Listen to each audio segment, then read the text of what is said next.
And I was somewhere deep in the village. And people came to me and said, go Amahuri, hey, what has happened? It was wrong information, but then it was quickly diluted. Yes, please. Because later on, the Kabaka was seen moving from his palace and walking around. And of course, these images were circulating, TV stations were showing them. It was diluted, but it was a false story. However, it could cause havoc. Today, we were seeing allegations, that is on our screen, that Robert Kyagulanyi had been arrested. You know, picked from his home, is detained to unknown destination. How should someone treat information at such a time for us to maintain peace? So much is happening. Maybe the next you will hear, so you who is watching us, you are Ugandan, how should I treat information that is coming in to ensure that people are not ignited, then end in actions which can even take their lives because of these self-seeking people that are drafting this false propaganda? Information is very key. And there is power in the tongue. The Bible talks of the power of the tongue to have capacity to burn forests. And so those forests is the human beings in this situation. And so it starts with the leaders, because it's you who influence the mindset and attitudes of the people. So it has to be really very critical that all the leaders listening to this television, that you can burn this country in a second right now. And remember, if it burns, you'll be the #1 to burn. And so you must be careful, completely careful, because we don't have anywhere to run. We have 2-point-something million refugees here. Yet for us, in those countries, in the region, if there was war here, it is not all about Uganda, including the refugees. Where will they go if they ran away from all these countries? So be careful, because Uganda is not all about you. That because you are angry, chiniga, you must go to the court, because Uganda must keep moving. It is a car ready to actually accelerate. Uganda is in a position to compete with the United States, to compete with Russia, China, Canada. And so we are unstoppable. So if you, an individual, you want to bring your anger on Ugandans because you are detestful of the electoral outcomes, no, we will not allow you. Do you know why we will not allow you? The pregnancy is 9 months. The child must be born. And that's a strong economy. That's a strong social cohesion. We are not in those 1970s. No, we are not that country. So every word that must come from your mouth must be bringing peace, must be bringing social cohesion for people to unite. Your words must say, okay, I have lost. What's next? I think I must wait for 2031, because good things are eaten by only those people who are alive. So heroes of those days were heroes who are dead. 21st century heroes must be the people who are alive. I'm here, I'm a hero. I am already a hero because I'm alive. And I'm a miracle child of God. And so God makes leaders. Yes, he can make a leader to come and punish you, or come and liberate you, or come and transform you. So we believe that leaders come from God. So if you want to challenge again, wait for 2031 and do things that leaders do to work with your competitor at this particular time. And people will know that you are a mature man if you can organize a dinner with the person who won you. And somehow you tell the community and say, we are going to work together. I will advise him. And next time, they make it consistent. Don't go to the radios and abuse and remove your clothes. The children will see that you are a nonsense and you are useless, and they made a good choice not to vote you. So continue with your projects of making the wells for the people so that the people can have clean water. Join your colleague to promote PDM. Work with your colleague to promote peace and security. Be in those village communities where families come together to plant trees and clean the environment, get plastic out of the environment. Sorry to cut you short. I must inform our viewer that anytime from now, we'll be heading to the Tare Center, the National Tare Center, that is in Reza, where the chairperson of the Electoral Commission, Justice Simon Byabakama, will again be giving us another dossier of results that have come in so far regarding the presidential elections. Who will take the day? Well, we've been having quite a number of them where the justice comes out and gives the public an update of what they have so far received. So let's head to the terrorist center in time from now. We'll be going there, but according to the images on the screen, I see the table where the commissioners sit, and of course the chairperson well prepared for them. In time they'll be moving in there, and of course they'll be giving us what the results are. By 5, it is confirmed that Ugandans will have known who the next president of this country will be out of the 8. Of course, he who scores 50 plus 1 will become the president. In case we don't have any score that, then of course you know what happens. But according to earlier results, it's proper that we are not going for a rerun.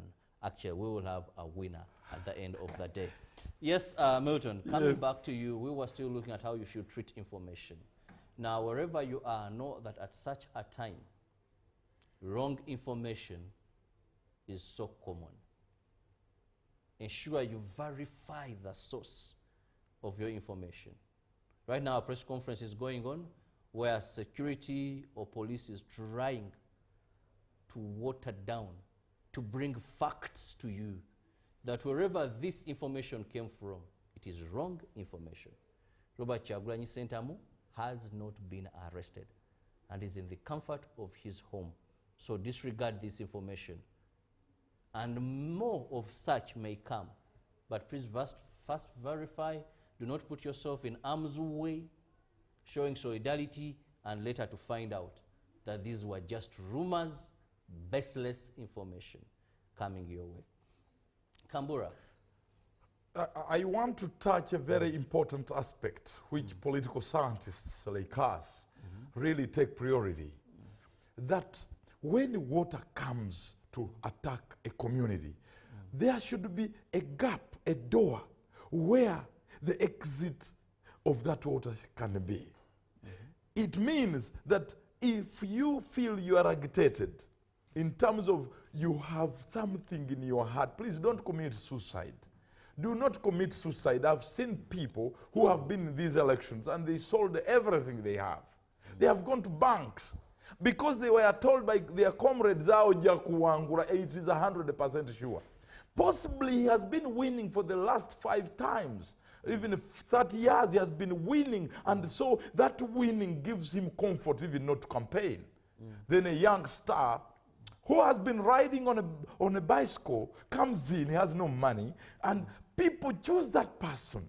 It is happening. It's not all about money. The young man, the younger woman wins the election, even without a godfather.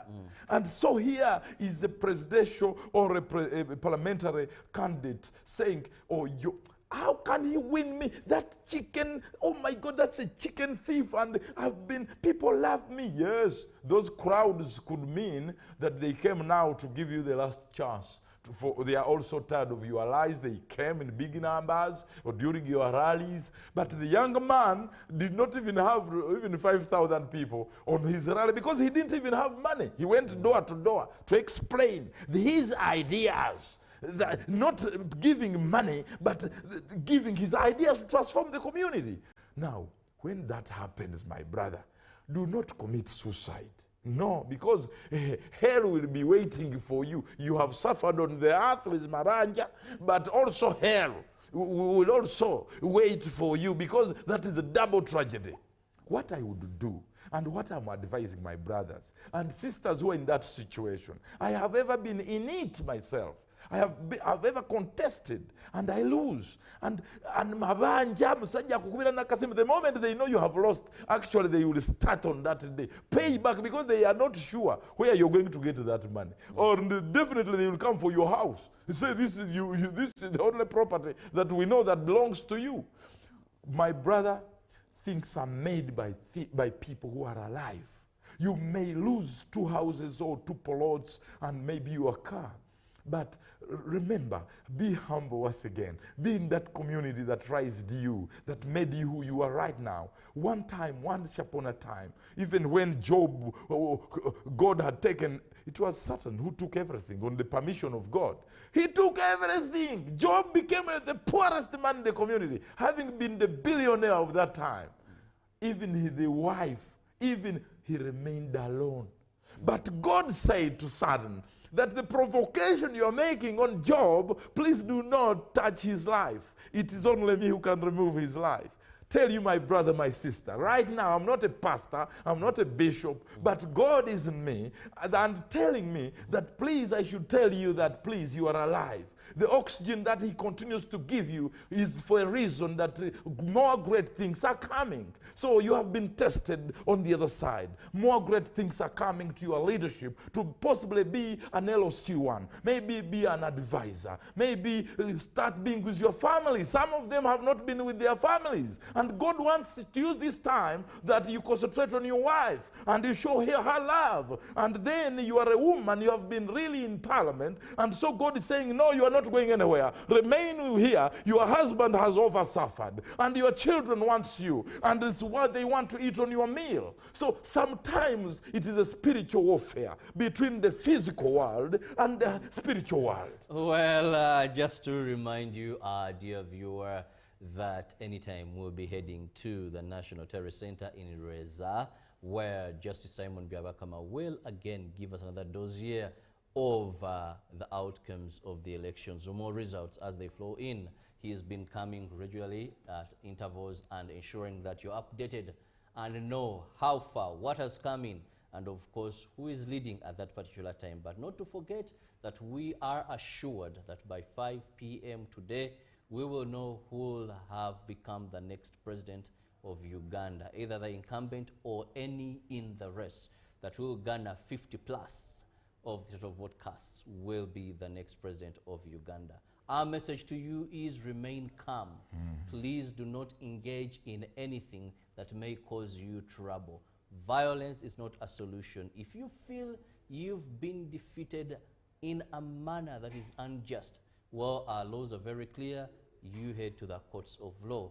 If you feel that your candidate has lost and maybe he's so much of a darling, please do not do anything that is against the law, because security has assured us that they're on top notch, looking out for any acts of lawlessness, and they will not allow that to happen.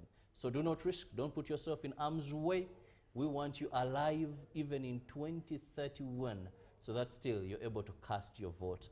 Try again, and if you've won, our message to you is rejoice, celebrate honorably, factoring in that even those that have lost and you've defeated them desired what you've gotten. It's not by your might nor by your power, but by the grace of God. And above all, the people have entrusted you, not because the others were very bad, but because you were the best among the rest. So do not use provocative statements. Do not celebrate in a provocative manner, because even some that have been defeated once won this seat. Exactly. Exactly. Uganda is still around, so no need to cause provocation, to go to people's gates, to do all that. No. Well, we head to the National Terrorist Center. Jordan Rukomwa is there. Yes, Jordan. Morning to you, tuned into UBC TV. We thank you so much for keeping it with us, not just now, but all the days, and especially on this live coverage of the national tallying of the presidential election results that started on Thursday evening up to now. We have been receiving results 4 times now, with the Electoral Commission coming in, updating, and the 4th time was yesterday, where we got to know how different candidates were performing. And so far, according to what they gave us, candidate Yoweri Museveni of the NRM is still leading with 6 million votes, 851,406, which is a 73.72%, according to the Electoral Commission, as led by Justice Byabakama. Yoweri Museveni is followed by NUP's Kyagulanyi Robert Sentamu with 2,105,921, which is a 22.66%, and that one is followed by Nandala Mafabi of the FDC, who has 175,331 votes, which is a 1.89%, and that there comes in General Mugisha Muntu with 49,259, which is a 0.53%. That is how it stands. And the total of the votes so far that have been tallied and counted and brought in here are 9,524,709. That is how it has been. We have also gotten some updates about members of parliament. I'm sure our people at the broadcast house have been sharing them, and they are giving it to you live. So that is the situation here. This very morning, as we left here, the Electoral Commission chairman promised that they would give us another update, a public update, this morning at 9 a.m. So as we are here, that's why we are opening this broadcast as we wait for the commission to come in to give us what other gatherings they have, what other update is there in as far as the tallying is concerned. We shall be talking to other leaders. Yesterday we talked to observers, the Electoral Commission, and so many others. We want to get now to talk to some leaders, especially in the opposition. What is their view of what is happening and how are they performing? How do they look at their performance as the opposition? I have the Secretary General of the National Peasants Party. Yes. I am very right. Yeah. Just your name, sir. Sheriff Sentongo Nambale. Okay. So how are you personally? How have you observed the process from the polling day? Actually, let's start with the campaigns, where it started. How has it been on your side as a party to date? We have done what we are supposed to do. Article 1 of the 1995 Constitution is clear. Power belongs to the people. We went to the people, gave in our message, we read to them our manifesto, showed to them what we are going to do to transform a new Uganda. And here we are.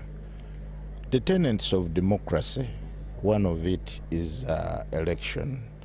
The component of a good election must be a fair and a clear one, which must be free from obstacles, free from security, inclusion, free from bribery, free from threats, free from use of public resources, which has been established with clear observation in Uganda.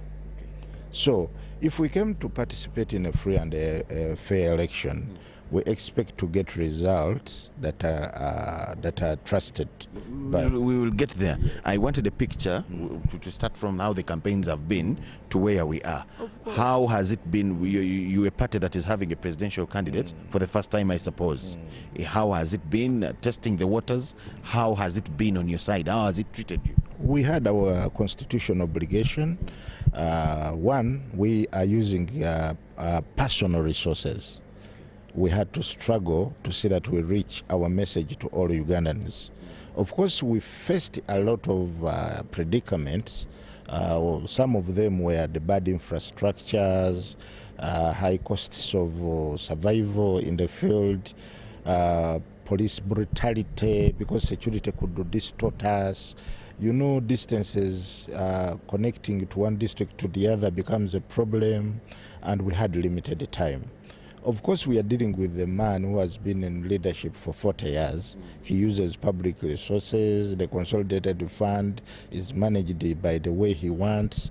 And we, the opposition, and in fact starters in the race, we see a lot of challenges. When you communicate to other colleagues in the play, other political parties in the force, they tell you a lot of things that are relatively similar to yours. However, our colleagues have, other colleagues have also received a lot of brutal treatment from security apparatuses and security organs, which we think wouldn't be the case. How many districts has your candidate managed to reach in the campaign trail? We managed to reach out to 89 districts. Because of our limited resources. But indeed, since we are peasants, we have done a lot. And to other districts where we have not reached, still we tried to communicate through our task forces that we created. And that is why you see we have tried to gather a number of votes from different districts. you said you're using personal resources. I'm imagining how stretching that is to sponsor a presidential candidate countrywide, 89 districts to date, with posters and all that. One would wonder really how you are funding that as individuals.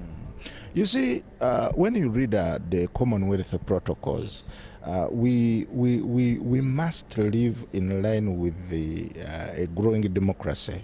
However, these third world countries, development countries, are failing to reach to the standards.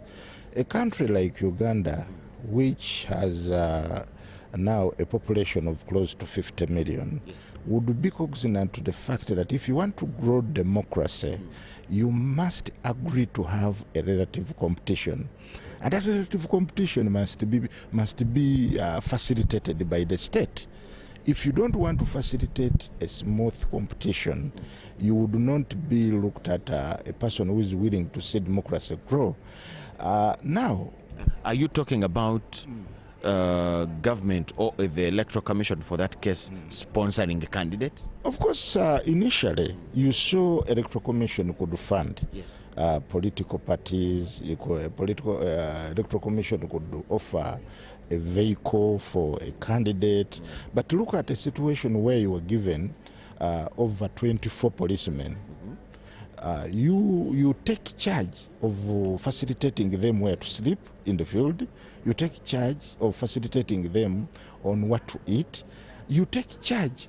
You see, when this... I thought the Electoral Commission foots all that. I do some consultations, because me have been handling them as in particular, because we are human. So all they give them is this pickup where they sit and all that is all. And a card of fuel. Then how do you eat when your fellow citizens are starving? As a presidential candidate who is sober, must be a human being. You don't need to have an in any hut. You sit there and eat when you in fact they are protecting your life, and you are not eating. So that is stretching. As I could urge government to introduce new reforms, electoral reforms. I'll come to that. You realize that by the time a party is started, built, and gets to a level of even taking national leadership, wouldn't this party be able enough to foot their bills, facilitate and sponsor their operations and their endeavors to take leadership? Why didn't you put up mobilization of funds, fundraising programs towards elections, or 2 years before that? As the Peasants Party, you can see we are peasants, but we have a program like this. We would need to fundraise and have some money. You get? Why didn't you take up such? We need to look at the favorable part of the laws. When you look at the Political Party and Organization Act, it is rhyming from Objective 2 of the 1990 Constitution, which enshrines that all political parties and civic organizations must be manned in a democratic principle, through a democratic principle.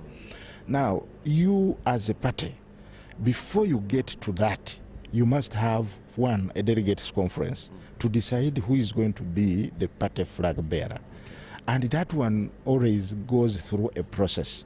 By the time you decide that this is going to be our flag bearer, it is almost climaxing to the end of the political term. So we need to have reforms that protect these political players, to see that we get a relative political climate. The other day I was asking Justice Byabakama here about the issue of people gathering at the polling station, where he said, yes, it is the law, but... So I asked him, why didn't you take steps to seek an amendment of this law? Because now it looks like you'll be breaking the law. I'm giving that as an example. All of you, the people in the opposition, I think you let your supporters down here in this line. You have MPs in Parliament. They don't talk about political reforms, electoral reforms for 5 years. And you come out to complain. This is not the first time, and it is not you alone. But we get to hear complaints of unfair laws, unfair electoral laws, which you come to complain about during election time, when one would say it is already late. You get? Being on the opposition, much as you may not be having MPs in parliament as a party, but I'm sure you have MPs that you agree with in the NUP, in the FDC, in the DP, in all those political parties that are on the opposition. How come we don't get to hear these MPs front these reforms only to wait for election time and we hear complaints? You see, you must have a goodwill of a country to have such good laws being put in place. Initially, our legislators, such as the Right Honorable Mpuga, have moved motions and bills to see that we have electoral reforms. How were those bills received? Actually, I would say they were they were beaten, they were thrown out, they were not supported by people in the opposition itself. Okay, what about the people in NRM? Did they welcome them? Because when you have the majority, you need to have a blessing to good bills, to good proposals brought by other legislators. You see, we need to have change in the way we proceed in Parliament.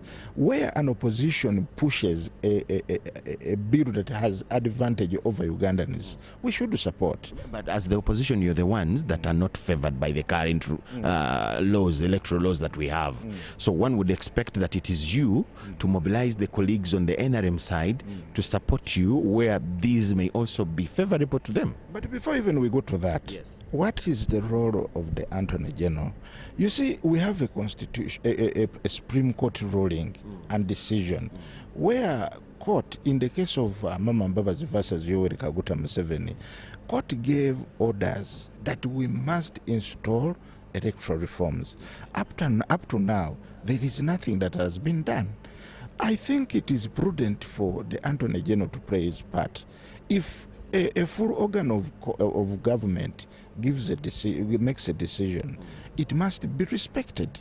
Before even these people who give minority advices and reports come in, such other steps from other organs must be respected. You were talking about something. I want us to wind up with this one. You were talking about something to do with the results. When you forwarded the complaints, the Electoral Commission came up and provided the platform.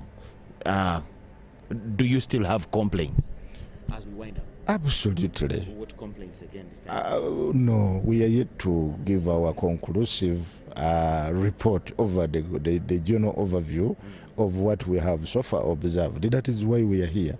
And I'm now an agent of candidate Kasibante. There is a reason as to why we gave in all our time to participate. You see, there are a lot of inconsistencies within this election. When you look at now the BVVT machines, why didn't they work? Is there an express law that gives a mandate to Electoral Commission to suspend them? When you read under the rules given by the minister in the middle of the election, there are no express provisions to suspend such elections. Once a law, in fact this was a subsidiary law that was enacted to initiate this election, and once it is done, then you have breached a law. So we call upon this time round. I know Mr. Byabakama is observing. Me, I'm only agitating him to move in line with the law, because the law is clear on how Electoral Commission business must be manned. Thank you so much, sir. Let's talk to the religious leaders as well, but we shall have more time because you're here and you're an observer and you're part of the process. And I'm the official agent. Thank you so much. Yes, he's the Secretary General of the National Peasants Party, and that is his view of what is happening. He also shares the performance of his candidate with reasons. He explains why their candidate is performing in that particular way. If we are to share how that candidate is performing, according to the last update, candidate Kasibante so far has 28,080 votes, which is 0.30% out of the 9 million votes that so far the Electoral Commission has tallied in the presidential election. That is the Secretary General of candidate Kasibante's political party. Now, the observers here are of different categories. We also have religious leaders. I have the Deputy Mufti He's going to tell us his name and we shall have the discussion. You're most welcome, sir. Thank you, Good sir. morning. Good morning. Good morning, viewers and listeners. Your name, sir? I am Sheikh Waiswa Muhammad Ali, the Deputy Mufti of Uganda. Okay. What would you make of the whole electoral process from when we started the campaigns till where we are that we wait today for the final declaration? Indeed, we thank the Almighty God for the appropriate preparations that were made and the safety of the process since its beginning to date. We have been seeing everything being done in order as it was expected before. Okay. As religious leaders, what would be the expectation or what would be your role in such a process? And this time around 2026, do you think you have played it, that part that you have to play as religious leaders?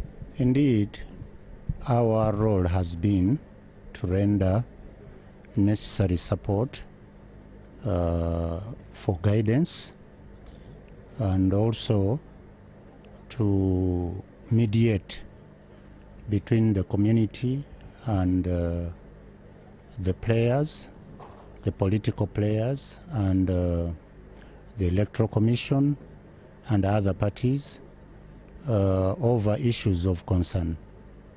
We have been able to visit the community entirely in the whole country, and we got to know their needs and concerns. So we have been providing these to the concerned parties, be it the Electoral Commission or the individual political parties, and also the government. So this has helped quite a lot to calm down a number of concerns of the public, and also to reinforce the peace that has been witnessed throughout the exercise. Wow. There have been worries of the young people erupting into chaos and doing whatever. In fact, njagala tukikyuse tugize mu Luganda ku nsonga eno. Ensonga y'abavubuka okubakkakkanya bagoberera ensonga zino mu bukkakkamu. Sheko gyogirako ki? Yes, abavubuka kituufu balina bingi ebibatawaanya, balina bingi ebibakwatako, naye nga okuyigirizibwa ku biki bye bateekwa okusuubira mu prosesi eno bibadde nga tebyakolebwa bulungi. Kwegamba nga tebamanyi kiki kyennyini ekituufu ekigenda mu maaso, wabula nga bawuliriza sometime bye bawuliriza nga biri si bya mulamwa naye nga ate bibajja ku kituufu. N'olwekyo ne babuzaabuzibwa mu mbeera ezifaanana bwe zityo. Tugezezzaako kinene era nga tuyita mu bavubuka bannaabwe okulaba nti tubamanyisa ebisuubirwa ebituufu mu prosesi eno, n'okubeera nga bateekwa okubeera n'enneeyisa entuufu mu ngeri gye bakwatamu ebintu byabwe, n'obutabeera na buvuyo bwe beetabamu, kubanga obulamu bwabwe y'ensibuko ya buli kimu. Enkyukakyuka zonna zirina kujja mu mirembe, ate ezo zonna ezijja mu ngeri embi era zivaawo mu ngeri mbi. N'olwekyo ne tubakuutira okubeera nga bakwata ebintu empola ate n'okubeera nga tebabuzaabuzibwa. John n'omukulembeze gwe nayogeddeko naye era nga bwe twogera wano n'agamba nti abavubuka bagenda mu bujagalalo biki ne mugamba nti okusinziira ku bituwulira nga bwe tulaba ebigenda mu maaso, abavubuka balowooza nti balina ensonga ezitakwatiddwa bulungi. Mmwe abakulembeze bo ye gwe nabadde njogera naye ne mugamba nti balina ensonga z'abavubuka oluusi bavubuka ze balaba ng'eziba zitakwatiddwa bulungi. Bubaka ki bw'oyinza okuwa abakulembeze ku nsonga eno nti olumu oba oliawo bebalagajjalira ensonga z'abantu abantu ne bakemebwa okugenda mu mbeera ezitaali badde entuufu bubaka ki bwolina kuba tulina abapya kati abagenda okuyingira betulonze naye kwegamba abantu tulina okukitegeera nti tewali kiseera kyonna gye watagenda kubeera bwetaavu oba okubeera nga ensonga ezikwata ku bantu zonna zikwatibwako ate tewali kiseera kyoyinza kugamba nti byonna bikoleddwa oba bituukiriziddwa oli takulimba nti ne bwali baani oba ali baani oba ne bwe tugenda mu mawanga agaakulaakulana edda up to now waliyo ebintu ebikwata kuki ku bavubuka ku bantu bonna obwetaavu obutatuukiddwako n'olwekyo oli takulimba nti wagenda okubeerayo omulembe ogumalayo byonna n'olwekyo ffe mu mbeera eyo era twakolako ne conference y'aba youth bonna nationally ku Uganda Muslim Supreme Council okuba empoweringa okubawa amaanyi mu ngeri ki y'okutegeera ebintu mu perspective entuufu n'okulaba nti babeera bakakkamu mu kunoonya ebyo ebitatuukiridde okubeera nti bikolebwako n'okutwala obulamu bwabwe ng'ekikulu kubanga obulamu tebudda ate ne bwe buba weebuli nga naye bukututte mu kkomera nakyo oba tolina kyobufunyeemu oyinza obulamu bwo bwonna okumalira mu kkomera mu ngeri etabadde entuufu olwo abakulembeze balagajjalire abantu ebintu ebibeetaaga oba oliawo eriyo ebisoboka nga tebabifaako abakulembeze tubasaba okubeera nti bakola ekisoboka okulaba nti embeera ezikwatagana ku bantu naddala abavubuka baziteekako essira ate n'okumanyisa ebibalemye okutuukiriza n'ensonga lwaki bibalemeredde kubanga ekyekituufu kiri nti tebasobola kubimalayo byonna ate era ebimu bituukibwako mu kiseera ekitono ekyokumpi ate ebirala birina kutuukibwako mu kiseera ekyewala nga bikolereddwa ekituufu naye tuve ku byobufuzi obw'okulimba nti ebintu biyinza okukolebwa mu lunaku olumu byonna tekisoboka n'olwekyo tulina okubeera transparent kwegamba abeerufu mu kulaba nti twogera ku nsonga zonna nga bwe ziteekeddwa okubeera n'okunnyonnyola abantu ekituufu tutolere ku salaamu tuveewo. Assalamu alaikum warahmatullahi wabarakatuhu. Tubaagaliza mwenna emirembe n'obutebenkevu mu ggwanga era tusaba Omukama Katonda ensonga eno eggwe bulungi ate etuwe essanyu. Amiina ya Rabbi. Webale nnyo ssebo. Sheikh Waiswa, Deputy Mufti wa Uganda. Obubaka bwabadde nabo eri abavubuka okubeera bakakkamu wadde nga tulina obwetaavu bwe twetaaga bukolebweko naye ate n'abakulembeze ekisooka ebintu by'abantu ebisoboka mu biteekeko omulaka bisobole okukolebwa baleme kukemebwa kweyisa mu mbeera etali ntuufu naye ate era temusuubiza bye mutaasobole ogenda kuba ne office emyaka 5 Sheikh agamba nti naye ate osuubiza ebintu ebiyinza okukolebwa myaka 4 kakati abantu batuuka obbikubanja mu butuufu nga tosobola bwe tutyo bwe kyatambula so nga benagambye tusuubira Electoral Commission katuddeyo eri emmeeza enkulu webale nnyo okubeera nga otulaba.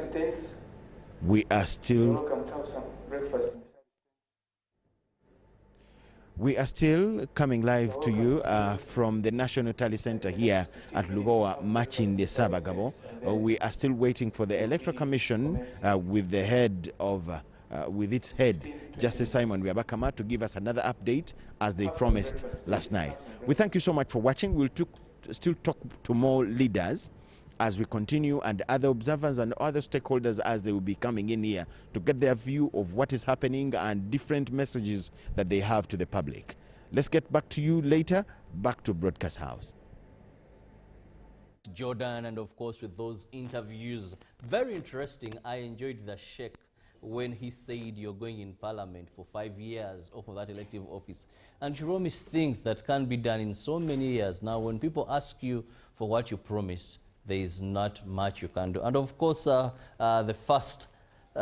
Secretary General he interviewed but who said well, we weren't able to traverse the entire country because of shortage in funds. We couldn't have the monies that could take us around, but also pointed out some areas that he felt they have to be improved to enable fair play. Now, let's begin with the promises being made. Exactly, and I think we talked about it last time. Sheikh, thank you. Our former second deputy Mufti of Uganda, and his message. Why would you promise what you don't even have? What you don't? It's like you're a liar. And most of them have been voted out. Some of these culprits that have become victims, you promise heaven and earth. You promise heaven, but you yourself, you don't know where heaven is.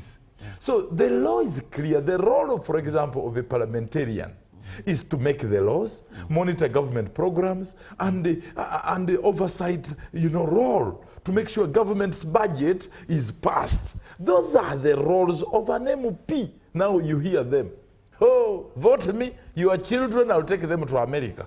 And now after, that's why they hide. When they pass through the first time, they say, now visa, now Trump yatadeko, and they will not come to explain. Kambura, So, in relation to that, Yes. and the fact that the last provisional results that came out Yes. indicated that 230,897 votes were invalid.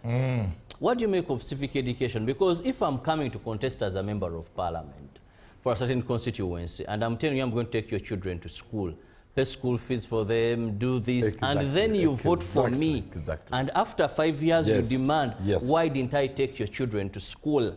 those What does that mean? And also connect that to the number of votes that someone woke up, a mature person, because voting in Uganda, you must be 18 years and above. Exactly. Now, a man smart like Kambura woke up, the wife gave him breakfast, Yes. he gets his verification, voter slip, picks Yes. his national ID, and says, I've gone to vote. And he's among the 230,897 people who reached in the basin and didn't know what to do. truthfully, is that we need to increase funding to the Uganda Human Rights Commission because they are the ones that are constitutionally mandated to educate Ugandans on how to vote, for example, who is the leader, qualities of a good leader, and also translating the constitution in edible, readable, understandable local languages. And so Ugandans are 45 million Ugandans. But you find majority of them, they even don't know the role of these leaders. What is the constitutional role of the president? What is his limits and his capacities? What is the role of the parliament? The separation of power, the judiciary. So that's why they are being lied. And some of them have ended up being victims of corruption. Someone who comes, no, that's not the role of the MP. And so some of them all along, now it is justifiable, some of us observers, and that, hey, wait a minute. Why is it there is too much disruption? Why? Because people like us, Global Peace Foundation, have come to compliment on the role of government to educate Ugandans on the separation of power, the role of a citizen, the limitations of different leaders at different levels. And because of that, we are going to have peace during and after elections. My problem is that now we have brand new leaders. They must know that this work must continue, and they must tell the leaders, the voters, that as an MP, my role is not to bury citizens and contribute on wedding ceremonies and burial ceremonies and what. No, you were voted to do 3 roles, as I've talked about. The president was not voted to go and bring you to come and bury your citizens. And his role to keep Uganda safe, to keep Uganda peaceful, border to border, to make sure that the policies that he signs that are really the policies that are going to get you out of poverty. That is the role of the president. Now wait for your LOC ones. Those are your presidents in the villages. Those are the ones to visit you, who is dead, who is sick, who is what. And so the LOC ones are going to make the reports to the parliamentarians. The parliamentarians will take them to parliament, and then they will say, okay, I think we need a referendum on this thing. I think we need to increase more money in PDM. And that's how government works. But you find a policeman in this country operates like a judge. And you find an MP is like a small god in the community, and he receives the cases. No, if you have a case, go to police, report to the police, don't go to the MP. No, that is the role of the police station. So people do not know what exactly. And they have been voted out. They have been voted out because people are opening eyes. They say, always they are reporting problems. You see, the reporter will have the other teams, government departments. So you've rightly said that the Uganda Human Rights Commission is in charge of this. And of course, the law talks about civil society. Yes, exactly. And also they have a mandate to carry on civic education. Exactly. And because of lack of civic education, that is why we are finding that candidates at various levels promise things that are not within their mandate. And then they are given leadership positions. Then thereafter, people hold them accountable for things that were not in their mandate. For example, I can give an example. MPs buy ambulances. It's a good idea. Yes. But why in this world would you manipulate? I take care of you. I am more responsible than the government. No, we want to see you and address yourself in the parliament and say, we want our government to add 5 ambulances on the national budget so that my village can have an ambulance. It's not your role as an MOP to buy ambulance. You are actually trying to buy Okwegura, and then after elections, they are broke because now they paid you a salary for us to facilitate you, to pay you. That's your salary, which now you think it should go to manipulate voters. That's why many of them went broke. They went broke finally. So if you are an MP coming to parliament, don't waste your time manipulating people. Tell them I will not come to bar each of you. Actually, my role is to make sure you don't die. That's why in parliament to pass laws that are good on health sector, not coming to bar every citizen, manipulate when you're buying suitcases of the dead people. No, that must stop. That is not your role. Yes, exactly, your role. Don't vote them again. Those who want to buy you more death, they call them these suitcases. So they should actually prevent these suitcases. Caskets. Okay. You know, English is not a good language. Well, if it was my local language, I would talk Kambura well. here, the Global Peace Ambassador.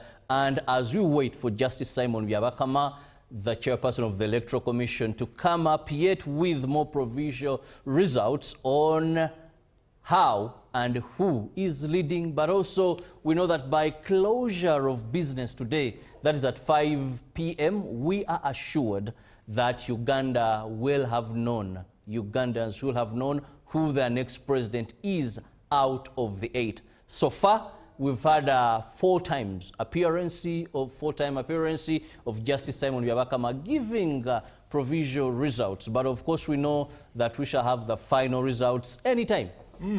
Because as we look at the clock, the way it's ticking here, we just have hours to 5 p.m.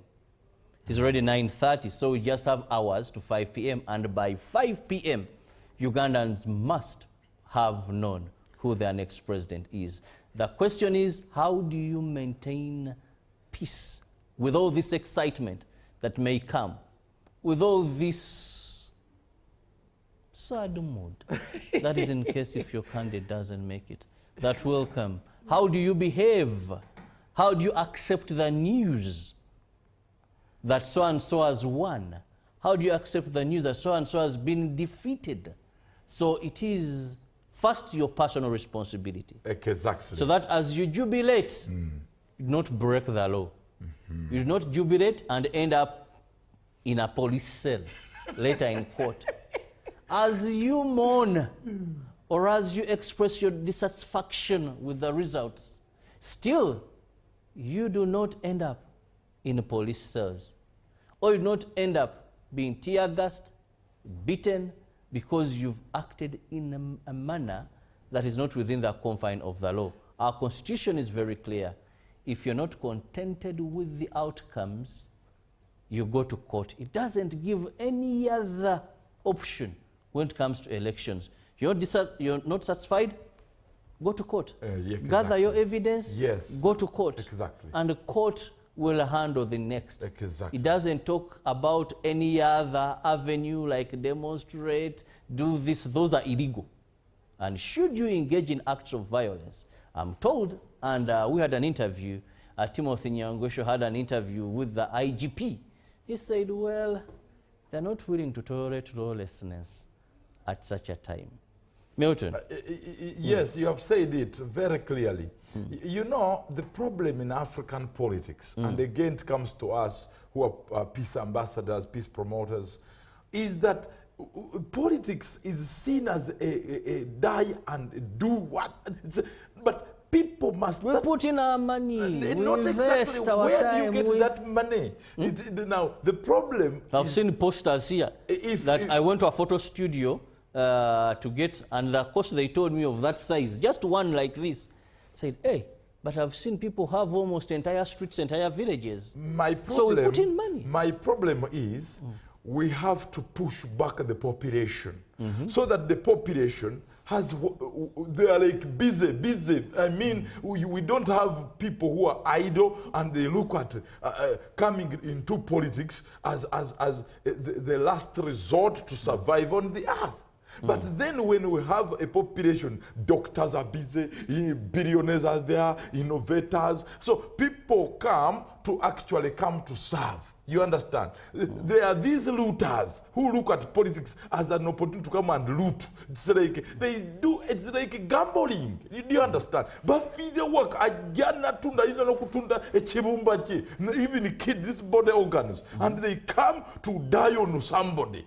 I must pass through because they see also the privileges, the sweetness of those unregulated benefits, for example, in Parliament. Big salary, big vehicle. Now they are going to give them big cars, 200 million. No.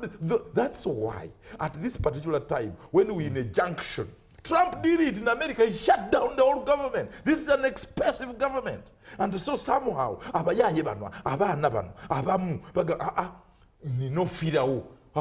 politics, what you're saying, they are not coming in the parliament, for example, to come and present a private member's bill, convince colleagues and say, I think this is the time to have a new curriculum that segments and enables young children to graduate with jobs. They never talk about that, even after all, the qualification, that's S6 and equivalent. And that's why many of them also remain. But very few, when we look at our parliament, very few have, most of them are very much above. We have professors, we have engineers, we have doctors, we have journalists, we have so many. My brother, the last that was just the best. So that's my complaint. My complaint is, as I'm talking to you, we need serious leaders who are coming to work. So serious people must be doing something wherever you are. Don't sit there and say, 2031. Then you again sit in your village there and say, no more job now.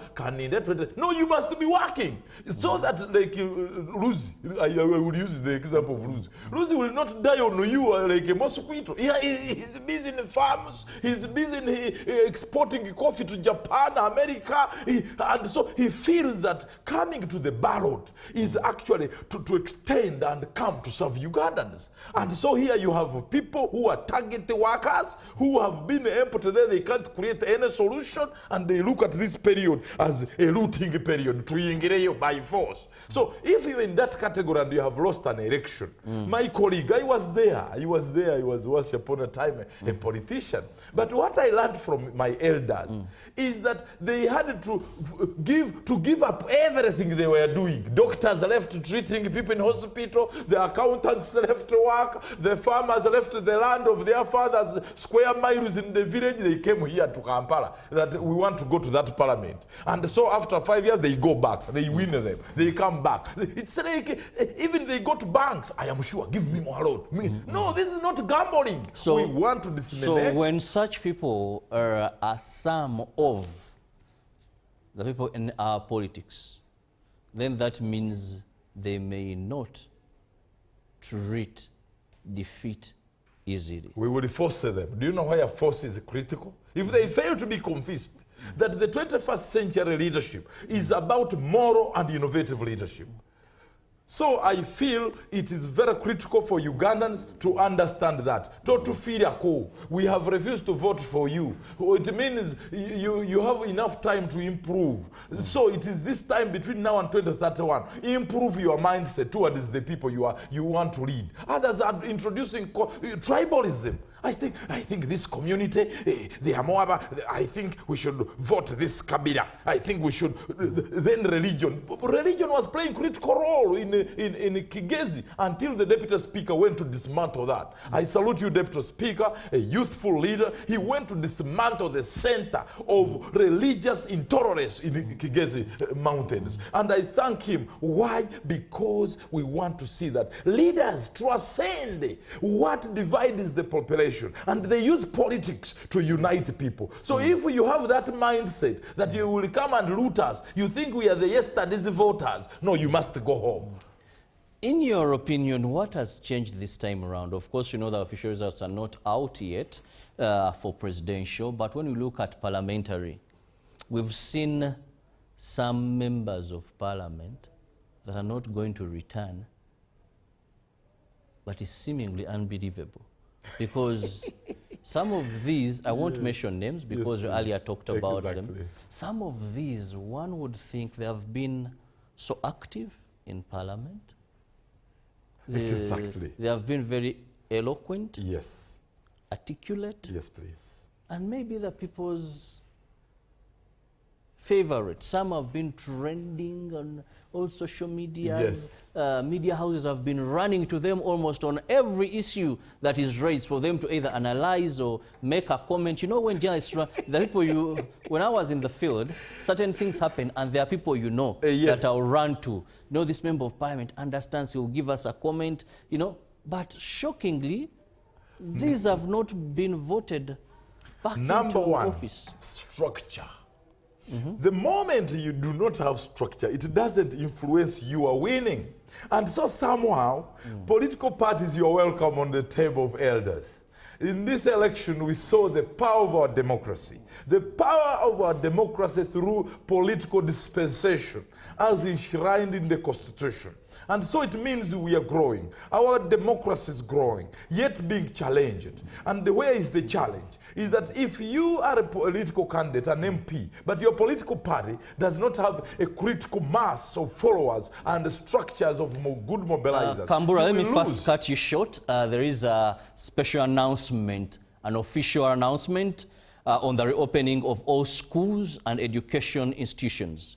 Reference is made to an official announcement issued on the 6th of January 2026 by the Minister for Education and Sports regarding reopening of all schools and education institutions across the country on 2nd February 2025. The ministry hereby informs you that due to the general elections and to ensure the safety of all learners, all schools and education institutions across the country are directed to reopen on Tuesday, 10th of February 2026.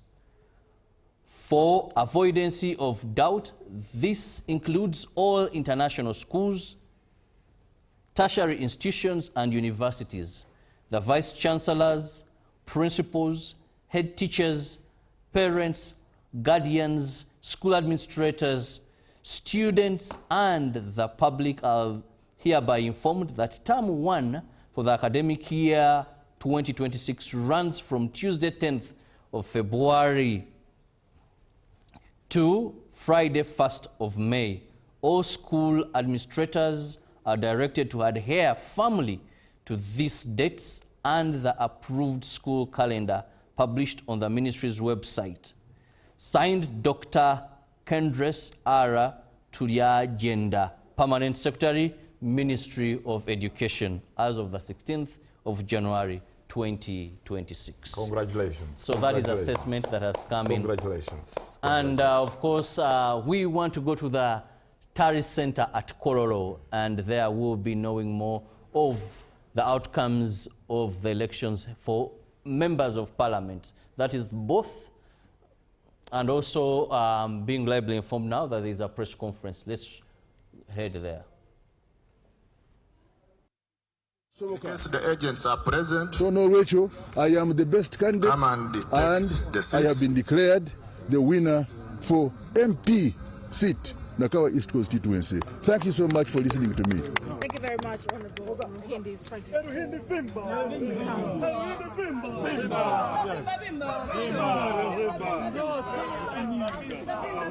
Yes, you're live on UBC TV. Genda go.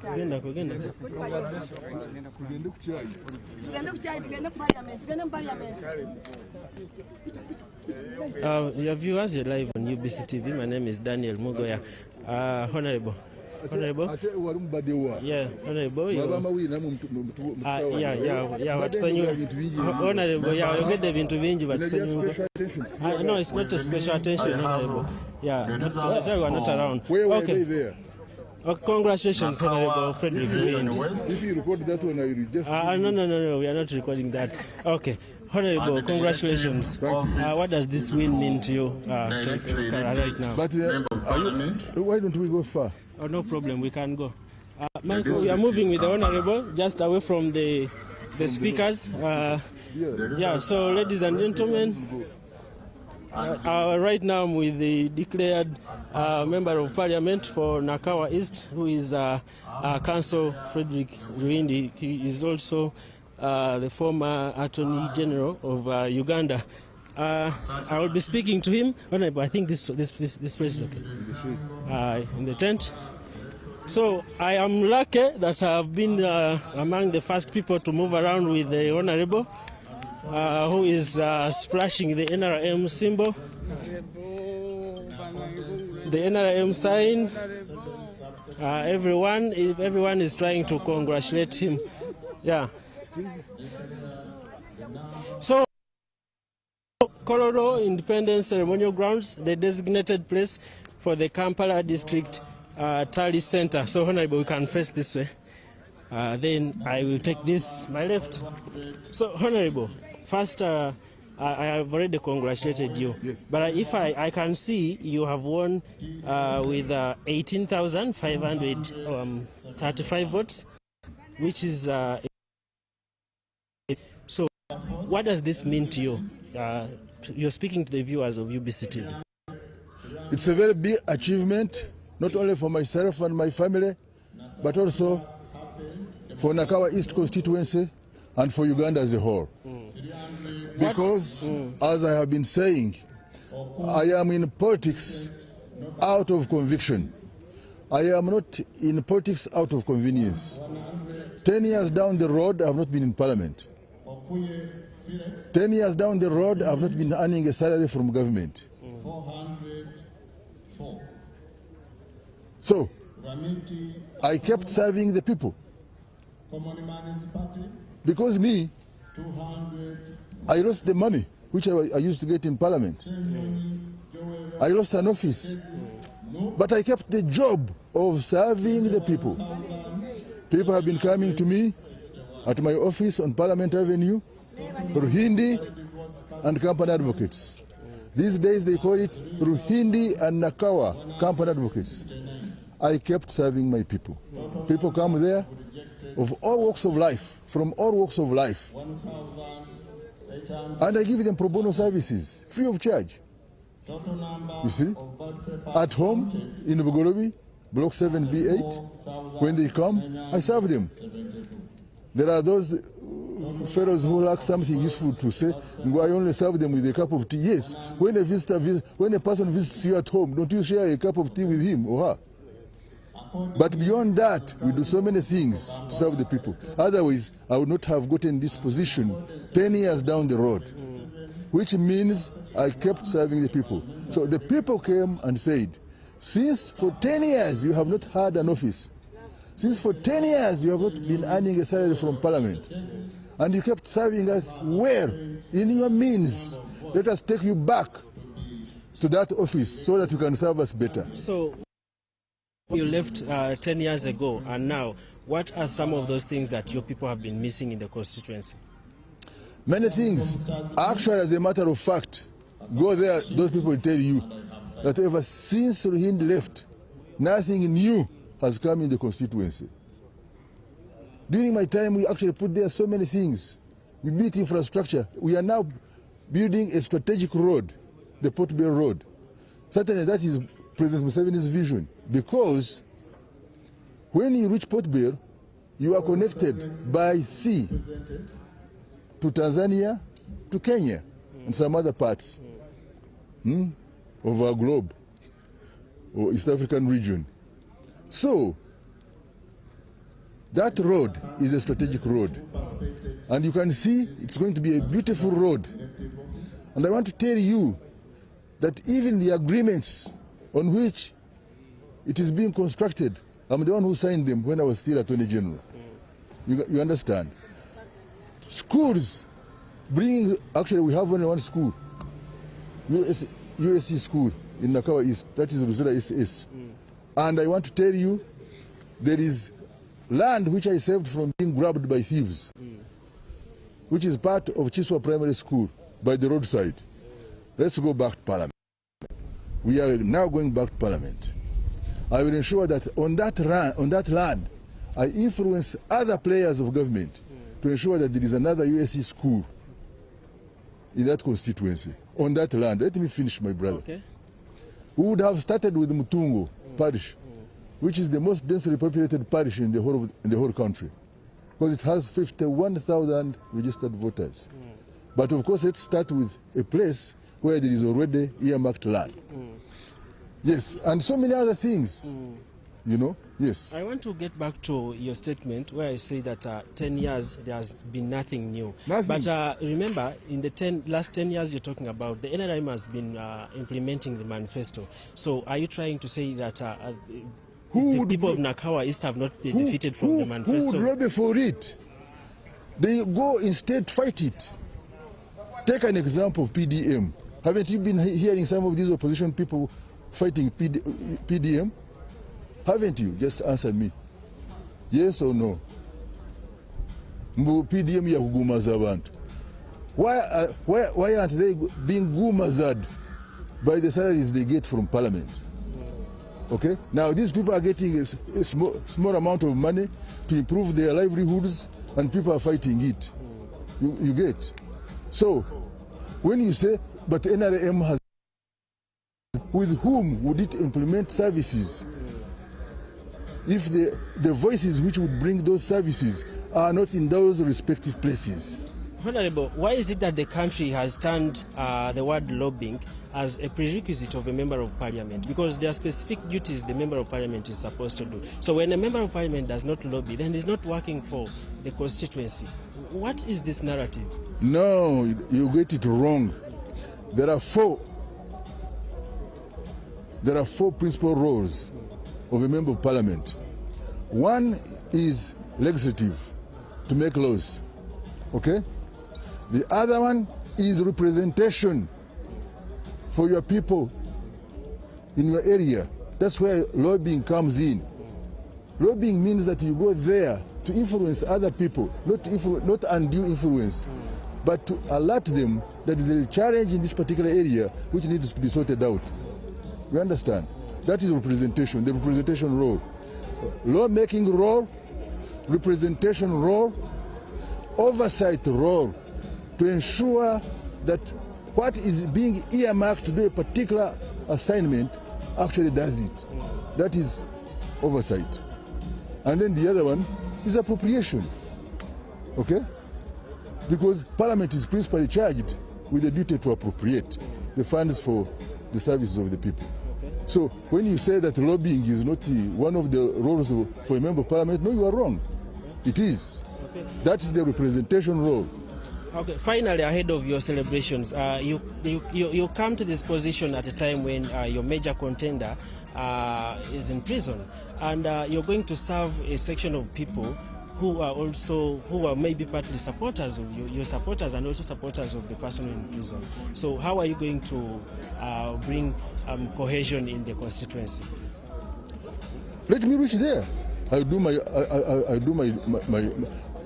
will of course be interacting with the relevant offices. Then I will fully the context in which he was arrested and in what context we can actually push that matter forward. You know, I had a man I served with in politics in Nakawa, Mzee Vidansai. He used these people who would ask him about certain things he didn't understand. He would say, but then Zendinge chenyanja, I'm like a fish. Mumbuze vyo mazi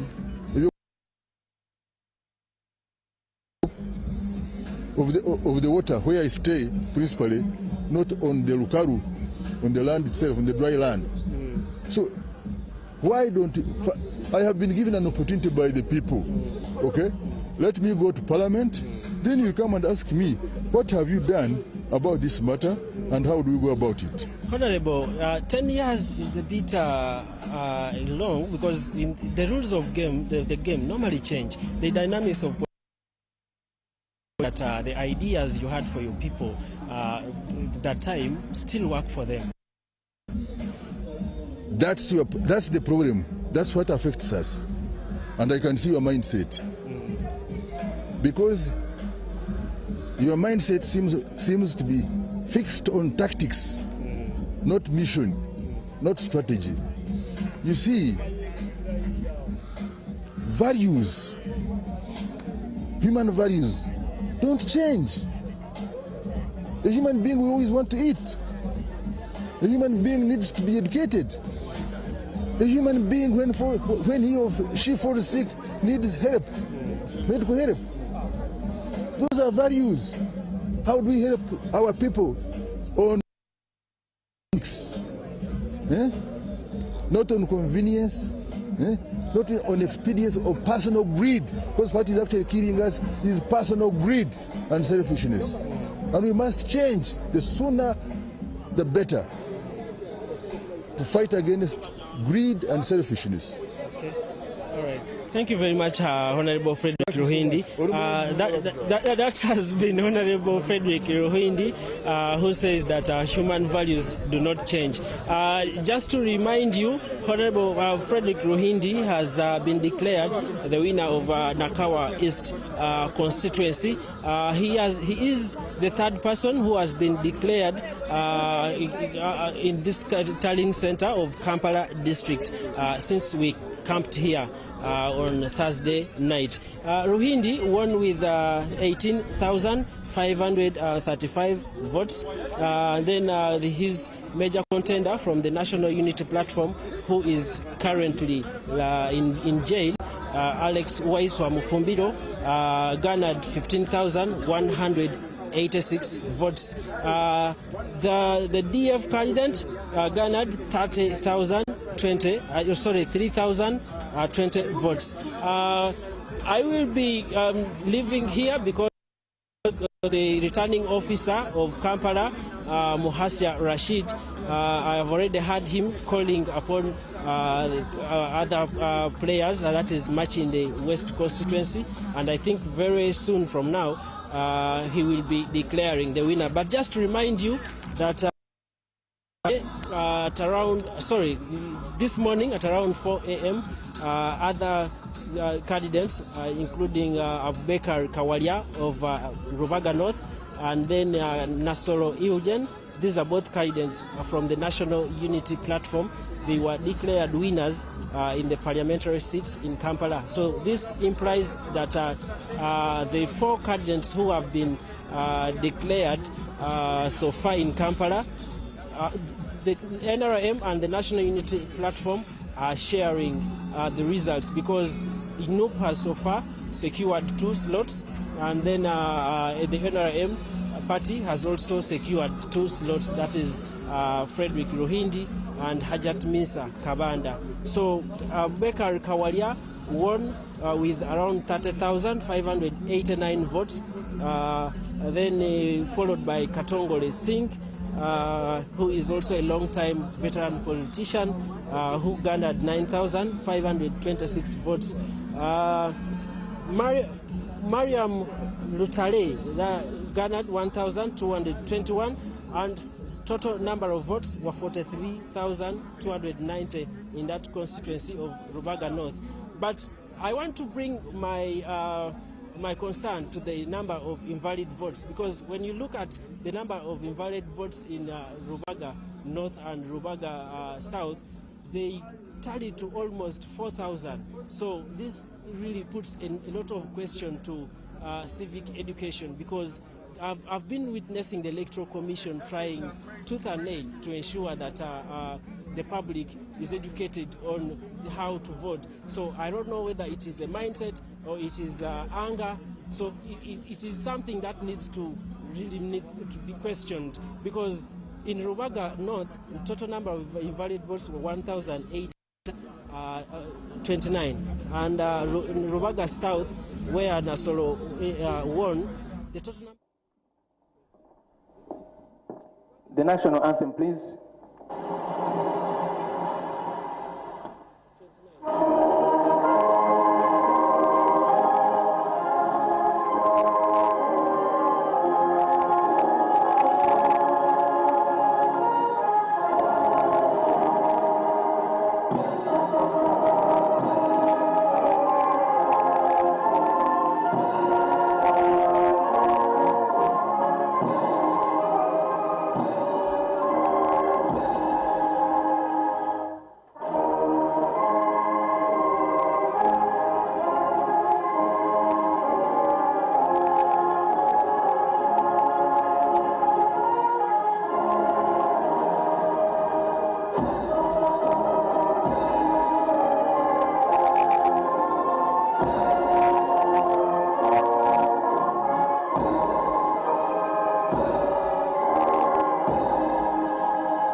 While standing, I would like to invite Sheikh Ali Waiswa, the Deputy Mufti of Uganda and member of board of the Interreligious Council of Uganda, to come up front here and lead us in a prayer to commit today in the hands and guidance of the Almighty.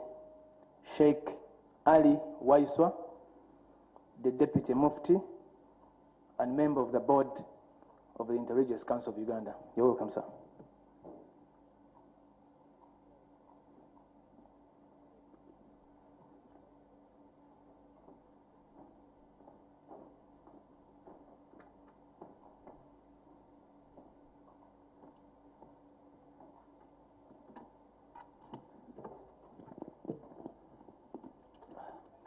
أعوذ بالله من الشيطان الرجيم. I seek refuge in the Almighty Allah from the cursed devil. Bismillahir Rahmanir Rahim. In the name of the Almighty Allah, the Compassionate, the Merciful.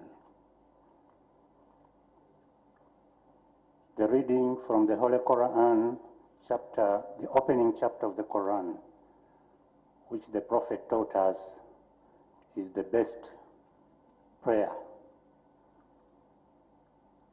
All praise is due to Allah, Lord of the worlds, the entirely merciful, the especially merciful, sovereign of the day of recompense.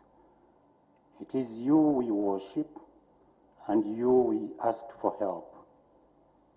Guide us to the straight path, the path of those upon you have bestowed favors, not of those have evoked your anger or those who are astray. Almighty God of all nations, the source of human family, we give you thanks, Lord, for the freedom we exercise and the blessings of democracy we enjoy.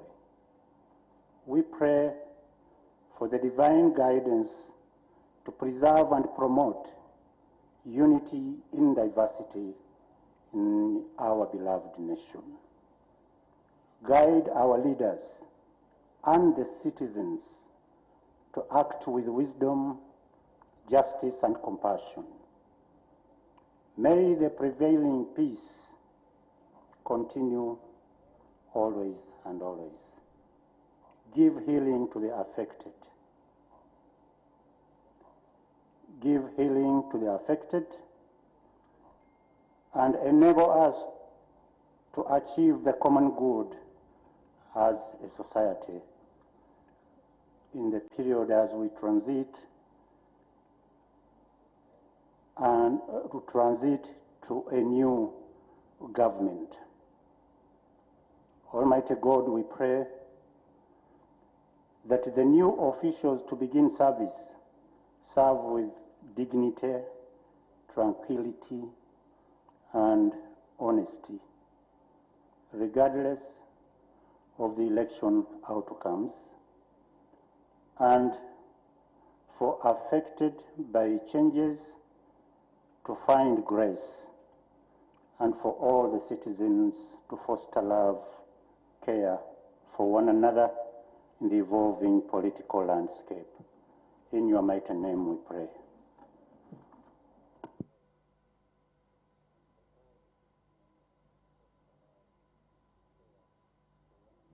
You may take your seats. Thank you very much, Sheikh Ali Waiswa, for committing today in the hands of the Almighty. The chairperson of the Electoral Commission, Justice Byabakama Mugen Simon, the deputy chairperson, Hajat Aisha Rubega, Commissioner Stephen Tashovia, Commissioner Peter Emmerwood, Commissioner Caroline Binamario, Commissioner Dr. Simba Kayunga Sali, Commissioner Anthony Okero, Mr. Richard Kamushababo, the acting secretary, agents of presidential candidates here, representatives of political parties, heads of observer missions that are present, both local and international, members of the diplomatic corps, representatives of civil society organizations, and those of government agencies, heads of clergy, media, members of staff of the Electoral Commission. Ladies and gentlemen, I welcome you to the EC grounds, Electoral Commission grounds here in Reza, which is the venue of the National Tally Center for presidential elections of 2026. I take this opportunity now to invite the chairperson of the Electoral Commission, Justice Byabakama Mugenyi Simon, to constitute us and lead us. Thank you very much, Lord Chair.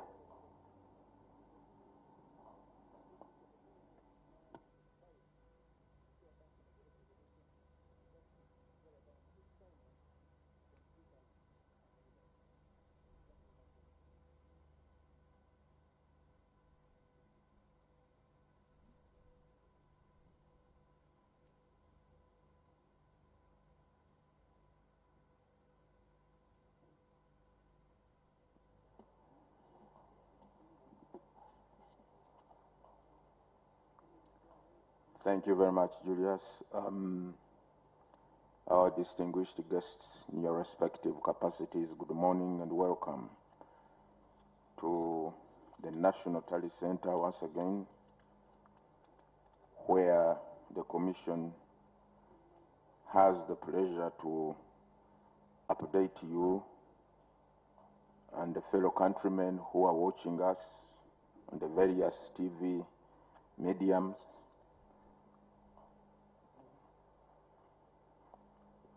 Today or this morning, would like to release further provisional results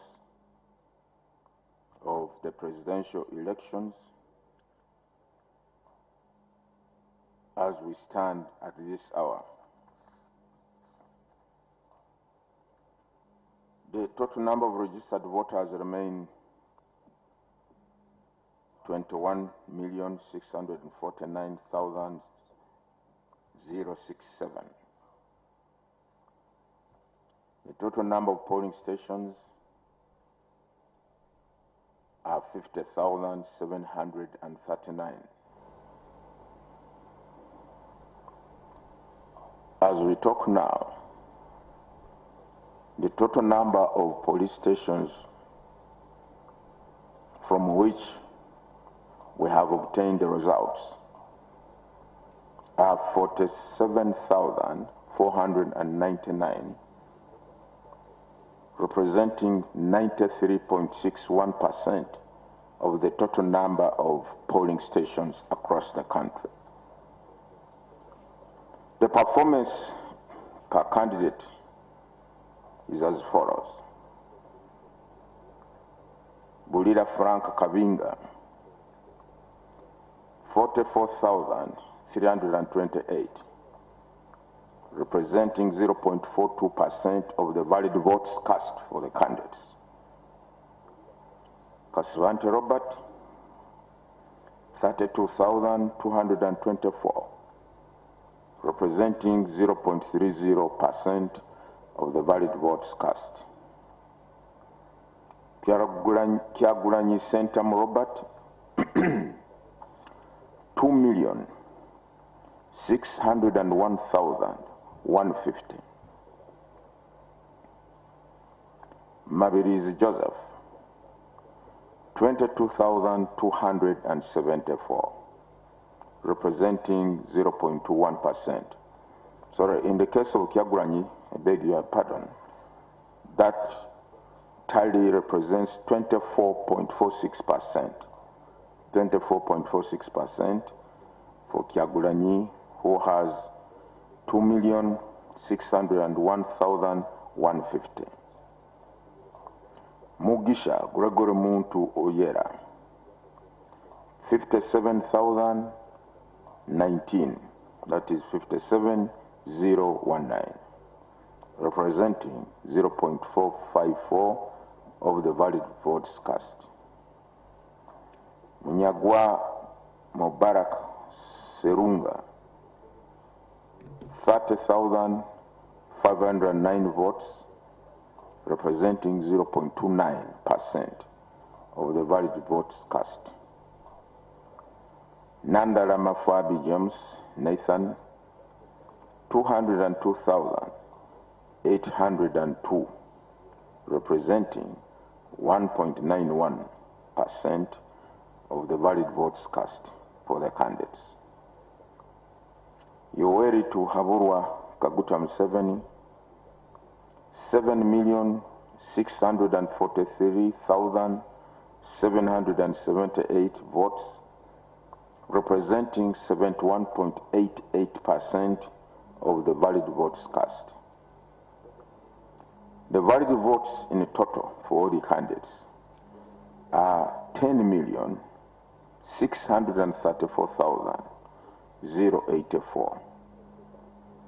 Invalid votes, 264,015, 264,015, representing 2.42% of the total votes cast. The total votes altogether, 10,898,099, representing 50.34% of registered voters. Spoiled votes, 38,223.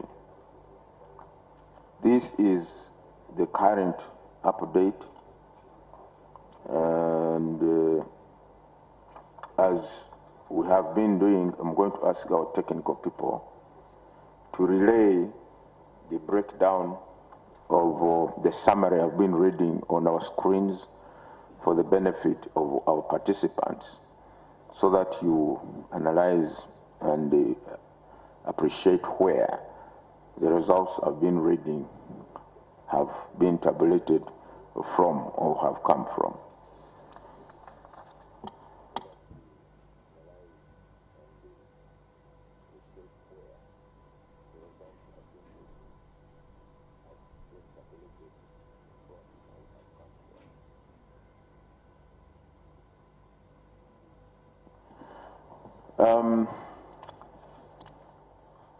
I also wish to inform our distinguished guests that the next update will be at 2 p.m. The next update or release of the provisional results or results will be at 2 p.m. I thank you. You are welcome. Keep around, look at the statistics, analyze them, and can have a cup of coffee if you want. Thank you so much.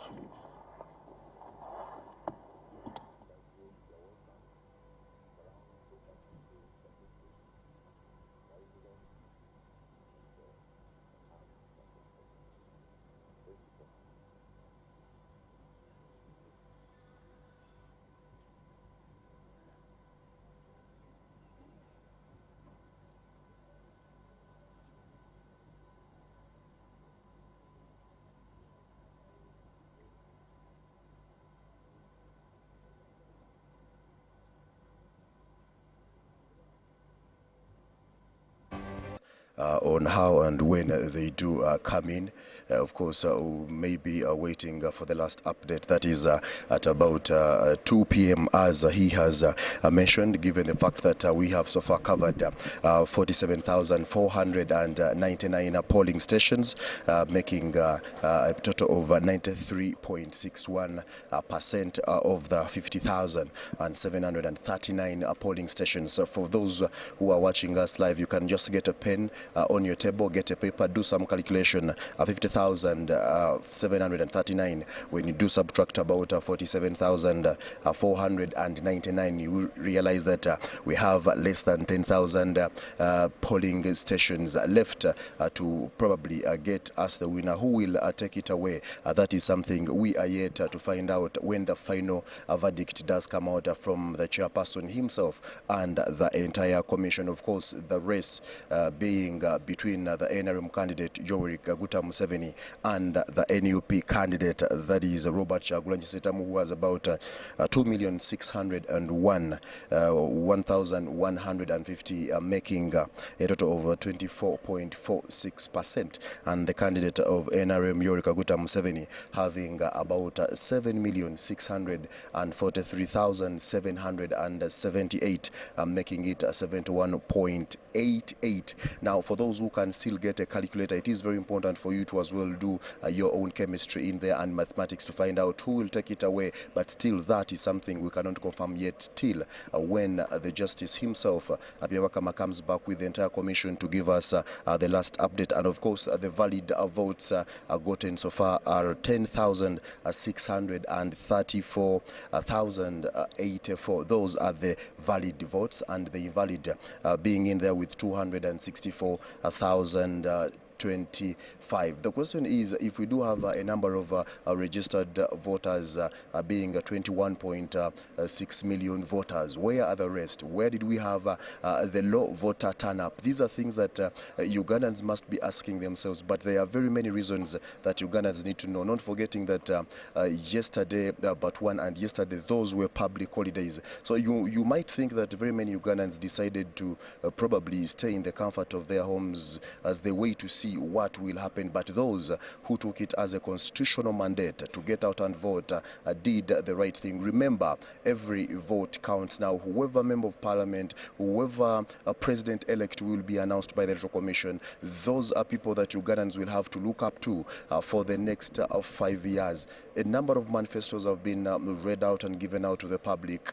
If you made the wrong choice, do not blame anybody, because you had the right to choose the right candidate to go and represent you either in parliament, but also when it comes to that heavy seat of the president-elect. But we wait to see. Right now, we still have a number of observers. We do have agents from the different political parties, the CPP, NPP, NUP, NRM, and FDC, and also ANT. All those are highly and well represented here at the National Tally Center, where we do expect the final results to be given at about 2 p.m. Kakati omulungi alaba UBC Nesta TV njagala okutegeeza nti omulamuzi Simon Byabakama mugenyi amaze okubanga ate atubuulira byebadde bakafunawo ebitali byankomeredde buddakiika nga 5 mabega. Atubuulidde nti omukulu bakafuna obululu okuva mu polling station oba ebifo ebironderwamu 4,479 nga bikola ebitundu 9 n'obutundu 16 ku buli 100. Ate bwe tugenda ku mukulu Bulira Frank asobodde okubanga afuna obululu mu budde buno 4,328 nga bwe butundu 42. Kasibanto Robert akafuna obululu 3 mu 2024. Robert Chagulanyi Sentamu yakafuna obululu obukadde 2,600 mu 1,000 ng'akola ebitundu 24 n'obutundu 46 ku buli 100.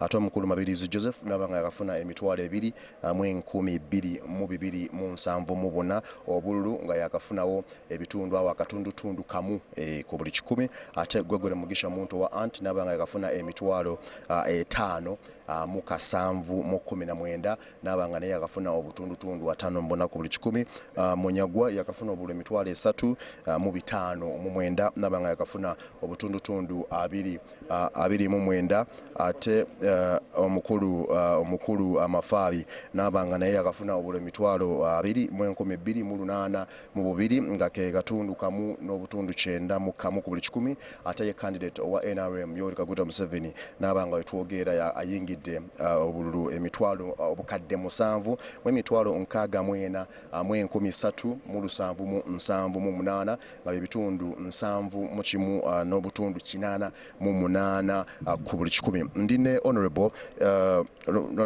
minister w'abavubuka omukulu honorable Balaam Barugahare alina ensonga gy'ategeezezza twagatuulye kiki kyagamba okusinziira ku ebyo ebisomeddwa. Honorable, ndi mpulira ennaku kubanga twakola nnyo nga manyi tujja kufuna obululu milioni 13. Tubadde wona bwe tutambula nga tugamba 13 million votes naye kyembi tukyali tetunaweza milioni 8. Sensuubira nti oba Electoral Commission erina obululu bwaffe bwetabala kisimanyi. Naye omukulu agambye akuba ku 8. Anti kati nze mbadde nsuubira nti bayinaawo twandibadde tuli kubanga tuli mu 94% okusinziira byayakalangirira. So tusigazayo ebitundu 6. Naye nina okunyolwa nti performance yaffe eri below average. Tetunafuna obululu bwe twali twagala. Twali tunoonya obululu emiliyoni 13 oba milioni 11 nene milioni 10 tetunaziweza. So nkyensuubira nti candidate waffe munyiivu alaba tetuna kye twakoze.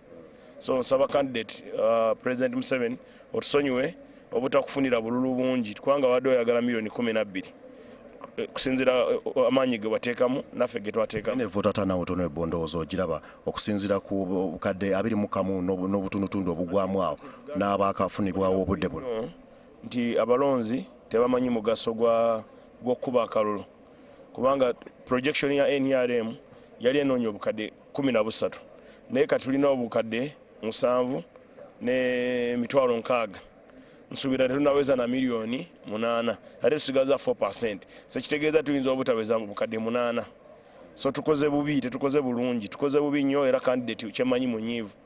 Naye kati nga omukuba campaign be nsaba candidate atusonyiwe abantu batukoze bubi kubanga tebazze nga twabadde tubasuubira. Twabadde tusuubira obululu mungi. Naye njagala kuyozayoza abo abawangudde n'okugumya abo bye batanalangirira nti tulina obudde paka ssaawa 11 okulangirira ebivudde mu kulonda mu bitundu by'eggwanga byonna. Akakiiko k'ebyokulonda kusinziira ku mateeka bakawa ssaawa 48.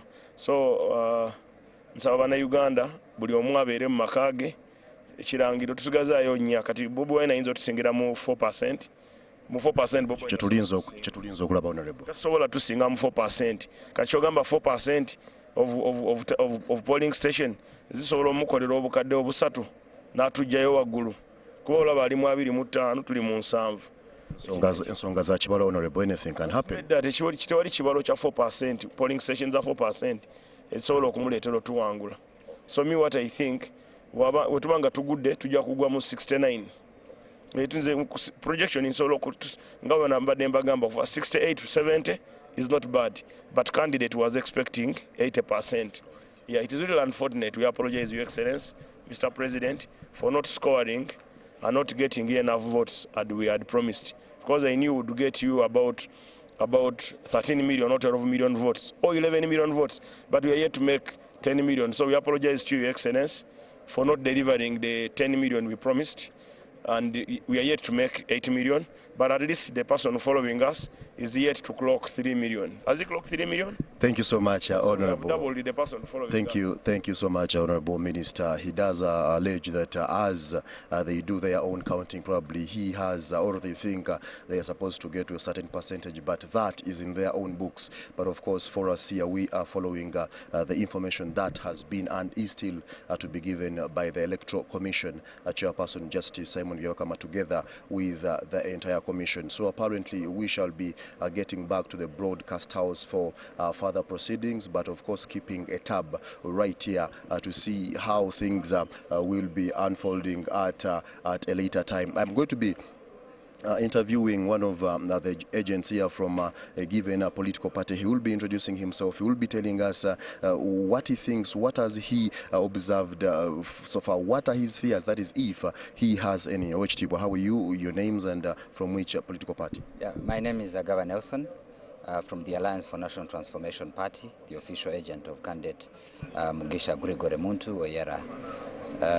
We have just received the update from the Electoral Commission, and of course, even as of yesterday, it has been candidate Museveni in the lead. But the most concern is not about what they read here. We need to look at the process to which they come up, because an election is a process. So I can start making analysis from the day of polling.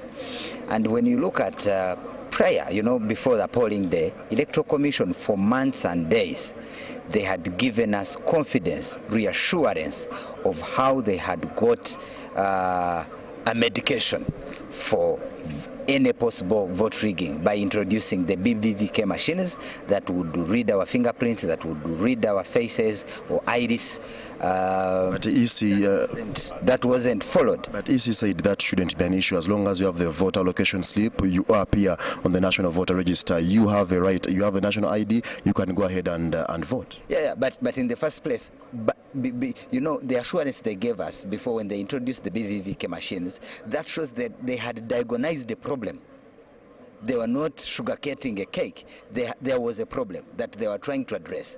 So the question is, was that problem addressed? That's very key. So, two, when you give assurance to the country that you are going to do A, B, C, D as the commission, even on the last observation briefing by the Electoral Commission, they gave that assurance.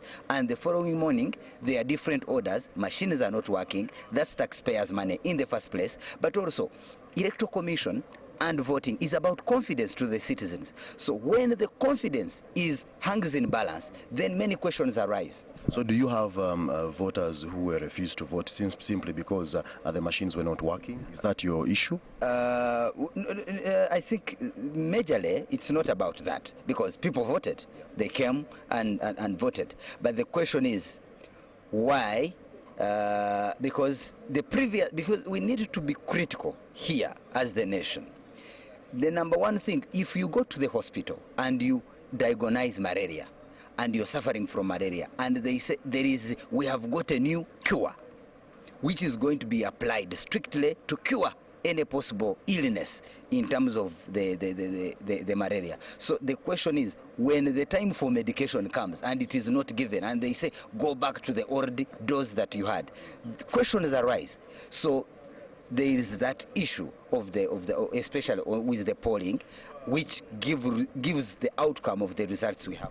So you're not you don't agree with what has been given out by the EC, because I'm seeing your candidate Mugisha Muntu has about 57,019 votes so far that has been gathered, making it 0.54%. What is your next move? Yeah, one, we are getting the results and also further gathering evidence, and at an appropriate time we will, after analyzing the evidence that we will have on table, we'll give a public briefing on the course of action of what possible has to be made. You cannot make a course of action without making proper analysis. We are a party that is designed on values, that is designed on principles that have to give confidence to the nation. And so we cannot just make you first cross the bridge and then take a decision. My last question, the Electoral Commission did put the laptops here for you as agents for the given political parties. You have looked into the system, into the graphs and the graphics in there.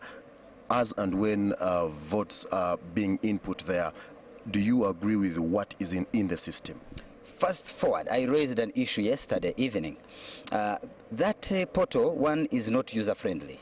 Number two, there are some polling stations, polling stations that are given in summary, where my president votes from. When you check that portal, you will not find the breakdown of the Ruashamiri Town Council as other polling stations. For example, if it is Ruashamiri Town Council, how many polling stations are there? And the breakdown of the voting pattern on each and every polling station. Here it is not shown. I raised this yesterday with the Electoral Commission. They advised me to reach the technical head of the technical team, which I did, but by this morning it has not been rectified. So that shows if I have discovered one, how about if I was given more time to critically analyze that system? Okay. Thank you so much. Which really creates some little major dissatisfaction of how that portal works. Thank you. Okay. Thank you so much. Ladies and gentlemen, you do still hear allegations that are being said out by some of these agencies. He is representing the Alliance for National Transformation. This could be an indicator that it is not yet over, because if agents still have issues, where does this lie? How will this unfold? How will this end?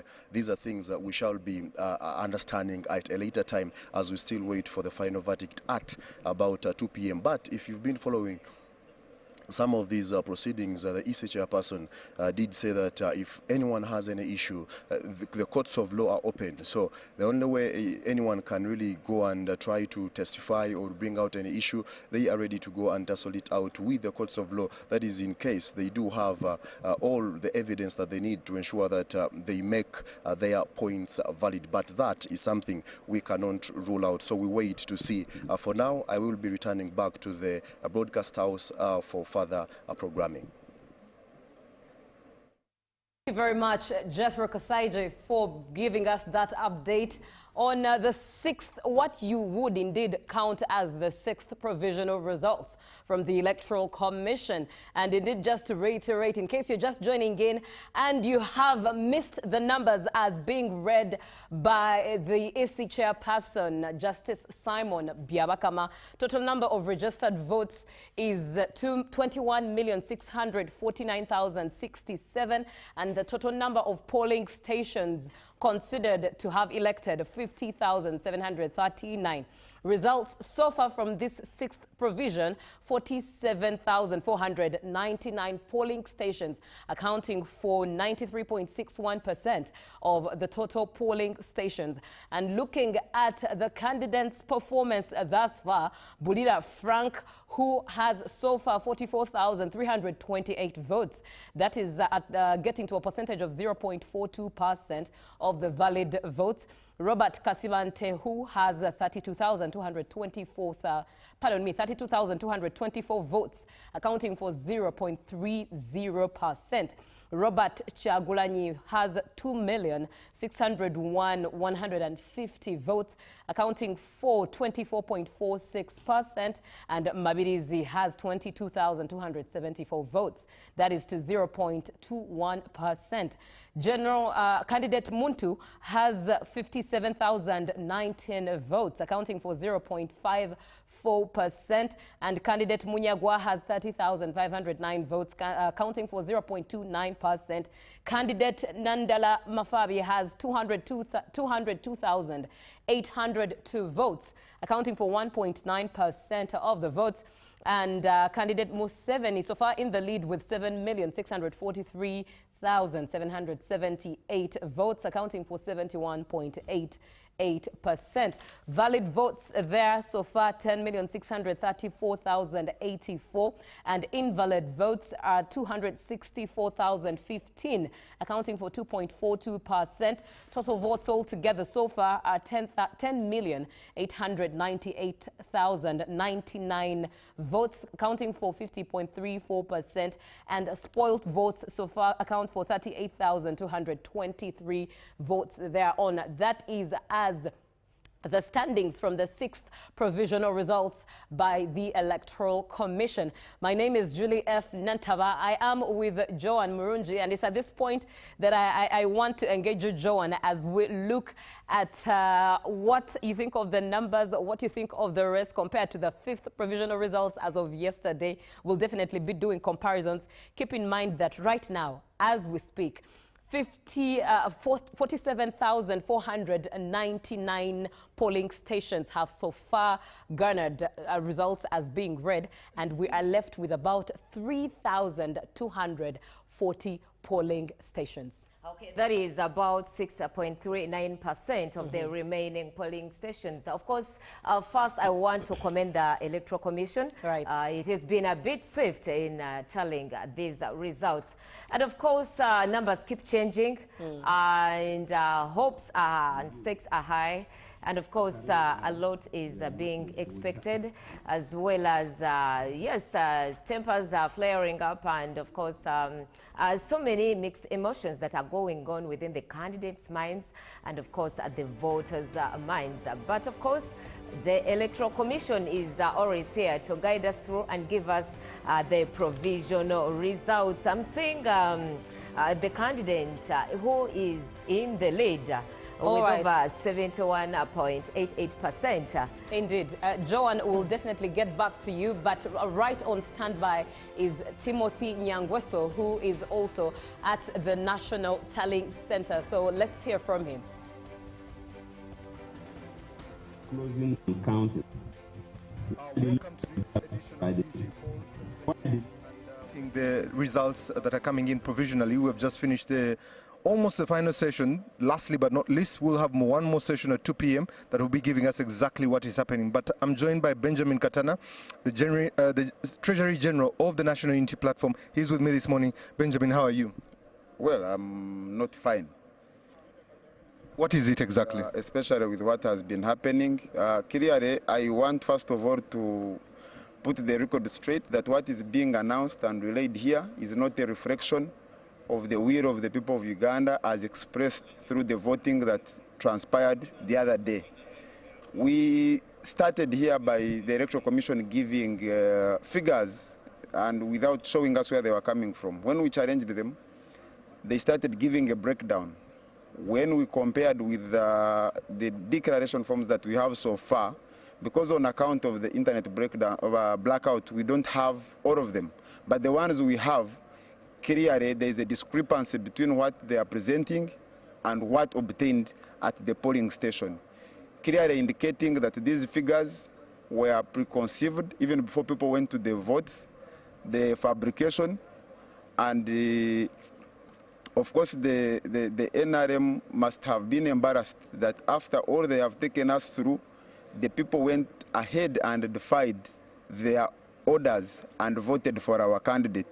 That's why they have resorted now to fabricating results. But we are very confident that the people of Uganda heard the message, because throughout the campaign, the president has encouraged the people of Uganda that under Article 29 of the Constitution, they have a right to express themselves peacefully and lawfully and reject any attempt to subvert their will. And I believe that they will exercise that right and challenge the illegitimate and unlawful actions of the Electoral Commission. What's the state of the Honorable Robert Kyagulanyi Ssentamu right now? Well, we may not be able to speak with certainty about what the situation is in now, because 2 days ago, the army and police besieged his home, denied us access, denied the media access. Last night we received a call from the members of the household that the security forces were breaking into the house. After that, their numbers went off. Nobody has been allowed to access the home, so we don't know if he's hurt. We don't know if he's in jail. We don't know if he has been taken away. We have seen a statement from police this morning denying, but we want to challenge the media to ask them why they cannot allow them to access the residence and speak to him and establish the state in which he is. But because they know they are up to mischief, they want to do it in darkness. They know they switched off internet, they have denied him access to media, they have denied media access to his home, they have denied the leadership of the party access to his home, and whatever they are doing is clearly outside the law, because his home is not a gazetted detention facility. He has not committed any crime. The only crime he has committed maybe is running against Museveni. But we challenge them, if they are speaking the truth, to allow the members of public, the leadership of the party, the media to access his home and establish the facts as they obtain. Finally, you've made very strong assertions. What is the way forward for the National Unity Platform plus your presidential candidate? This is not a matter of National Unity Platform. It's a matter of the citizens of Uganda. It is their right to choose leaders. Now, if you take away their right, they have very many options under the laws of Uganda, and particularly we have been encouraging them to take advantage of the provisions of Article 29 of the Constitution to lawfully and peacefully protest against any attempts by the Electoral Commission to subvert their will. And we believe that they will exercise that right to assert their wishes on how they want to be governed. Thank you very much, Benjamin. We appreciate your time this morning. You have heard it from the National Unity Platform, the Treasury General himself, Benjamin Katana, informing us of what has happened, that the DR forms they have vis-a-vis the results they are seeing, there is something that is differing between the two, but also he has gone ahead to make assertions on what is happening with Honorable Robert Ssentamu Kyagulanyi, and he says as late as last night, his house was broken into, and that's the last communication. The police has also made a statement claiming they do not know anything about it. That is developing story that we need to keep our eye on to see exactly what has happened. But from us to you, we'll keep you bringing the updates to you, but also interviewing more people. We hand you over to the broadcast house. Thank you very much, Timothy Nyangwe, so for that particular conversation. And indeed, we let's start from right there, Joan. Benjamin Katana, who's representing NUP at the National Tally Center, shares his observations, says that results at the Tally Center do not match what is on ground, and goes ahead to say and claim that the NRM is actually fabricating these results, the results that the EC chairperson is releasing are fabricated by the NRM and says that they are not exactly what is on ground by their own mathematics. But of course, before we even get into the uncertainty of their presidential candidate, that is the new presidential candidate, perhaps let me hear what your perspective is on the claims made. That provides spending limits and effective enforcement mechanism to curb. As you can see, it's a press conference at Sky's Hotel Nakuru. That is for the election observers. Let's take a listen and we'll be back. Governing the utilization of technology in elections. C. Review the Constitution and election laws to strengthen the independence of the Electoral Commission by reconsidering the process for appointment of the members. To the Electoral Commission. The Electoral Commission should ensure the consistent application and respect of the Constitution and electoral laws without any interference. 2. The Electoral Commission should improve and observe election nomination procedures to address the pitfall of denomination of candidates duly nominated. The EC should fully finalize the nomination process before printing of ballot papers. 3. The EC should consider a waiver or reduction on the payment of nomination fees for women, youths, and candidates with disabilities to incentivize and enhance their participation in competitive seats. 4. The EC should disaggregate electoral information, including on disability status, to allow targeted provision of sign language, ramps, and accessibility adjustments. 5. The EC should facilitate early setup of the polling station through timely delivery of materials to allow voting to start on time in line with the 7 a.m. to 4 p.m. window. 6. The EC should conduct robust test runs of new technologies such as the BVV case before voting day to ensure their effective use on the election day. 7. The EC should compensate equal time loss in each polling station in line with international and regional best practice. 8. The EC should consider providing shades in the polling stations to cultivate favorable and inclusive voting environment for voting officials, voters, and other stakeholders. 9. The EC should invest in disaggregating election data based on the age, the gender, and disability status. Security agencies. Security agencies should operate within the law and mandate in a manner that is proportionate, impartial, and respectful of human rights to ensure that electoral security measures do not create an atmosphere of fear, curtail human rights, fundamental freedoms, and undermine political participation. 2. Security agencies should refrain from issuing directives on election-related issues that are not within their purview to do so. And we say so because one of the most controversial things as we came in was the issue of after voting, the law says stay within 20 meters radius. But then the chief of the Ugandan Defense Force was the first person that was quoted as issuing that when you vote, you should leave, contrary to the law. And this is coming from the very, the head of the military, created so much tension in the country. If probably that statement was issued by the chairperson of the Electoral Commission, which have the authority to do so, citizens would have taken it differently.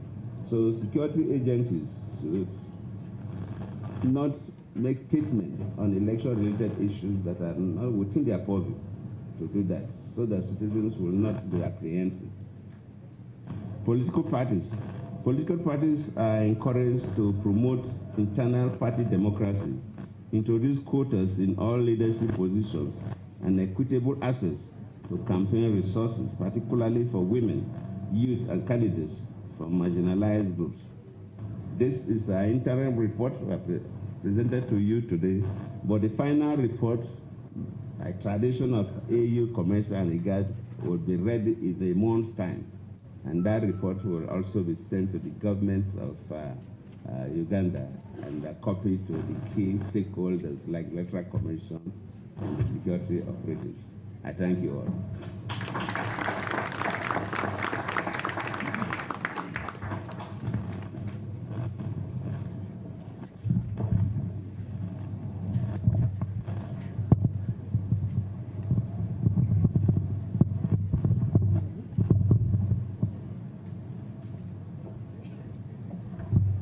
Thank you so much. So that was the report from the combined mission of AU, COMESA, and IGAD. And now we'll hear from the head of mission representing East Africa Community. Thank you. Thank you. Your Excellency, good luck. Jonathan, former President of the Federal Republic of Nigeria and head of combined mission AU, COMESA, IGAD. Excellencies, High Commissioners, representing East African Community member states, Excellencies, Ambassadors and High Commissioners, East African Community observers, international observers, invited guests, members of the press, ladies and gentlemen. Upon the invitation by the Electoral Commission of the Republic of Uganda, the Secretary General of the East African Community, Honorable Veronica Nduva, deployed the East African Community Election Observation Mission to the 2026 general elections in the Republic of Uganda. Observing elections in the East African Community is in line with the fundamental principles of promoting good governance and democracy in the community, which are enshrined in the Treaty for the establishment of the East African Community and East African Principles for Election, Observation and Evaluation adopted by the East African Community in 2012. This election observation mission is comprised of 58 observers under my leadership, and I'm deputized by Honorable Maina Karobia Mwangi, who is the chairperson of the Regional Affairs and Conflict Resolution Committee of the East African Legislative Assembly. The members of the mission were drawn from the East African Legislative Assembly, East African Community Secretariat, national assemblies, government ministries, and electoral management bodies of the East African Community partner states, other than the Republic of Uganda, in compliance with East African principles on election observation that provide that no national of the country holding the election should be a member of the election observation mission. Ladies and gentlemen, prior to constituting the election observation mission, the East African Community conducted a pre-election assessment from 14th to 20th December 2025, whose objective was to evaluate the electoral environment and the preparedness of relevant institutions and stakeholders involved in the electoral process in 2026 elections in the Republic of Uganda. The mission engaged with key electoral stakeholders, including the Electoral Commission, the police, the judiciary, political parties and organizations, the Human Rights Commission, the media, civil society organizations, Uganda Law Society, and heads of other international observation missions. The mission also engaged with the incumbent President of the Republic of Uganda, His Excellency Yoweri Kaguta Museveni, who is also the presidential candidate from the ruling party, National Resistance Movement, as well as the presidential candidate from the main opposition party, National Unity Platform, Honorable Kagulanyi Sentamu Robert.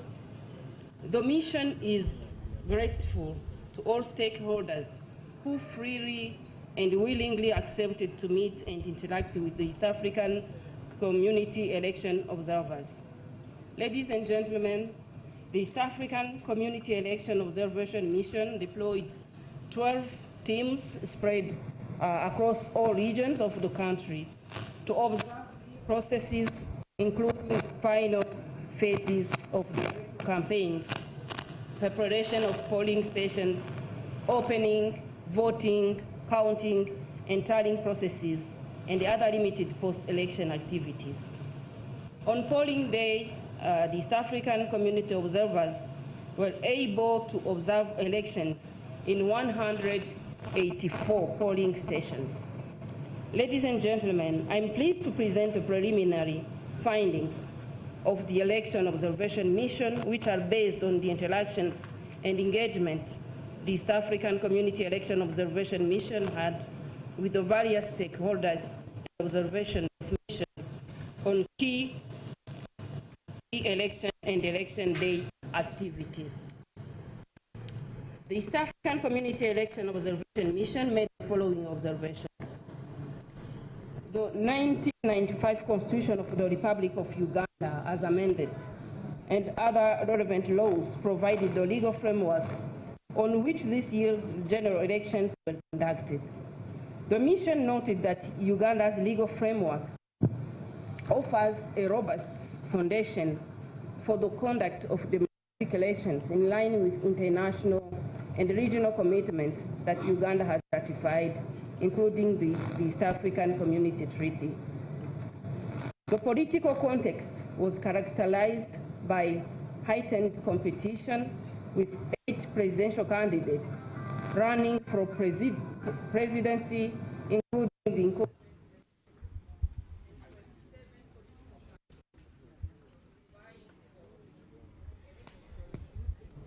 at presidential, parliamentary, and all municipal elections. This reflects rising public interest in governance, broadening political space, and voter choice. The mission further noted that there were several petitions arising out of the political party primaries and several unsuccessful aspirants opting to run as independent candidates. Although these provided voters a wider spectrum of candidates to choose from, it points to internal weaknesses in intra-party, including ineffective dispute resolution mechanism.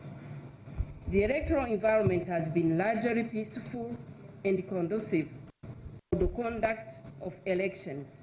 Electoral campaigns were mostly calm and peaceful. The mission noted that Uganda has a legal and a regulatory framework on political party financing, whose objective is to enhance fairness and integrity of the political parties. However, the mission noted that the law does not provide for campaign financing to cater for campaign expenditure so as to ensure a level playing field during electoral process.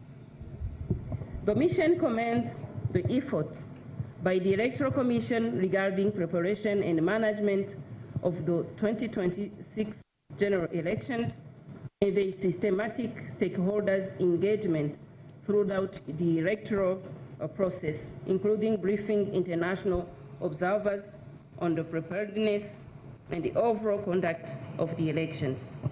The Electoral Commission published a comprehensive roadmap as early as August 2023, covering electoral activities, including demarcation of electoral areas, updates and display of the voters' register, and the nomination of candidates.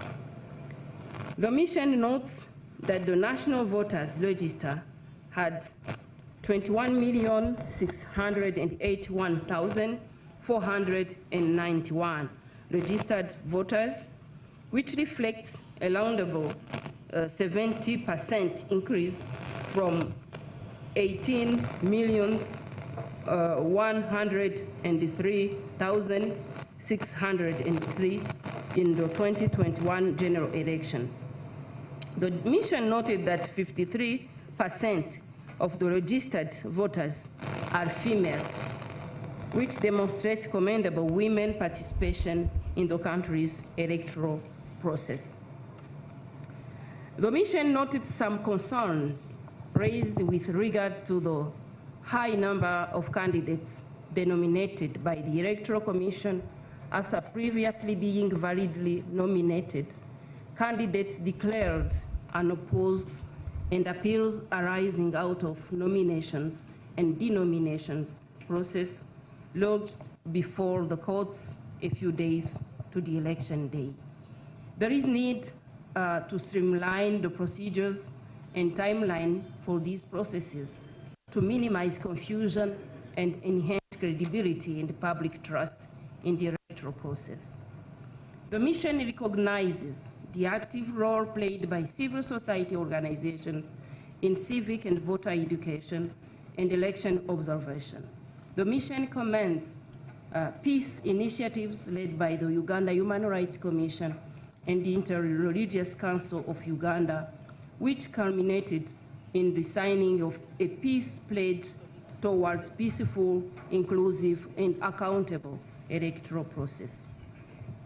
The mission noted that the law provides for equal coverage of candidates by state-owned media. Generally, media offered extensive coverage of the electoral process and were also essential in dissemination of voter information to encourage meaningful participation in the elections. The mission noted that although there was no female presidential candidate or disaggregated data on female candidates, youth, and persons with disability, political participation of women is promoted through district women representatives in parliament. Inclusivity is further enhanced in parliament through special interest groups elections, together with youth, workers, persons with disability, and UPDF.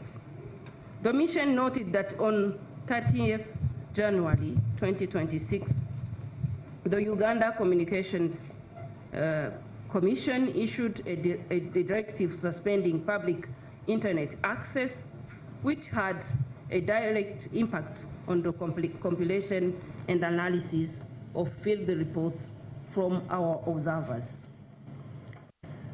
Regarding voting, counting, and tallying, on polling day, the mission observed the following. During opening, all polling stations visited opened late with an average delay of 3 hours due to late delivery of election materials, malfunction of biometric voter verification kits, and delayed setup of polling stations. These delays caused frustrations for voters at some polling stations, with some deciding to leave. Despite these delays, the mission observed that the environment was generally calm and peaceful, with noticeable presence of party and candidate agents. All the polling stations observed were accessible to persons with disabilities, demonstrating efforts toward inclusivity. Assistance was provided to voters who needed it, including those with visual impairments, in line with the legal framework for election day procedures. All polling stations visited were in open areas, allowing for more transparency of the voting processes. However, some of the polling stations did not have shelter for polling officials, party agents, and voters. The observers noted that authorized stakeholders, such as party and candidate agents, had seamless access to the polling stations and performed their duties without difficulties. The presence of party agents and observers at polling stations demonstrated a vital principle of transparency in the electoral process. The presence of security personnel at all polling stations visited ensured peace and order. The conduct of security was observed to be professional, non-intrusive, and discreet. Identification of registered voters was conducted transparently and confirmed by party and candidate agents who had copies of the voters' registry at each polling station.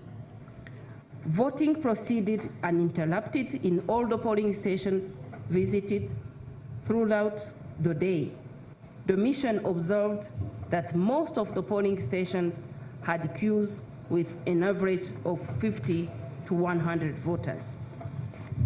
An average of 5 polling officials were deployed in all polling stations visited. There was a commendable gender balance, with at least 50% women constituting the election personnel. The polling officials demonstrated professionalism and handled election duties with knowledge and understanding of the procedures, a reflection of adequate training by the Electoral Commission. Most polling stations closed an hour later than the prescribed time, 4 p.m., acting on the directive of Electoral Commission to compensate for the delays at opening. Voters still on the queue were allowed to vote. Counting was conducted transparently in the presence of party and candidate agents, observers, and voters who maintained the 20 meters radius as prescribed by law. There was a considerable number of invalid votes.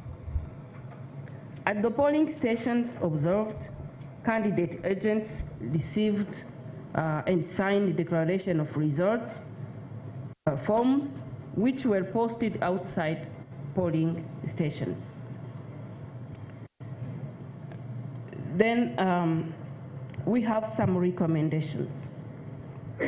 The East African Observer Mission makes the following recommendations. Political parties and organizations should strengthen their processes and dispute resolution mechanism and procedures to address the high number of independent candidates arising from the primaries. Legal reforms should be introduced to provide for campaign financing with a view of enhancing transparency in campaign financing and ensuring a level playing field during electoral process.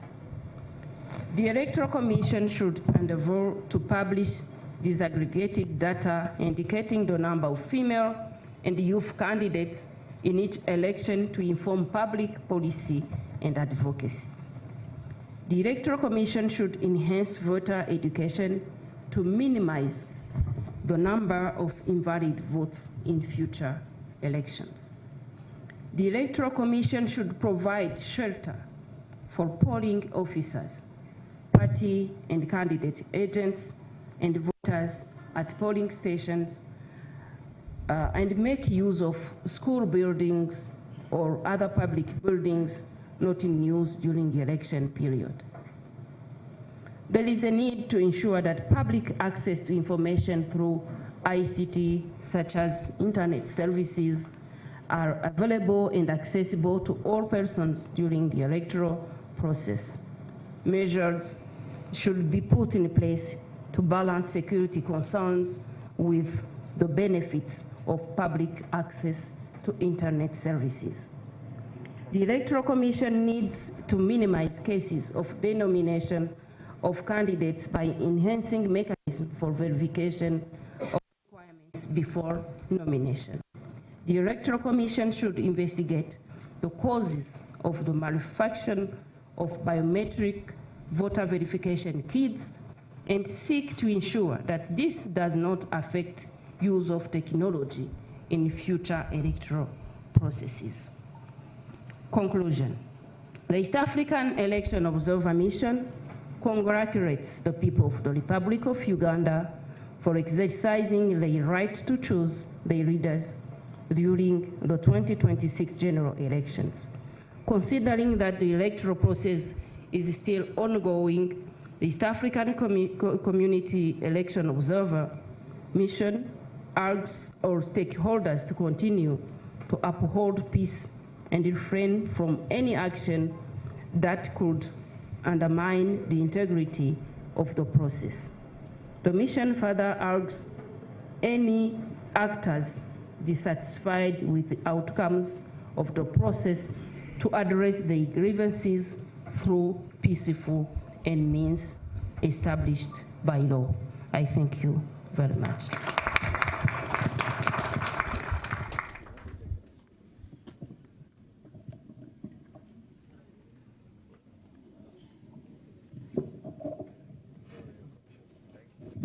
Thank you so much, Madam Eda, from the East African Community. And now we hear from the ICJLR Parliamentary Forum, and after that we will hear from the East Africa Standby Force.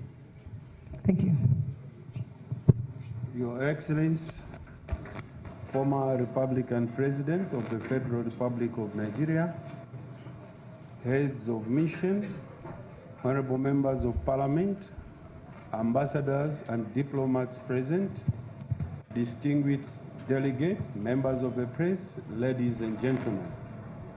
We're extremely honored to present the preliminary statement of the Forum of Parliaments of Member States of the International Conference on the Great Lakes region, which is based on the observations made by our electoral observation mission during the general elections in the Republic of Uganda, held on the 15th January 2026. Our sincere gratitude goes to the people and government of the Republic of Uganda for their warm hospitality accorded to us since our arrival. The deployment of the short-term election observer mission underscores our dedication to uphold the principles of Article 6 of the International Conference on the Great Lakes Region Pact on security, stability, and development in the Great Lakes region, with particular emphasis on the protocol on democracy and good governance. Furthermore, our observation mission is a response to the generosity invitation extended to the forum by the government of the Republic of Uganda. Distinguished guests, ladies and gentlemen, in person to foster a culture of democratic governance in the Great Lakes region, we deployed 21 observers from the member states of the forum, namely the Republic of Kenya, the United Republic of Tanzania, the Republic of Zambia, and the General Secretariat headed by me, Moses Moyo, as the head of mission.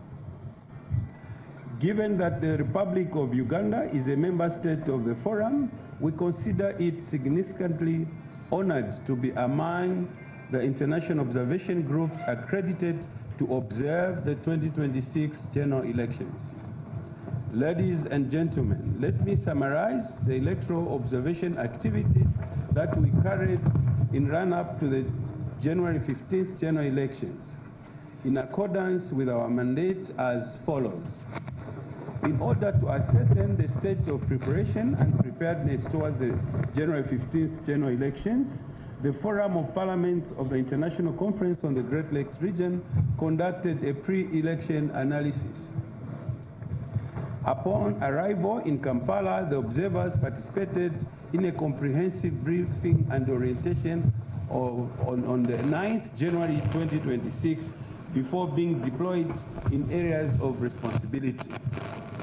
In order to increase public awareness about the presence and mandate of the mission, upon arrival, we officially issued arrival statement on the 9th of January 2026 at the regional training facility in Munyoye. The mission met electoral stakeholders such as the Center for Policy Analysis, briefing by the Electoral Commission, members of the press, heads of mission of international observer groups, and members of the diplomatic corps accredited to the Republic of Uganda. The engagement meetings were aimed at understanding the state of preparation and preparedness towards holding the January 15 general elections. The observers were subsequently deployed in teams of 4 to observe the polling proceedings in Kampala Central, Kampala East, Kampala West, and Kampala North. Distinguished guests, ladies and gentlemen, our pre-election analysis of the 2026 general elections in the Republic of Uganda reviewed the following. The Electoral Commission developed a roadmap for the 2026 general elections, which was implemented in a phased manner. The mission noted that the Commission carried out all planned activities under the roadmap as scheduled. In line with the international, regional, and national framework, the mission conducted civil and voter education in collaboration with key electoral stakeholders such as civil society and the media, among others, to ensure that all eligible citizens understand the purpose, procedure, and significance of the elections. The mission also noted that the Electoral Commission utilized the digital platforms such as X, formerly Twitter, Facebook, Instagram, and WhatsApp, which are increasingly important in engaging with the youths. This intervention helped in providing real-time interaction and prompt response to inquiries. The mission commends the Electoral Commission for integration of physical identification features on the biometric voter verification kit, in addition to the use of the thumbprint. The mission commends the Electoral Commission for the intention to place the notice only in polling stations where nominated candidates would have lawfully withdrawn from participating while appearing on the ballot box, in order to give guidance to the would-be voters not to vote for particular candidates. The interaction with stakeholders revealed that the campaign period was generally calm and peaceful as compared to 2016 and 2021 general elections, which were attributed to adherence of campaign guidelines stipulated by the Electoral Commission and by all political parties. In this regard, the mission commends the Electoral Commission, security apparatus, the competing political parties, and all the citizens for their effort in maintaining peace. There were also concerns raised by increasing misinformation, disinformation, and use of hate speech on social media. The temporary suspension of public internet access and selected mobile services during the election period as a measure by government to mitigate spread of online misinformation, disinformation, and electoral fraud, as well as preventing incitement of electoral violence. Ladies and gentlemen, the mission would like to clearly state that in its finding on the 2026 general elections in the Republic of Uganda are purely based on the pre-election analysis in country polling procedures and voter counting at the polling stations. Let me now address the polling day activities.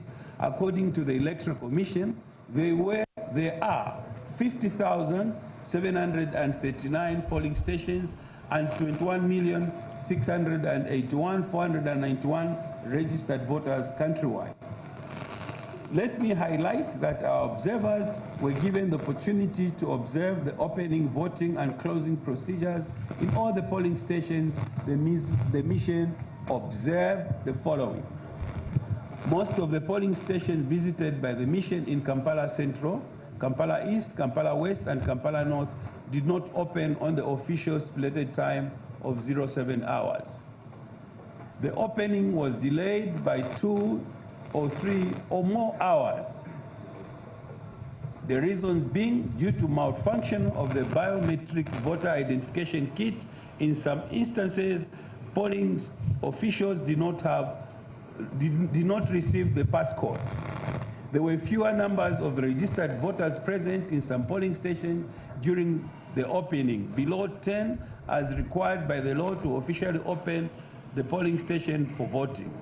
However, as the day progressed, more voters turned up to vote as observed in long queues. Elections were conducted in a peaceful, calm environment that allowed the people of Uganda to exercise their democratic right to vote. The polling stations were laid in a manner that allowed smooth flow and guaranteed secrecy.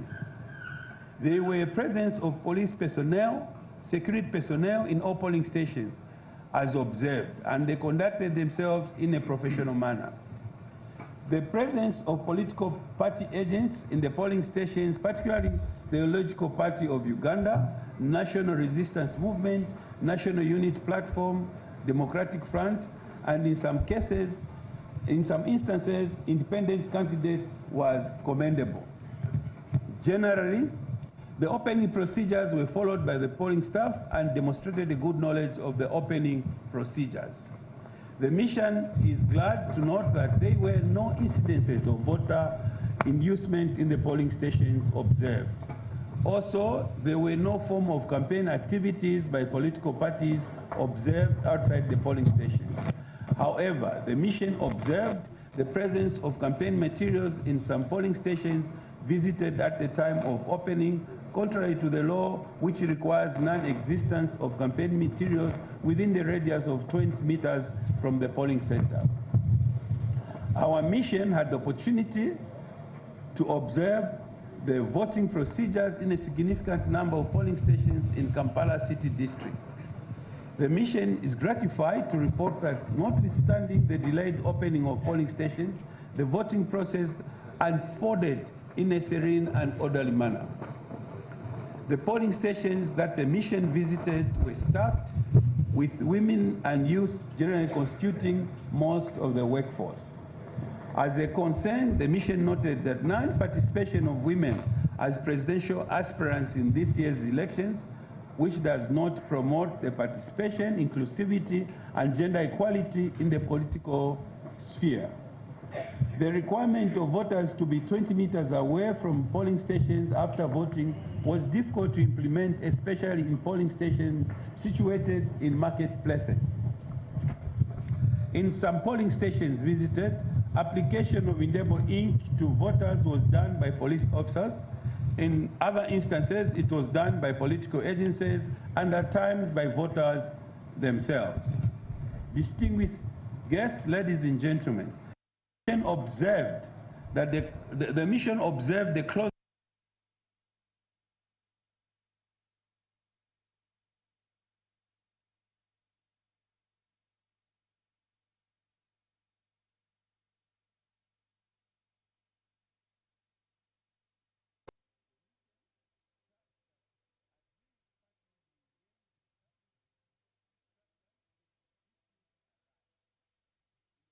measure. The mission calls upon the relevant authorities to handle formal disputes in a manner that promotes a culture of peace dispute resolution.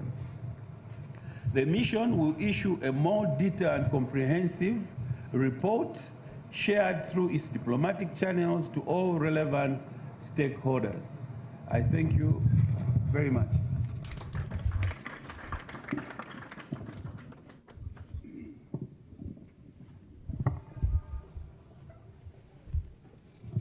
Thank you so much. So that was the report from the International Conference on the Great Lake Region Parliamentary Forum. And now we go to the last report from Honorable Ambassador. I would want to say your name so that I pronounce it wrongly, but I believe it's Ndadaburishimana. Thank you. Thank you, Program Director. Your Excellency Goodluck Jonathan, former President of the Federal Republic of Nigeria, Head of the Joint Mission, AU, COMESA, and IGAD. Your Excellency Bernard Makuza, former Prime Minister and the former Speaker of the Senate of the Republic of Rwanda, Chairperson of the panel of elders of the Eastern Africa Standby Force. Dear colleagues, Head of Missions, dear Excellencies, ambassadors, and members of the diplomatic corps present here, dear observers, members of the press. At the invitation of the government of the Republic of Uganda, the Council of Ministers of Defense and Security of the Eastern Africa Standby Force, in accordance with the East African Guidelines on Election Observation, approved the deployment of an ESF short-term election observer mission to observe the conduct of the general elections. Specifically, our mission focused on observing the presidential, elections that were held on 15th January 2026 in the Republic of Uganda. The ESF Election Observer Mission was deployed in accordance with the African Union Charter on Elections, Democracy and Governance, and the International Declaration of Principles for International Elections Observation, with the authority of the chairperson of the Eastern Africa Standby Force Council of Ministers of Defense and Security. Ladies and gentlemen, our objectives were to enhance public confidence in the electoral process, to promote the fundamental freedom of political rights of the local population in Uganda, to conduct an objective assessment of the polling process, to support the democratic process of the Republic of Uganda, to observe any situation that may lead to a political crisis that may emerge after the elections, and then to uphold ESF's mandate in the promotion of peace and security. The mission was led by myself, Ambassador Jedon Ndabashimana, from the Republic of Burundi, as head of mission. I was assisted by Right Honorable Bernard Makuza, chairperson of the ASF panel of elders from the Republic of Rwanda, who acted as special advisor to the head of mission, and by Swef Kamaradini from ESF executive staff as deputy head of mission. The mission comprised 19 short-term observers drawn from the ESF member states, including Burundi, Comoros, Djibouti, Ethiopia, Kenya, Rwanda, Somalia, and Sudan, as well we were assisted by the technical team of ESF. Our mission was deployed from 10th to 18th January 2026. Observers were deployed in 9 field teams. One team was manning the Mission Coordination Center, MCC. The field teams observed the polling process in 113 polling stations. The field teams were deployed to all regions of the country, covering Kampala Central and the peripheral areas, Wakiso District, Jinja Municipality, Entebbe Municipality, Mbale City, Guru City, Fort Portal City, Mbarara City, and Lila. The mission leadership participated in local and international observers briefings with head of missions at the regional and continental level, met with the Uganda Electoral Commission, media, and civil society organizations. The objective was to have a fair and objective understanding of the electoral process and the political context. We have the pleasure now to present our main findings.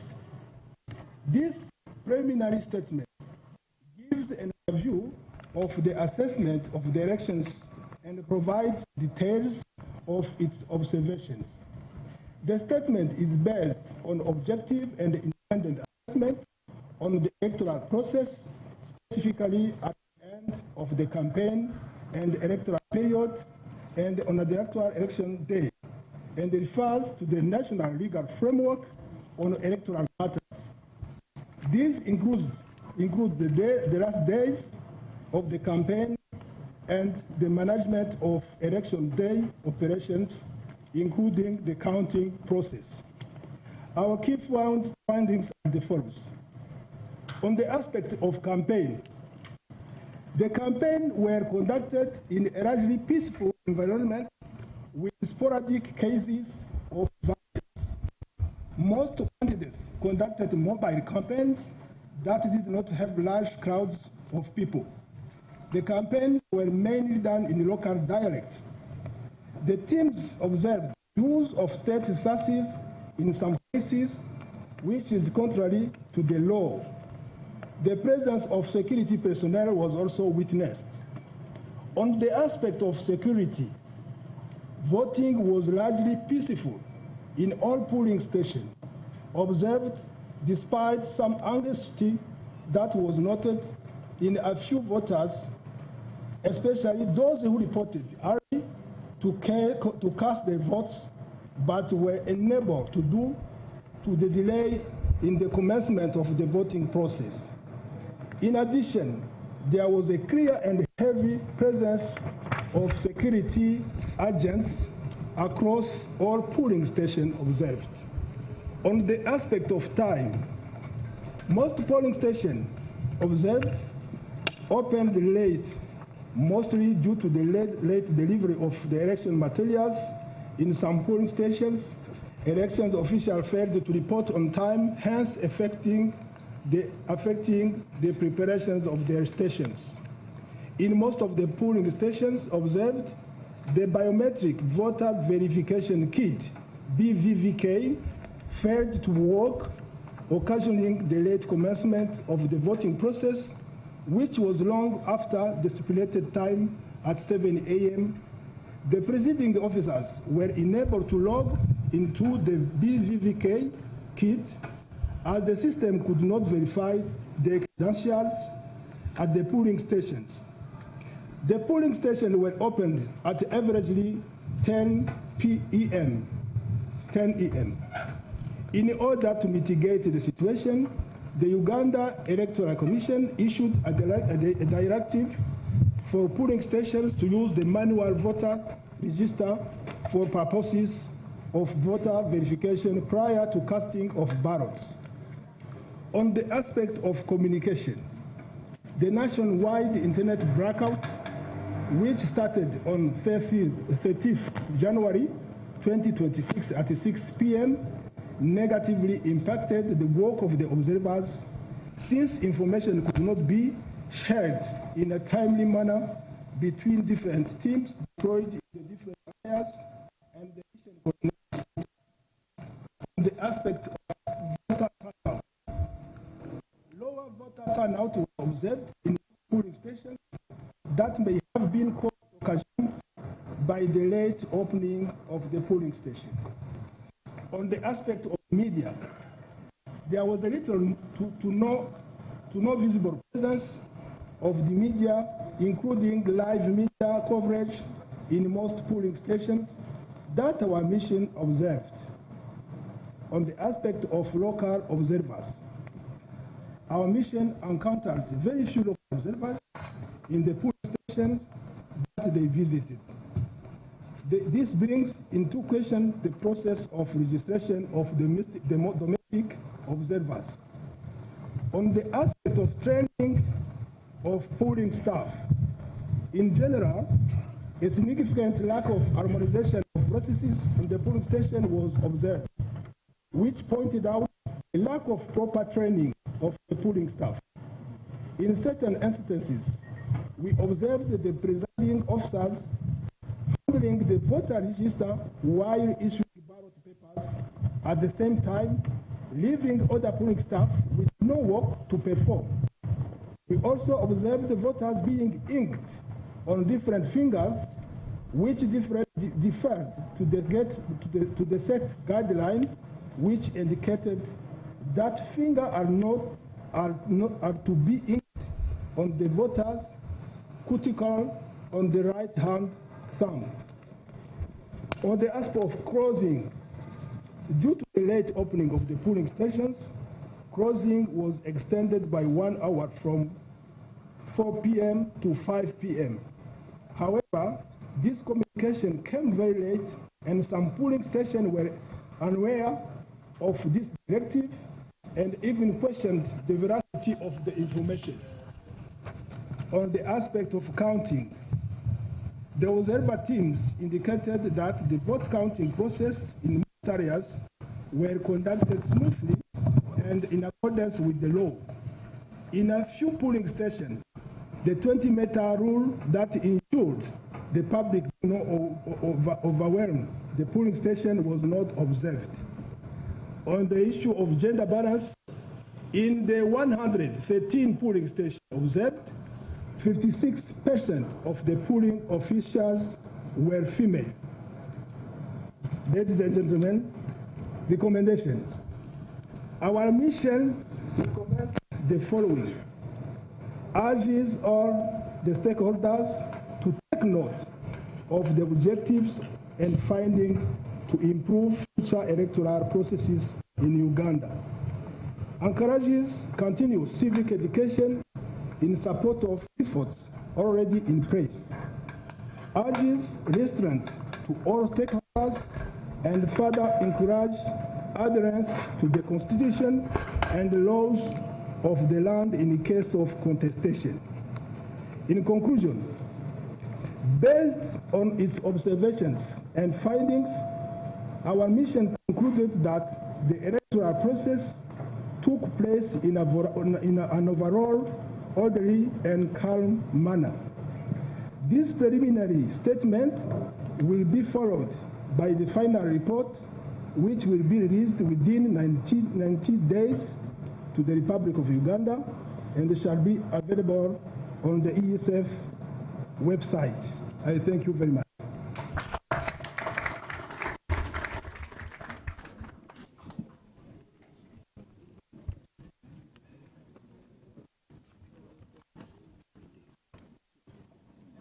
Thank you, Honorable Ambassador.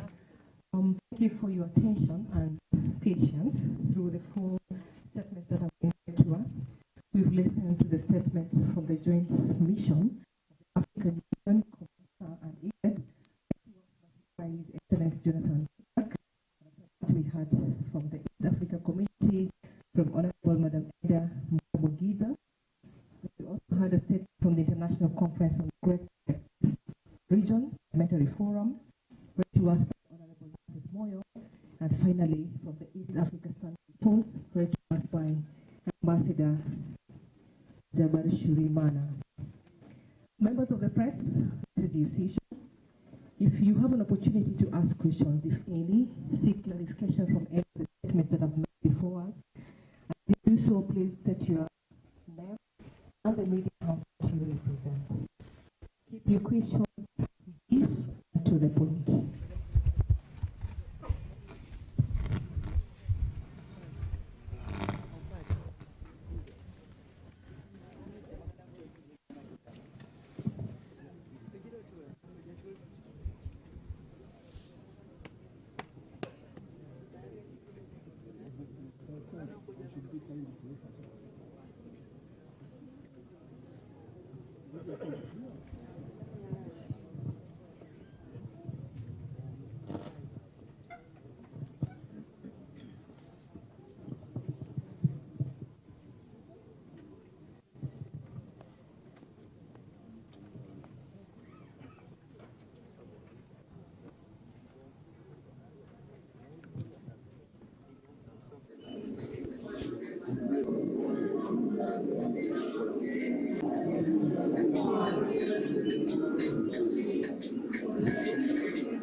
Musoke Alice OCB, 328.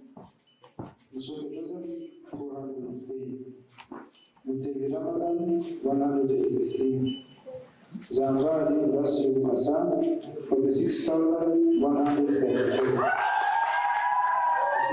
As a returning officer for Soweto District, in accordance with Section 77(1) of the Parliamentary Act, declare Zangari Rasul Hassan was obtained the highest number of votes to be the elected candidate for Nasa and Municipal constituency in the Soweto District.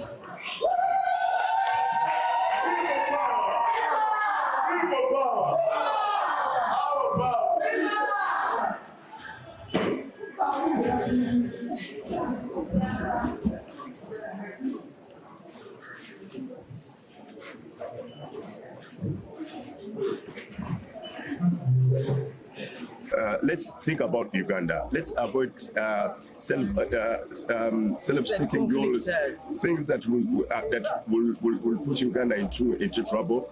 We come into election not to fight. This is not a battle. This is not a war. We are here to bring ourselves to those who are going to vote us, and people will choose their leaders. And we believe that's the democracy we are talking about. Let's have a free and fair election rather than going into battle, rather than going into running battles. I was telling my campaign agent and those who saw me where I voted, I got a lot of issues. The soldiers were chasing us from the voting areas. And they arrested some of our people. And they also arrested some of our people. I think that should stop.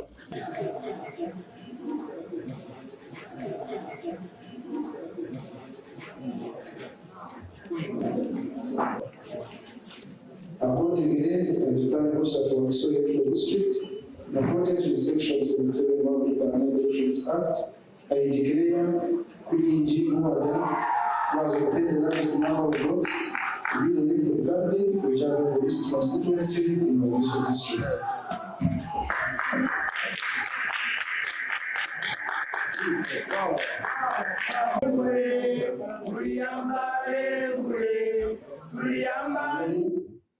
$4,254. Nato Bataille Medina, 172. Accordingly, as the plan moves along, so surrounded by security, so he cannot go out. But I've not seen him to know, because we're preparing for this conference. But before we leave, because we will include some of this in our final report, because we're still observing, before we leave, we'll find out why is in a semi-house arrest situation, though he's in his own house, not where we visited, because I was told that it's not in the house where we visited him, but that is in a different house, but that is his own house, surrounded by security people. That is the information we have. Though there's flying news that, in fact, somebody asked whether that even helicopter flew out in the night. Got that information. That was the wrong information. It's not been flown out of this of the country, but we don't know details, and I cannot just guess. I have to tell you exactly what I know.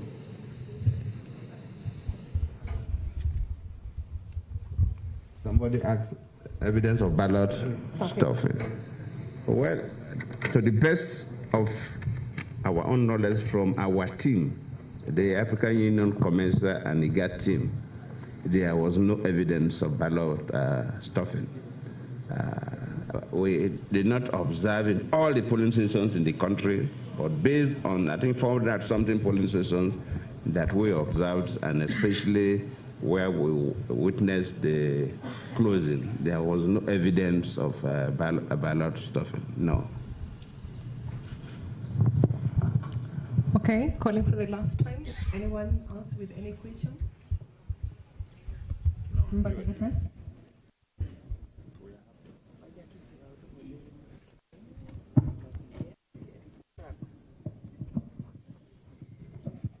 My name is Akre Papa, and I work with Mlengra News. My question is Excellency Jonathan Goodluck. Sir, given the fact that the internet was shut down, did you get a chance to hear from the Electoral Commission on how they were receiving these results from the regional tally centers and the polling stations on the ground? Thank you so much.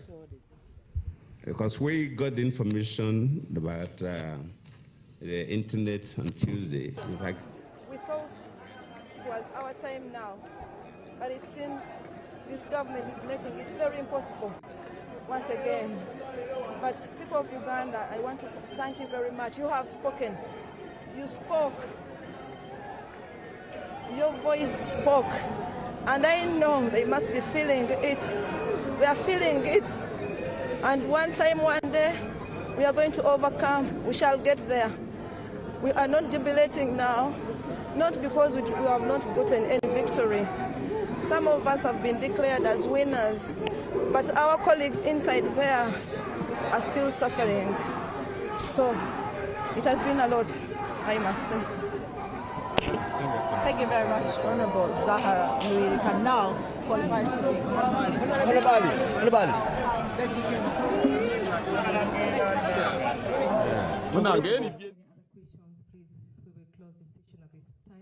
But allow me to appreciate all members present here, starting with the various heads of mission, the committee represented here, the observers mission, or rather observers who went to the various missions, long hours of dedication, some in very rough terrains, drafters of the various speeches, communication and visibility team, coordinators of the various missions in here. Thank you so much. And of course, our drivers who went to very long drives. Thank you to you all. As you go home, we wish you journey masters and a prosperous 2026. Thank you.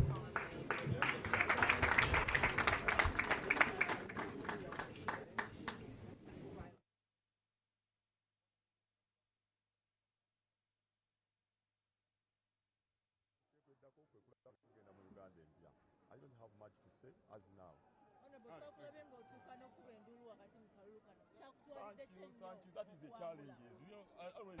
Supporters of Madina Nsereko. Madina Nsereko, who has successfully been declared as the MP for Kawempe South. Madina Nsereko has beaten a man popularly known as Chairman Nyanzi, or Nyanzi Sentamu. Madina Nsereko managed to garner 18,591 votes, and the contender, Chairman Nyanzi, garnered 11,222 votes. Accordingly, there are other candidates who have been declared here, including Zahara Ruyika. Zahara Ruyika of the National Unity Platform,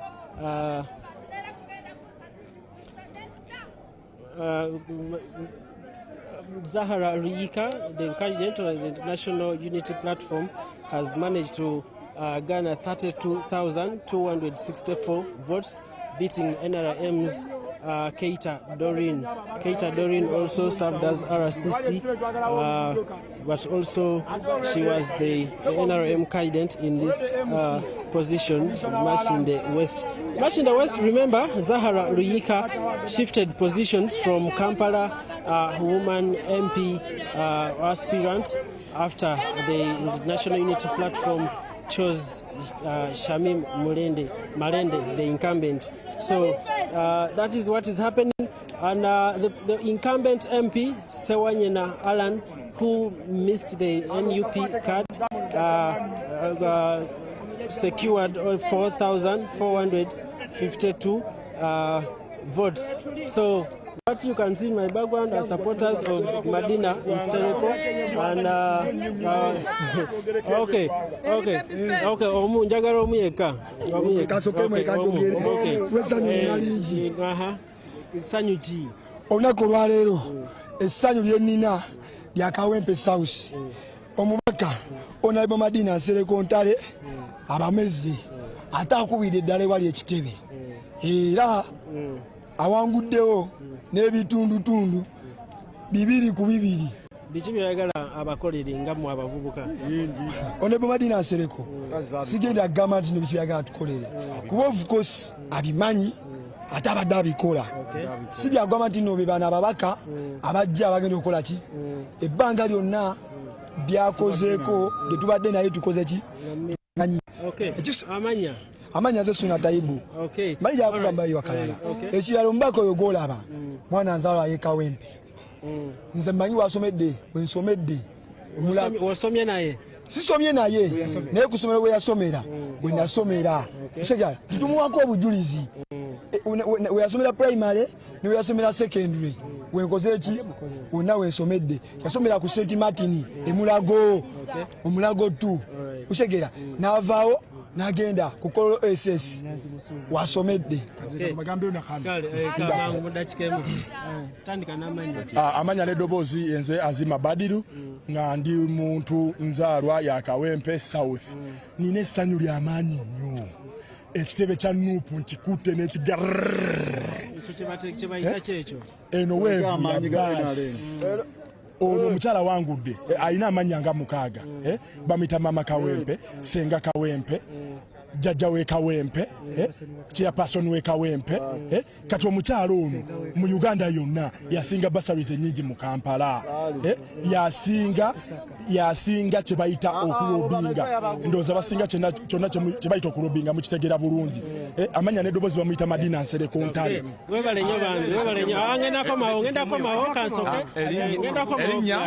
Erinnya Ziwa Charles. Ekyamazima amatuufu tubadde tukulemberwa abaami. Ku luno twasabye katukulemberweko maama tulabe yatulera.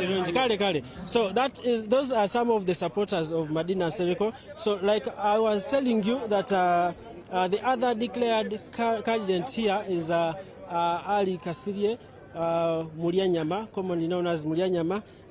That is the candidate for NRM, Machinde East, who managed to garner over 17,000 votes. Then the NRM scooped 15,522 votes. So what is happening here? My concern is the number of invalid votes, because when you look at the declaration of result forms, you look at the invalid votes increasing at many of these divisions. So this calls for a lot of questioning about civic education, because of recent I witnessed the Electoral Commission chairperson and a section of the Electoral Commission officials educating the public on how to cast their vote. But you find that if in a constituency like Rubaga North and Rubaga South, there are over 3,000 invalid votes. So you question why, where is the problem? These are some of the areas that need to be looked at. The returning officer of Kampala district, that is Muhasa Rashid, is now left with 2 positions to announce, and that is the Kawempe North constituency and Kampala district woman MP. Kampala district in total has got 10 slots of the parliamentary cake, which has to be shared. So far, NRM and National Unity Platform have booked positions to have a share in this cake. So we shall be giving you what happens as we get the results from the returning officer. The mood here is a bit energetic. There are those who have beautiful smiles. There are those who arrived with beautiful smiles at the start, but right now the smiles have disappeared. You know why. So that is what is happening here. My name is Daniel Mugoya. We shall be giving you more updates when they come in. Thank you very much.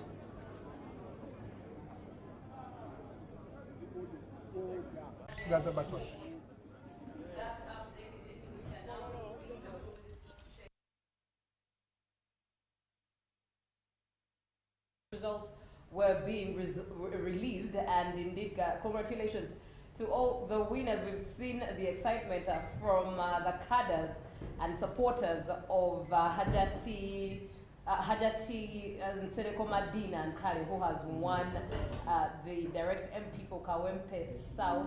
And of course, we also understand that Zahara Luirika, representing the NUP party, has won for Machindie Division West. Ali Muyanyama has also won Machindie East under the NUP ticket, and Joel Senyoni has won Nakawa West right there. You are watching UBC TV. My name is Julie F. Nantava. UBC Uganda goes to the polls. Now, looking at the report from the observers right before we got into some of the winners. Now on your screen, the results, party performance, status check. So far, we do have 196 MPs for the NRM party and 25 MPs representing the NUP party, and independent is being represented by 39 members of parliament in the 12th August House. UPC represented by 3 members of parliament. The DP party is being represented by 5 members of parliament, and the UPC party is being represented by 3 members of parliament. PFF 2 members and ANT 1 member. Those are the members that are looking forward to representing Ugandans in the 12th August House. Looking at the big shots that lost this election, we do have Beatrice Atim. In other words, Beatrice Anywa, Mama Mabida.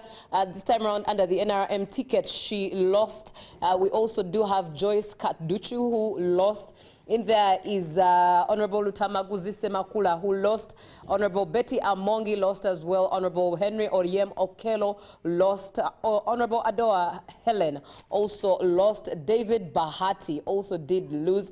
Mwanga Chivumbi under the NUP party also lost Butambala County. And Matthias Simpuga also lost. And Theodore Sechikubo did lose as well. Semujunganda and Medad Segona. Those are the names of the big shots that have really represented in the August House and are not coming back. The Secretary General of NUP. Secretary General, but he was not in Parliament. So we're looking at the names. Those that were in Parliament. If you're wondering who didn't defend their title. Yes, who did not defend. In case you're wondering who I'm having this conversation behind the scenes with, it's Honorable Mike Sivalu. He's definitely having a conversation with us in just a bit. And on that note, actually, let's start this conversation with the observers. The observers who have taken a look at the Ugandan election have given their report, given their recommendations. Some of the observations they made, they are being headed by former president of the Federal Republic of Nigeria, His Excellency Goodluck Jonathan, heading all the mission of the observers team. He made mention of the fact that youth and women participation in their view was quite low, especially if broken down for women participating for the position of presidency. Inclusivity in the electoral commission cycle was also quite low. Inclusivity in the name of peoples with disabilities, and of course the robust technology has to be studied more. They felt that it lacked. Now they did share what they saw on the opening day, and of course they made mention of the malfunctioning of the BVVKs, delayed voting requirements to the polling stations, and they made mention of the fact that despite the fact that there were those two issues at the start of the election, of the voting cycle, the environment was calm altogether, and the assistance with PWDs, they took note of that those who had disabilities were helped by someone. If it's a blind person, they'd help them to tick. If it's a lame person, they would help them to walk to the basins to tick their candidates, but rather it's still low. And then polling stations were open but had no polling shelter. The observers mentioned that polling stations had no polling shelter to protect or aid polling agents and election officials in their work. So even if it rained cats and dogs, they would suffer the consequences. And even if the sun was scorching, which it is lately, they had to suffer the consequences. They also looked at the presence of security, and for them it meant that this ensured peace during the election process, the voting process, and security was also professional according to the observers, and voting was uninterrupted in the places that they visited. They also commended a balance in gender. There was gender balance according to the election observers, and they also noted a professional exhibit of the polling officials right there. They also took note of a considerable number of invalid votes. Some of the recommendations they put across: political parties should come up with amicable solutions of conflict resolution that does deal with the numbers of independent candidates that lean towards these parties. They also recommended that the EC should share a statistic of candidates who are female candidates who are participating. First and foremost, the fact that the male candidates were the only ones representing as presidential candidates did not cut it. That means for all other candidatures, that the numbers of female candidates had to be stated. The statistics had to be stated. And they also recommended that there was a need to make indeed public shelters for polling officials, but also the issue of the internet. The observers stated that information needed to be available for voters, especially on the internet, and internet needed to be accessed. And they also stated that the Electoral Commission should reduce on the numbers and cases of candidates who are denominated or disqualified, citing that some of these issues should be rectified as early as possible before someone is nominated and their name ends up on the ballot paper. They also emphasized peace right there. Now on the screen, let's follow what is on the screen. Shamim Malende being declared heading to the Kampala Tally Center at Kololo as they declare Shamim Malende as woman member of parliament for Kampala. Let's take a listen.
We are glad that you've been able to give a very objective update and analysis of the developments.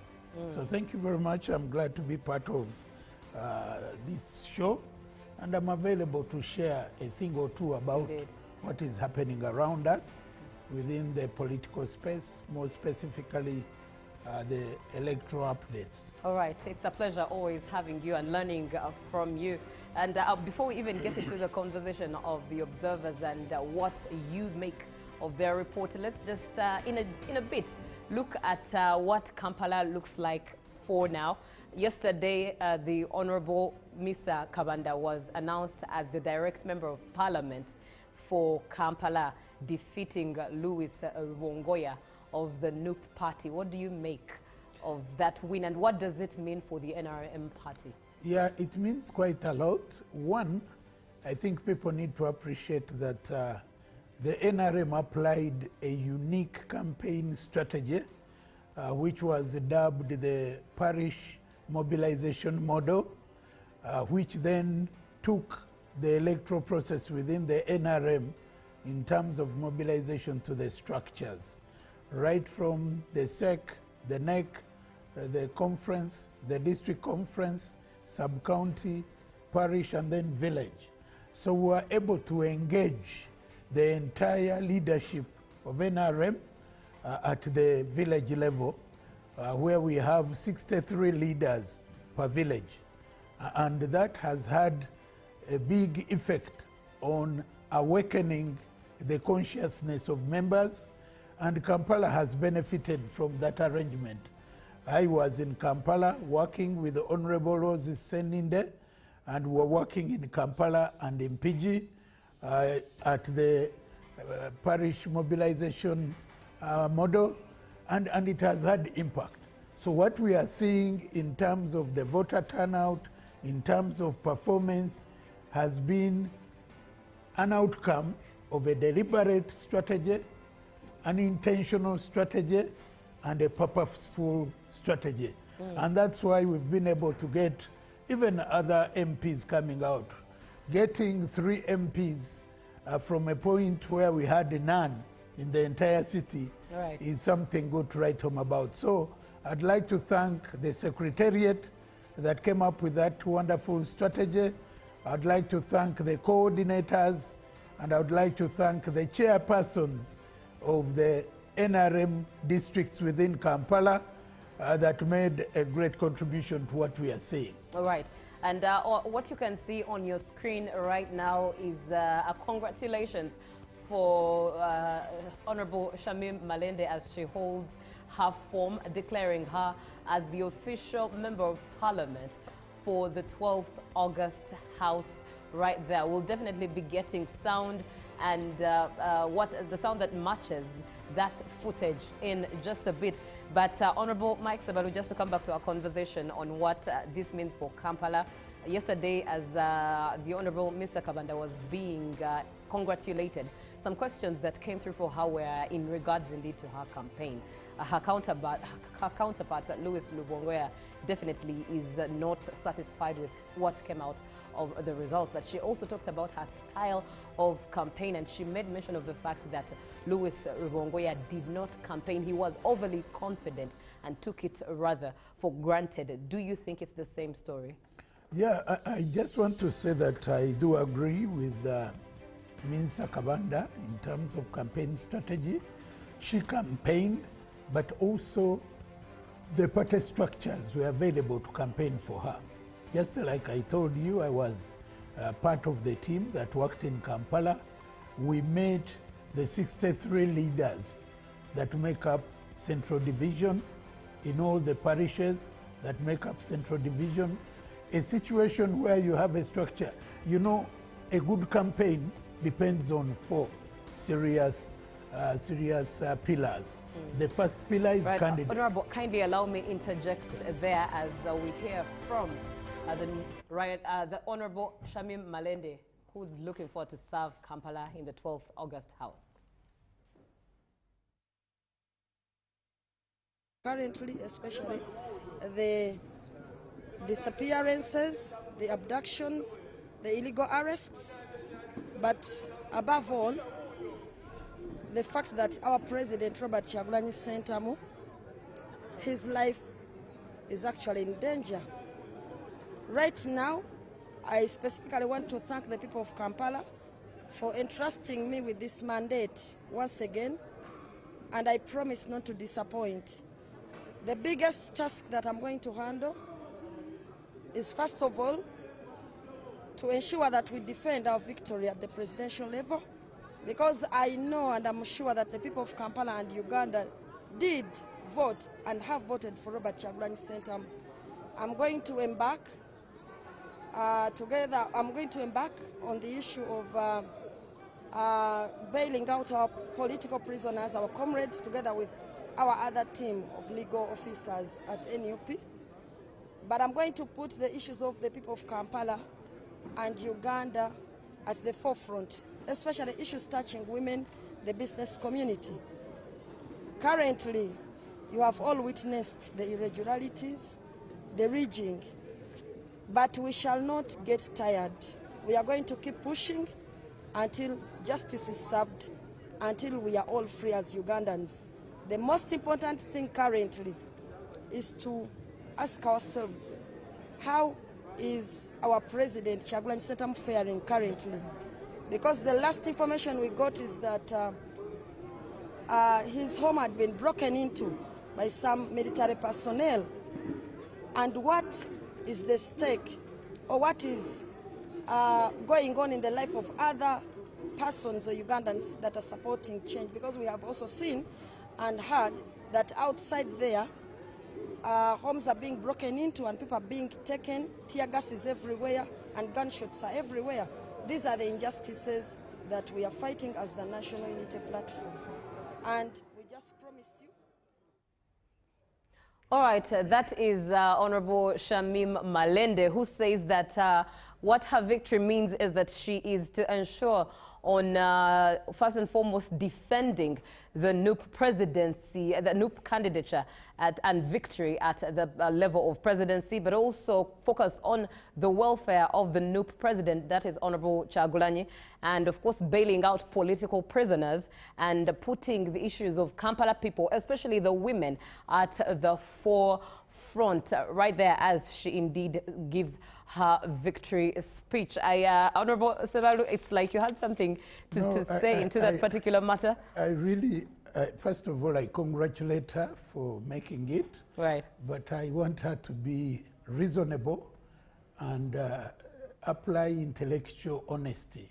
There's great intellectual dishonesty when she talks of Kyagulanyi's victory being taken. She no evidence, no nothing. I think the politics of populism has no space in the future. She should appreciate that where Kyagulanyi has had great support, he's been able to win. He's won Kampala, and he was won largely in Buganda, where he has majority of supporters. Everyone knows that beyond Kampala, beyond Buganda, Kyagulanyi has isolated support out there. So for her to come up and say that the first point of her is to defend a victory, because first of all, the elections have not been declared. The winner has not been declared, so there is room for that. For someone to begin by saying that the victory is robbed is really being intellectually and ethically very dishonest. Yeah. Speaking of the politics of populism, as you've indeed rightfully identified it as, let's go back to the issue that you are completing of the campaign strategy of Honorable Mr. Kabanda Mr. Kabanda, Rubongoya. Yeah, a good campaign. One, you must have a good candidate. And in Mr. Kabanda, we had a good candidate for Kampala Central. One, she's got a name visibility. She's got brand recognition. She's got brand visibility. She's got good image. She's got a good profile. So when you talk about Minsa in Kampala, it is synonymous with the Kampala. She's been in the politics of Kampala as a councillor at LC3, at LC5, and she is currently the minister in charge of Kampala, and she's been able to articulate the issues of Kampala. So for her to stand in Kampala Central, she was overqualified for Kampala Central. And when you talk about Rubongoya in Kampala Central, in the issues of Kampala Central, he's alien. He's a stranger. He's not served in any position in Kampala politics. He's not been anything in Kampala politics. If anything, he got a lot of votes unexpectedly. Whatever he got to me was more than expected, given his profile within Kampala, his background within Kampala. He's a stranger, he's simply coming, and I think he benefited from the overall popularity of the umbrella. It was not about his qualities, it was more about the party. So for him to complain about Minsa is to be dishonest. So first, the candidate was more credible, was more compatible with the people of Kampala.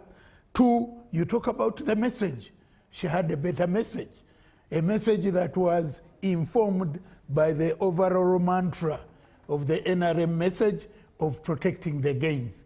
There are so many gains people in Kampala have been able to register, and that message connects with the people, resonates with the people, is relevant, is positive, is desirable, and is most welcome. So with that, she had a good message. Three, she had the structures. The NRM structures within Kampala Central were all activated to support her.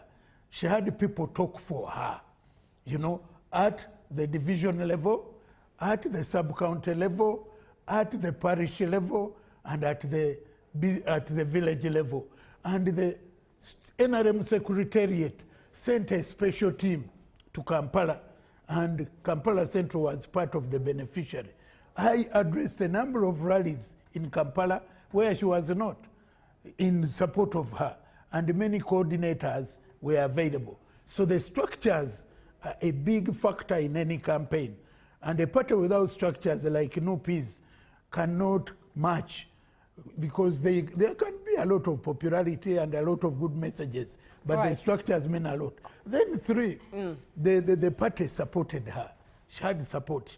There was a budget to support her as a candidate of NRM, because NRM took responsibility to support its MPs. So there are those areas like agents, like some of the meetings, the party came in and gave her a helping hand. So with the search, you wouldn't be surprised that he made it. On top of that, she had other structures.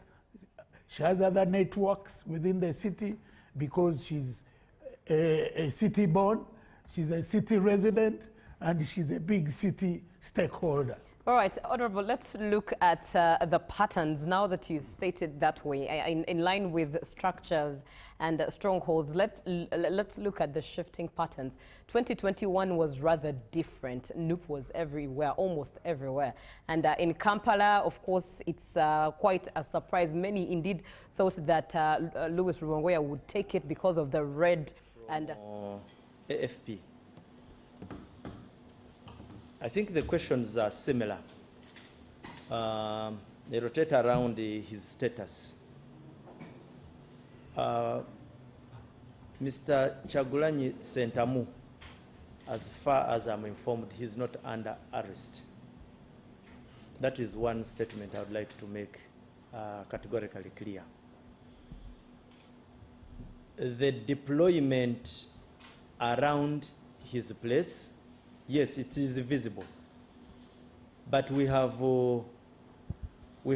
deployed in all areas where our intelligence estimates give us a point to such areas as areas of interest, including places or precincts around Magere.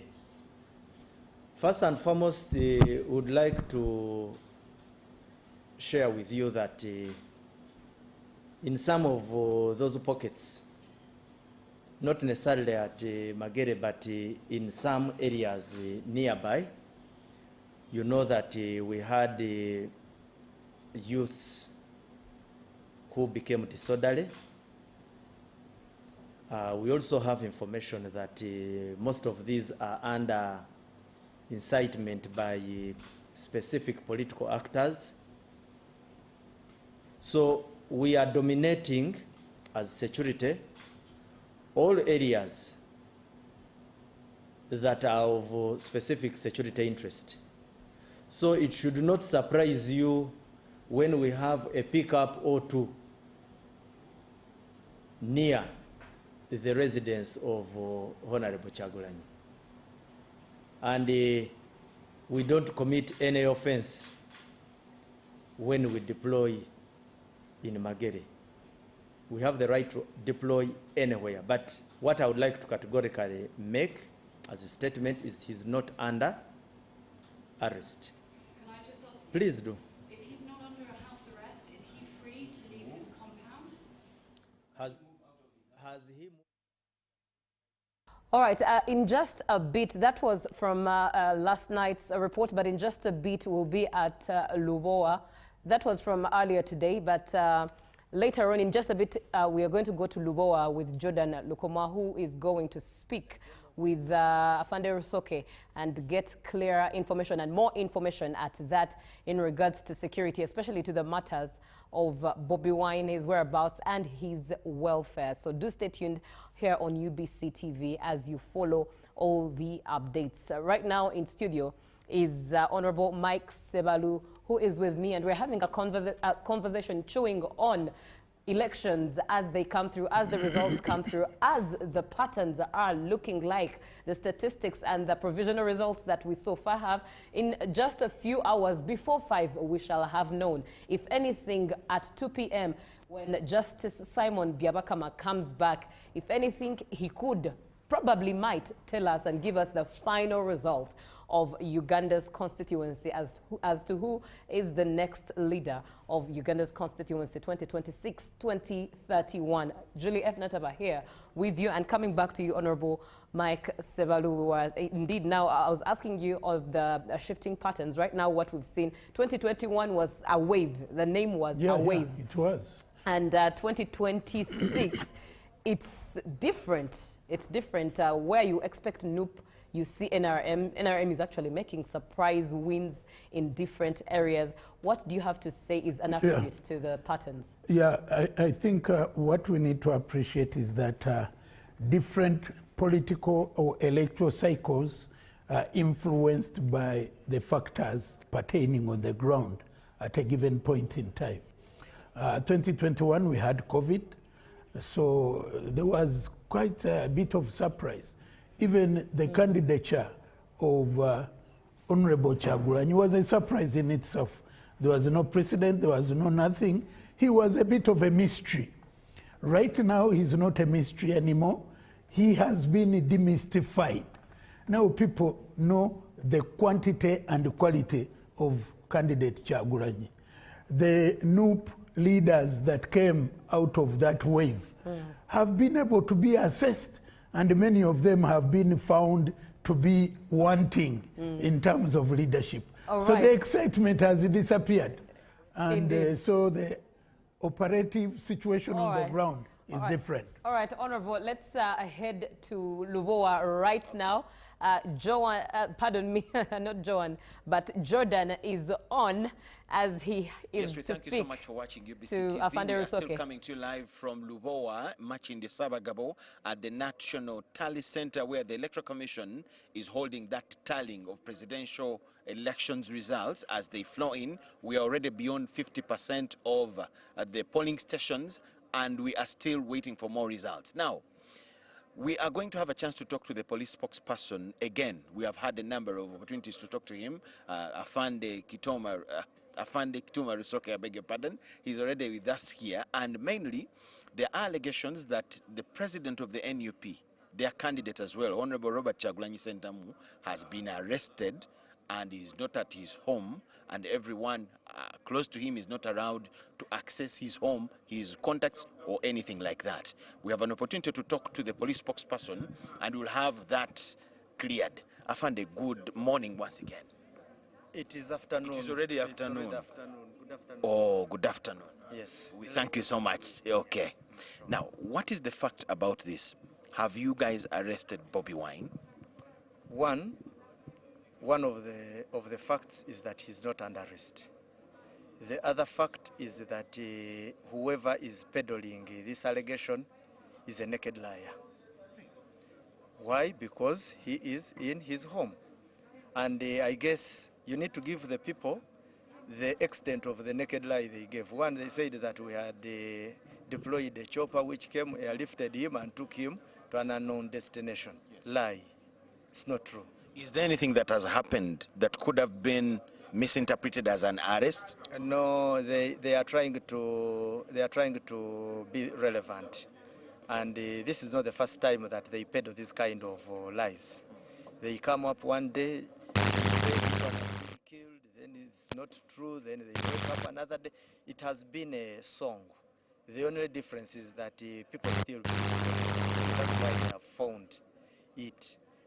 Because in other countries, you lie like this, you are even supposed to resign.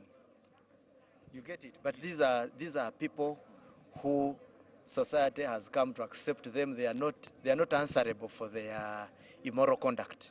They seem to be in a comfort zone of sorts. They say you have denied access of his close kind of relatives and party members and his officials. They cannot access him neither on phone nor you have even cordoned off his home. They are not allowed to enter. At least if they entered, they would know that he's not arrested and come to tell the world a different story. Have you stopped anyone from accessing him, and why? There is deployment around Magere, like so many flashpoints and hotspot areas of the country. Of course, as security, we also cannot allow somebody to use his home as a springboard to cause chaos. But to say that we have sieged him and is under arrest is an overstatement. So what about the allegation that you have denied them access to the home? No, these are the same people. They thought they would use Magere for organizing a public disorder, and we said no. That's why it is a no-go zone. Who said it's not a no-go zone? That's what they say. It is a zone. Have you denied some people from accessing? It is a zone where they cannot go the way they want to do things wrongly. Yes, that's what I can say. Okay. So some people can't access it because of the information you have? They can't access it the way they want, and to particularly to fulfill the ulterior or those insidious motives. To calm down the situation and the worries and the suspicions, how can you help the world to know that the man is there, he's with no problem and he's okay? Let them believe us. The man is there. Only that, unless you are saying that again we should pull him out of his house to parade him before public, which is indecent. If that's what it may take. No, he's there. How about his phone calls, his contacts, is what they can't access him? I can't go into those details. What brought me here, you got information that he was not there. I have answered you, exactly. Okay, still around security. We've heard of some places that had shootings the previous day, people arrested. Is it Machindie, Samatuga, where? What happened last night in those places as police, if you can tell the world, and those who may be scared of going there, if they have relatives there, what happened and what is the state of affairs in those places? First and foremost, nobody should get scared of going around with his normal business. It is only lawbreakers who need to think twice. You cause chaos, you don't cause chaos and then start asking the outcomes of your chaotic behavior. Do your business well, go your normal business. If you have any discrepancy, go and use lawful and legal channels.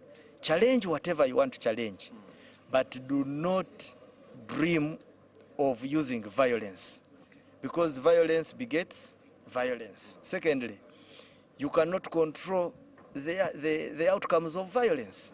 Because what some people want to do is to be violent and then question the outcomes. Why hasn't it come out this way? No. Once you begin a war, how it ends is purely, totally, it is a totally different business altogether. So where we appeal to people, use legal channels, means, and approaches in any area where you feel there is a what? There is a conflict. There were incidents in a few areas, pockets of the greater Kampala metropolitan, but in those flash areas we sorted it out. We came into contact with those road and all perpetrators and applied our public order capabilities, which neutralized those threats. There are allegations that in Machindi some roads are even closed. Is that true? Not now, at least. Okay. And even if it was to do, we would apply countermeasures to ensure that there is tranquility. Afande security ensonga nkulu tugenda kuddako mu Uganda tulina abalaba ku Star TV. Waliwo ebiteeberezebwa nti mukutte candidate wa NUP. All right, that is Afande Chituma Rusoke, the police spokesperson, giving us a report of what security looks like right now, and to one who was worried as to the welfare of Kyagulanyi. He mentions that he is safe and he is at his home in Magere, and also says that those who want to organize public disorder indeed have been stopped from accessing him at Magere. And he says that with the pockets of insecurity here and there that you are seeing should not stop you, who is a peacekeeping citizen, from going about your business for as long as your intentions are well-meaning. And thank you, Jordan, from Lubowa, for giving us that insight into what the stand of security is like right now. UBC UG polls 2026. We are looking at the state of affairs as the votes are being counted for who the next president of Uganda is going to be. In studio, I do have Honorable Mike Sebalu, and we are chewing on matters here and there as they come through, and of course as the conversation does flow. Honorable Mike Sebalu, we were talking about the patterns, and indeed you did mention that 2021 NUP was not tested, it was a mystery, and 2026 it's known, so people knew what they were voting for. Yeah, it is demystified because that time there was a wave. People got excited. They took decisions without serious thinking, without serious consideration. And in many cases, they lost good leaders, replaced them with the leaders who have turned out to be not very meaning in terms of output. And the dynamics that have come up along the way, you know, with the Mpugas and all these breakups, right, the disintegration literally, the counter abuses and malignment.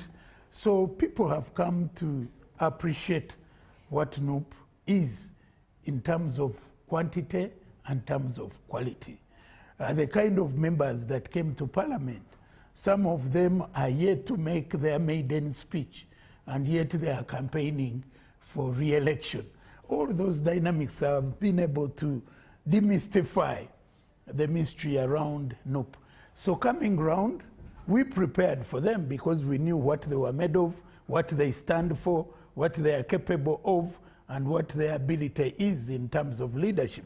And so NRM has organized and reorganized, and we've been able to liberate quite a number of constituencies that were hitherto occupied by NUP.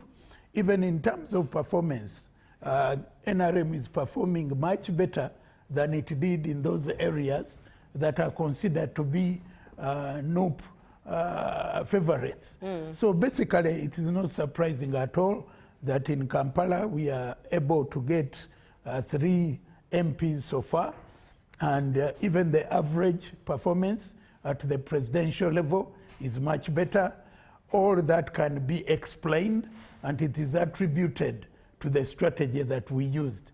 The strategy of using the structures, the strategy of using the leaders, the strategy of letting the campaign be owned, championed, and undertaken by the leadership across the entire structures. And it is paying dividends. Let's throw light onto areas like Wakiso, where still NUP is rather a stronghold. Yes, NRM has had its wins like in Busiro North, but if you look at Machide Sabagabo, NUP has won. Rubaga South, NUP has won. Busiro East, yes, where Honorable Medad was, which is where you were. Simply put it this way, in Wakiso, NUP had 100% win in the parliamentary race in 2021. As we speak, 3 constituencies have been recovered by NRM. That is Busiro North, Busiro South, and Entebbe municipality. Again, it confirms the narrative I'm giving you that we've demystified. And this is work in progress. We are going to liberate all of them. It is a question of time. Now, when we get to what is at the tally centers and what the candidates say is on ground, the stories seem to be different. It is stated for candidates, most of the candidates, that overnight a different statistic is displayed or is told, and by break of day, it's a whole different shift of the paradigm. What do you have to say into this matter? Yeah, you know, we are dealing with competitors who are not ready for losses. When you go into any contestation, if you're a very objective person, you should be able to look at 2 possibilities, a win or a loss. And if you are that objective participant, you should be ready for either. But our colleagues are not ready for any. That's why even at the presidential level, you found that at one point there was a statement by the candidate that he will never participate in an electoral process that is managed by Justice Byabakama. That is on record. Another very prominent member of the same party, to be specific, Honorable Lutamaguzi, came up with even a wild statement where he did indicate that whoever ever participates in an electoral process presided over by Justice Byabakama would be the fool of the century. What was so interesting is that he was on the ballot and he lost miserably. You know, losing someone getting twice as many votes as you got. So with that background, it clearly shows that they entered the race well knowing that they would use anything to explain their loss. You remember at one point, mid-term of the electoral process, again a candidate came up with a statement to the effect that even if he won 90%, he would never be declared. Now, those kind of statements clearly show that someone is preparing for their loss, preparing to give justification that they could only lose because the process is not fair. Otherwise, theirs is a win and only a win and a win and a win. Now, that kind of mindset, that kind of attitude is not democratic because definitely even if you went into the mathematics, you know, as we speak, we have over 200 MPs. They hardly have 30 MPs on their name. We had candidates in all electoral areas. They had candidates they didn't have candidates in over 20 where our members came unopposed. Those are very early signals of a loss if you're talking about a national election. If you can pass with 20 constituencies almost without you having a candidate, that clearly shows that in that area you are simply on the basic minority. And those are scientific. That is the evidence. It's not a dream, it's not a wish. Those are serious early signals of a loss. Right. So it is not surprising at all what is coming out. Like Kampala, I'm not surprised that they are having majority because they have some good grounding in Kampala.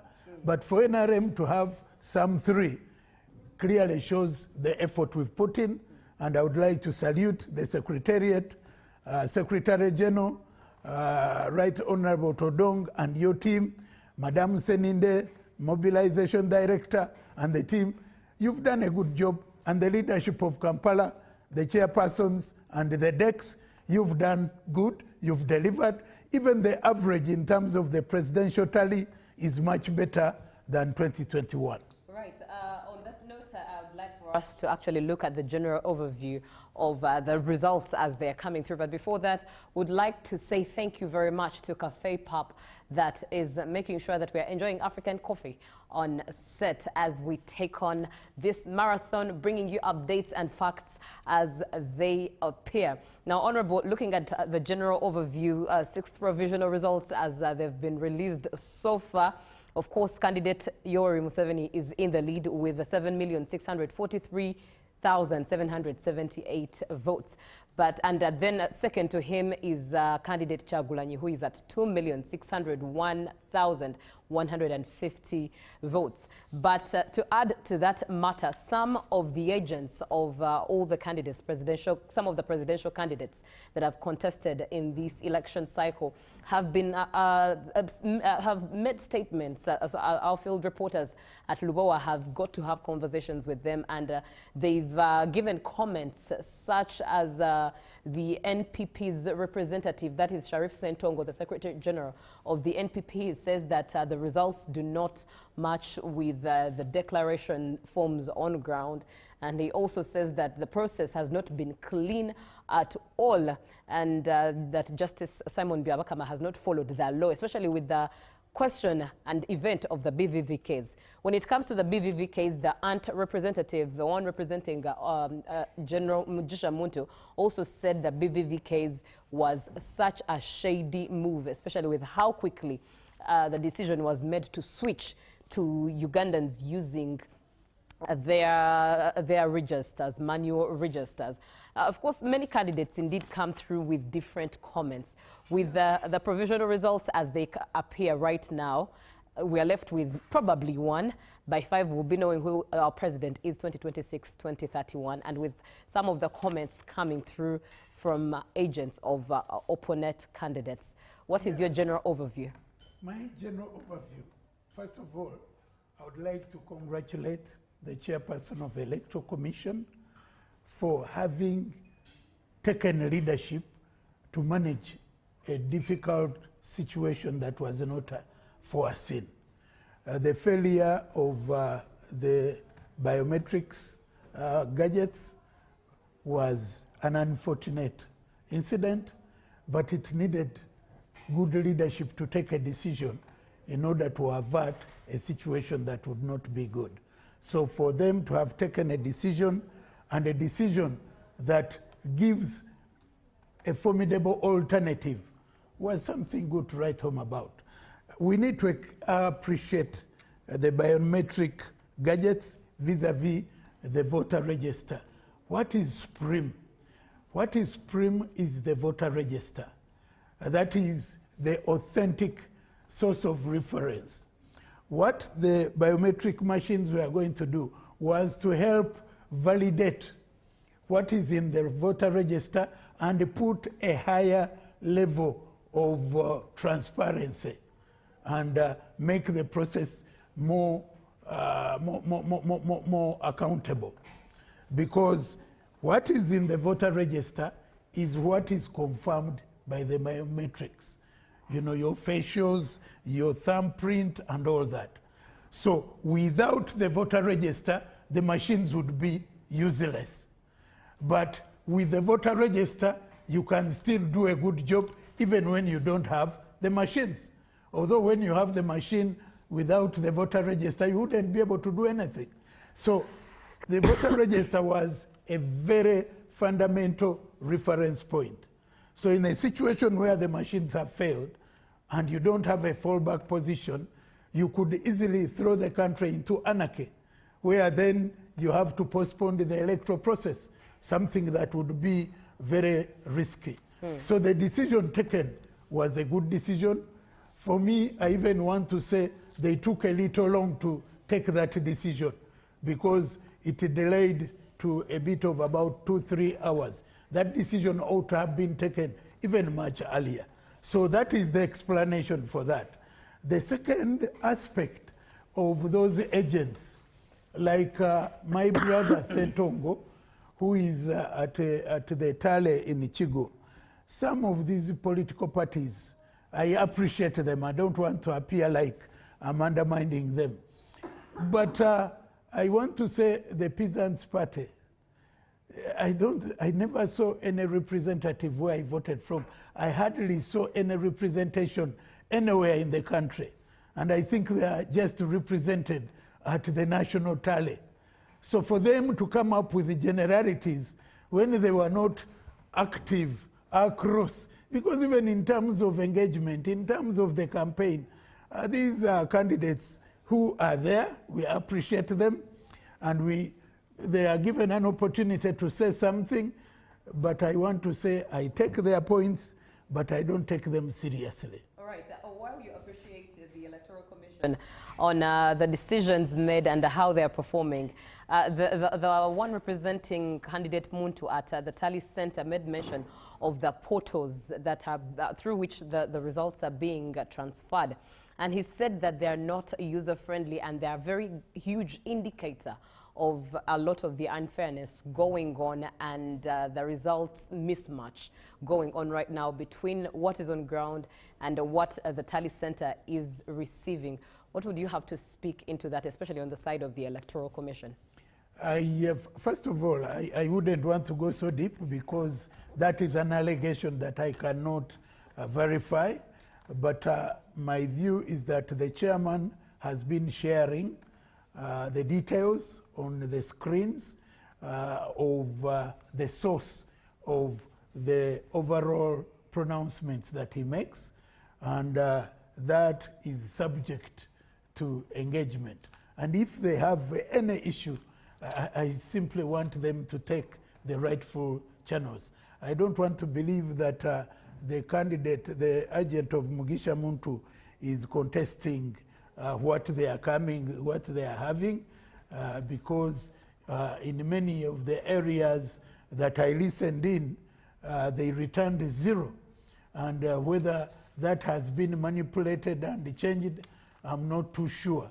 But if they have evidence that the system is defective, let them point it out. I think the Electoral Commission was very clear in saying that they are making pronouncements and allowing opportunity, the details to be shared on the screens so that people can get, if someone has evidence, then it is good to bring that evidence against what they think has been pronounced in error or by intentional kind of misrepresentation. That is the best I can say. Very profound at that, especially in regards to speaking with evidence as opposed to misrepresentation, just in case. You are watching UBC TV, and UBC Uganda goes to the polls. We are getting all the updates as they come through. And of course, as every Ugandan, we are eagerly waiting for the official announcement to know who the next president of Uganda is. Justice Simon Byabakama did mention that at 2 p.m. he will be back with either the provisional results or the final result of announcing who who the next president of Uganda shall be. Generally, by 5 p.m., you will already know who your president is, 2026 into 2031. A special, indeed, vote of thanks to Cafe Pap, who are sponsoring our meals here on set. And that is Cafe Pap, Parliamentary Avenue and Ntinda Shell. You can get in touch with them via the number 0759430720. That is the one at Parliamentary Avenue. And Shell Ntinda, it's 0706058463. Now, an update coming through is Honorable Mary Paula Turiaikayo has been announced winner for Woman MP Rukunjiri District. And indeed, definitely her congratulations go through as well for her. As they come through, we'll be giving them to you. Now, looking at the provisional results, the 6th provisional results that were announced about 10-something minutes a.m. in the morning by Justice Simon Byabakama. In case you missed them, let me just share them with you so that you are right on board. Bulira Frank stands at 44,322 votes with 0.42%, and Robert Kasivante stands at 32,224 votes. That is at 0.30%. Robert Chagulanyi stands at 2,601,150. That is at 24.46%. And Mabirizi stands at 22,274. Pardon me. Mabirizi stands at 22,274, and that is at 0.21%. Candidate Muntu stands at 57,019, and that is at 0.54%. Candidate Munyagwa stands at 30,509, and that is at 0.29%. Candidate Nandala stands at 202,802 votes, and that is at 1.91%. Now, on the screen, we can see Jordan, who is at Luboa at the National Tally Center, and he is with Honorable Dombo to have a conversation with him as well. Let's take a listen as to what they have to say.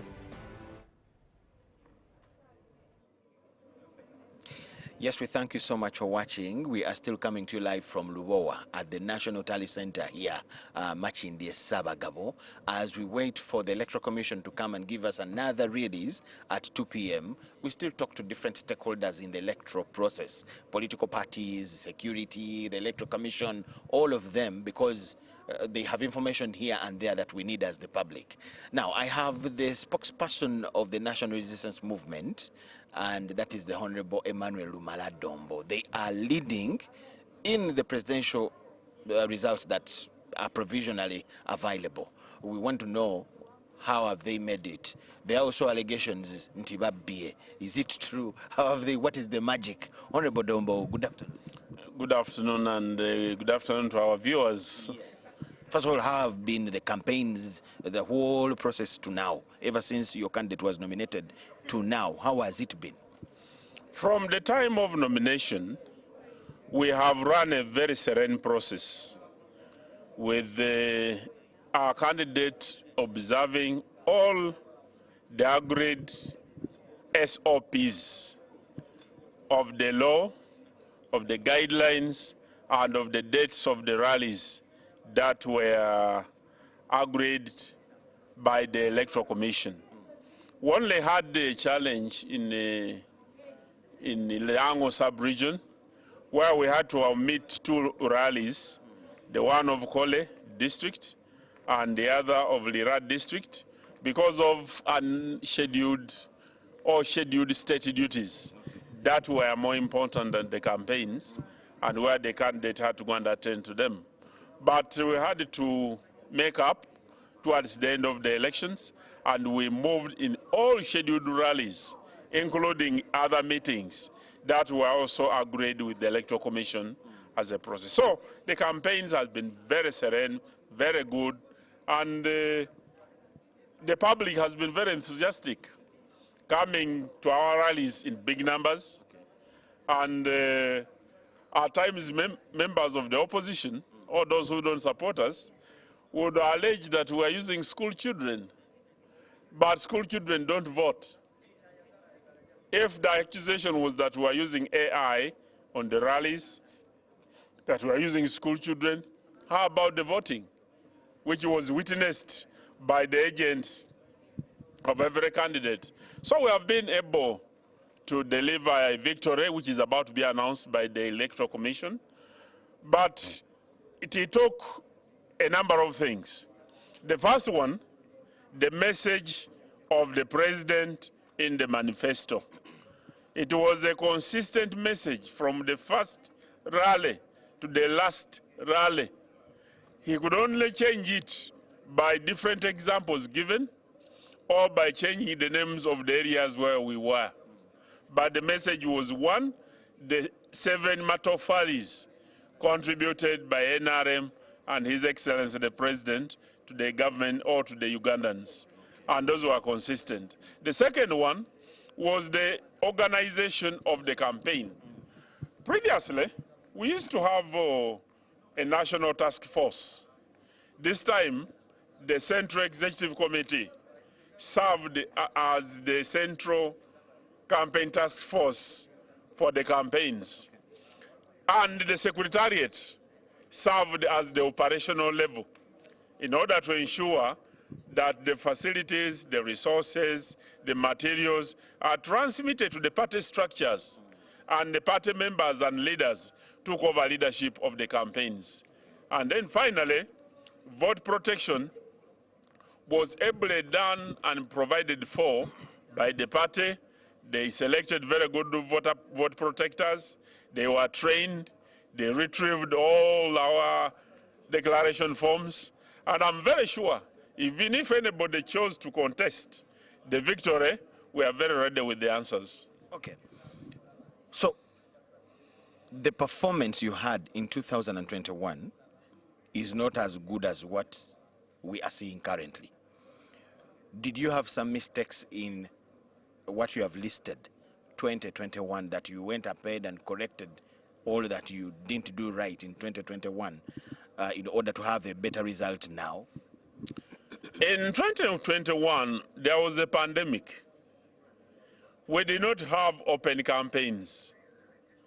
The president only addressed, or our candidate only addressed leaders, some of whom did not even transmit the message to the voters because they had either to rely on mass media, because themselves they were under pandemic and shut it down. So under such circumstances, we were bound to perform the way we did. The regulations were not favorable. The president would only meet leaders. There was altercation between the opposition and the security forces, part of which affected our performance as NRM, because we were being accused as if we were the ones sending the security forces to confront the opposition. So there were many things that did not favor us at that time. This time, the organization has been good, the resources have been available, the security improved on their human rights record, handling the population, and all of us have been beneficiaries of the improved status of the affairs. I've seen an improvement in the results in Buganda region. What do you bank that on? Buganda is not different from any part of Uganda. Yes, but you didn't perform well 2021. The people of Buganda expect good services from the politicians, expect good water, they expect good jobs, they expect security, they expect good health services, they expect good roads. Now, if they are members of parliament, irrespective of the parties that they are, who do not provide those things to their people, the people will get tired and they'll vote them out. Because the members of parliament who come to parliament, they get better money and they are well off. They are taken abroad to be treated. So they must also talk for their people, for them to be well off. They must work for the wealth creation of the population of Uganda. They must work the good roads to be improved. So the statement in Uganda has been that the voters are tired of rumor mongering, altercation, They want services. They want good roads. Here in Kampala, for instance, why should people be in the ghetto with bed bugs when the government is here with people who can spray bed bugs? Were they accusing you for the same problems in 2021 as the NRM? Partially, yes. In Uganda, there was a wave because the young people came and promised heaven on earth, but the people discovered that these people did not have heaven. They had hell instead. So these people delivered the hell with a lot of lies, and the people of Uganda have refused that. So amongst the NRMs, we have lost many important people. We have lost ministers. If they did not cling on government programs to do good service to the people, the population will throw you out. Okay. Ndina abalabi ku Star TV tugendemuko mu Luganda. Kiki olowooza kibayambye okukola obulungi leero okusinga bwe mwakola 2020 nga NRM? Njozaayoza bannayuganda abali eyo.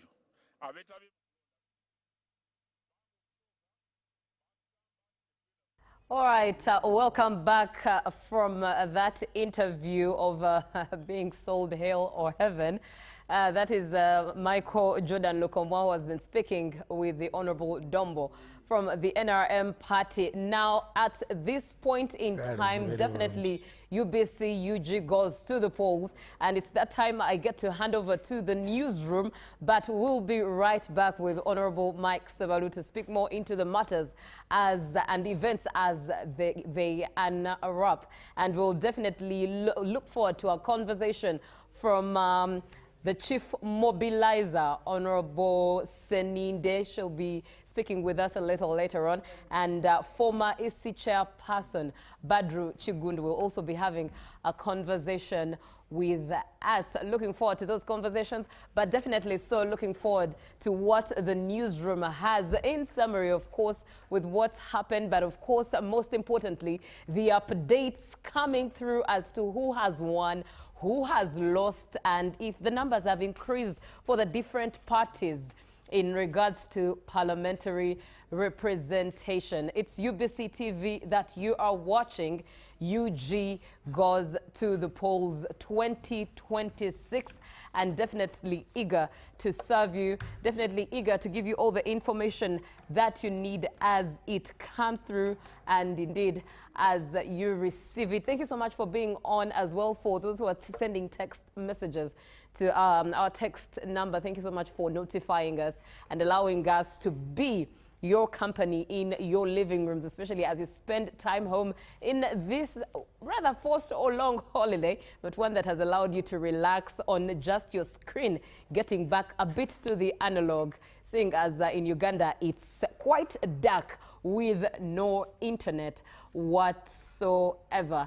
It's a good afternoon, about 2 minutes after 1 p.m. And indeed, it's that time that I get to hand over to the newsroom. Good afternoon. Indeed, indeed. It is a wonderful afternoon right here at Broadcast House on Nile Avenue. And thank you so much for taking us through the morning session. Right. And thank you so much for the updates. And indeed, we have a lot in store for you, Uganda. Today is the final day. I would say, should we call it Judgment Day? But today is the final day when Uganda will be announcing the head of state or new head of state for the next 5 years.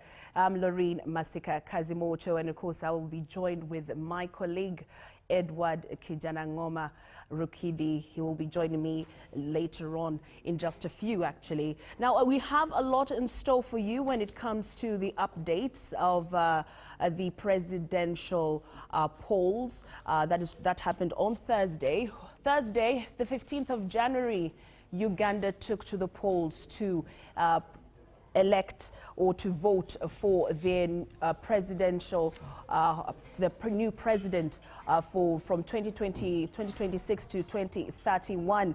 And from what we're looking at from the EC, the latest updates from the Electoral Commission, President Yoweri Museveni has taken a commanding lead in the Thursday's presidential elections, well ahead of his main challenger, Robert Kyagulanyi of the National Unity Platform. platform.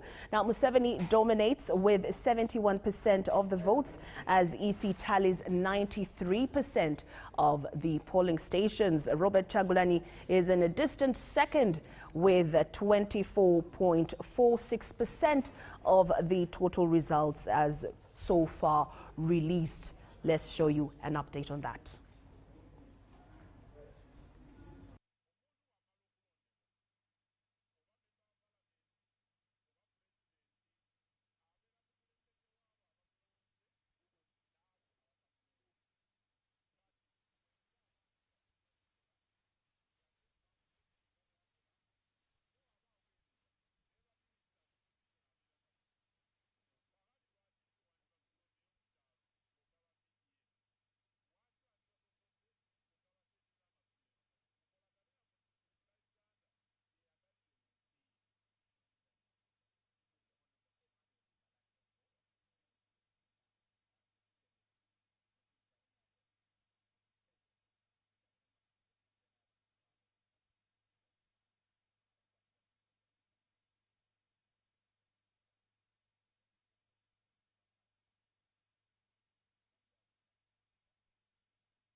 Heads of delegations that are here, the representatives and agents of presidential candidates, representatives of political parties, heads of missions that are observing these elections, members of the press, ladies and gentlemen, Lord Chairperson of the Electoral Commission, you're welcome, and I would like to take this opportunity to hand over to you to address the nation,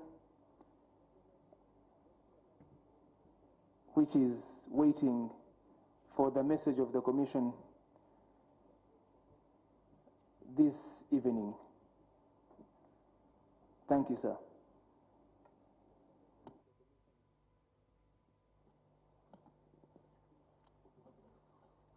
Thank you, and good evening, our distinguished guests who are here, and the fellow Ugandans who are watching us on the various TV channels. We are here once again to update you on the current status regarding the provisional results of the presidential elections that took place yesterday. Now, this session is the 5th we are making since yesterday in releasing the provisional results. Registered voters remain 21,649,067. The total number of polling stations, 50,739. Total number. All right, that you saw on your screen. We do apologize. That was the EC chairman's update for yesterday, but we will be bringing you the EC chairman, Justice Simon Bebakama's update on the presidential race. We'll be bringing you that footage and that update throughout in this particular hour. I am finally joined by my colleague, Edward Kijanangoma Rukidi. Thank you so much for coming in this afternoon. And it indeed is, I should say, a bit tense. It's a mixture of tense and excitement at the same time. It is the final day, the day that all Ugandans have been waiting for. And so yes, Lorraine, good afternoon, viewers, and thank you, Lorraine. Indeed, it is, as you say, it is a day of mixed emotions. Yes. Some of the people who thought probably they would win have lost. Others yes. Who have won are actually celebrating. And so there's a lot that is going to be taking place in the course of the day, but also in the days coming ahead. But also we need to understand that, of course, the the news that has been coming through from the National Tally Center in Lubowa. The results are there for everybody to see. Yes. And of course, we shall be talking later on this program about some of the areas where things have actually changed, where the unexpected happened, but that will be in the course of the day. But for now, I'd like to actually talk about what is out there in the open. That is allegations that the National Unity Platform presidential candidate Robert Kyagulanyi Ssentamu, has been arrested, and that his home has been, broken into. But the police has come out to actually say something about what these rumors are all about, and let's hear what the police has to say. The comrade from AFP. I think the questions are similar. They rotate around his status. Mr. Kyagulanyi Ssentamu, as far as I'm informed, he's not under arrest. That is one statement I would like to make categorically clear. The deployment around his place, yes, it is visible, but we have deployed in all areas where our intelligence estimates give us a point to such areas as areas of interest, including places or precincts around Magere. First and foremost, would like to share with you that in some of those pockets, not necessarily at Magere, but in some areas nearby, you know that we had youths who became disorderly. We also have information that most of these are under incitement by specific political actors. So we are dominating as security all areas that are of specific security interest. So it should not surprise you when we have a pickup or two near the residence of Honorable Kyagulanyi. And we don't commit any offense when we deploy in Magere. We have the right to deploy anywhere. But what I would like to categorically make as a statement is he's not under arrest. Can I just ask you, please do. If he's not under a house arrest, is he free to leave his compound? Has he moved and he has been denied to move? He's been denied to move. I'm not aware. So he is free to leave his compound when and... At least I am not aware that he has been denied an opportunity to move. And I don't know when that opportunity was denied to him. Because the last time I saw him move, that was the time when he was going to cast his vote. So, like I've said, that if any information particularly comes to my attention that he's particularly restricted, then we shall tell you and we shall share with you the reasons as to why. I find that you want to clearly state it here in the media that Kyagulanyi is free to move and free to get out of his home and go. That information can be passed out. I have said I have no information to the effect that Kyagulanyi is under arrest. So pick it from there. Let me hope we are together on that. The allegations that his guard was shot and killed, I don't know where you picked that from.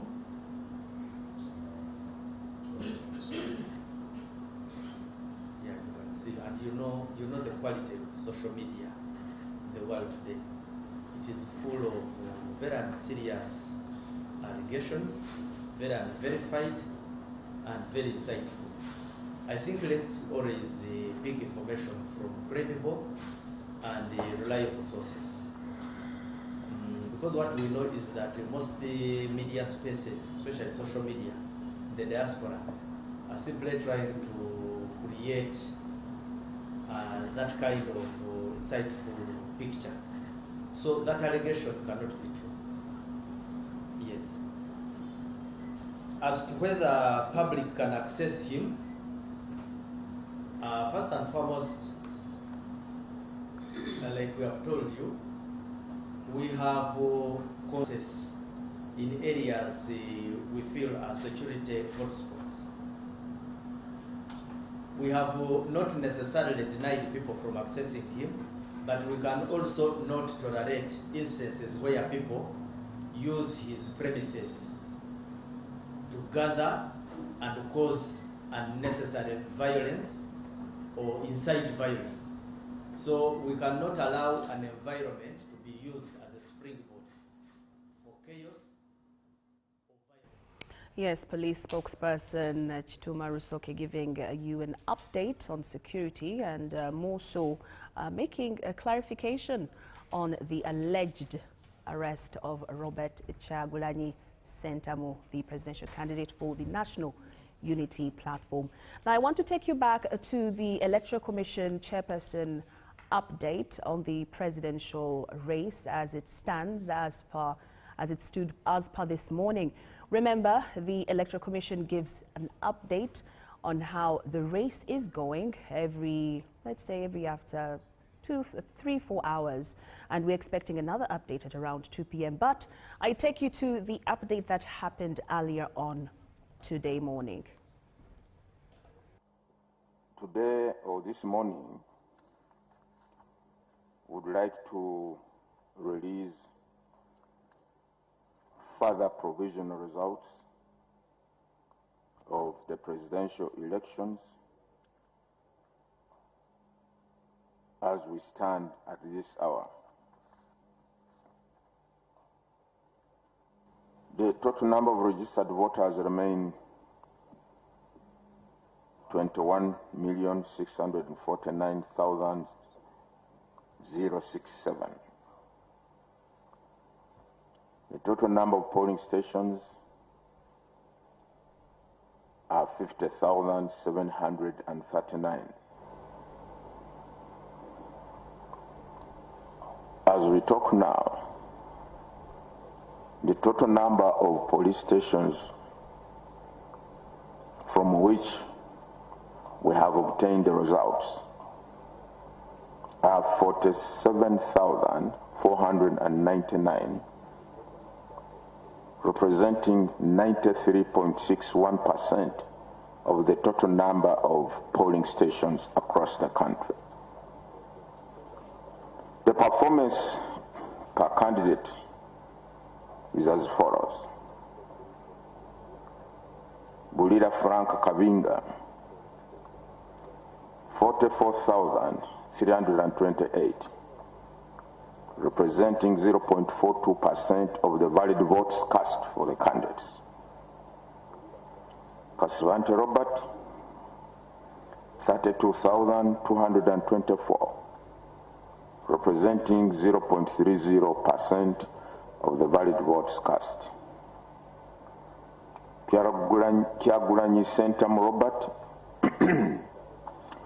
2,601,150. Mabirizi Joseph, 22,274, representing 0.21%.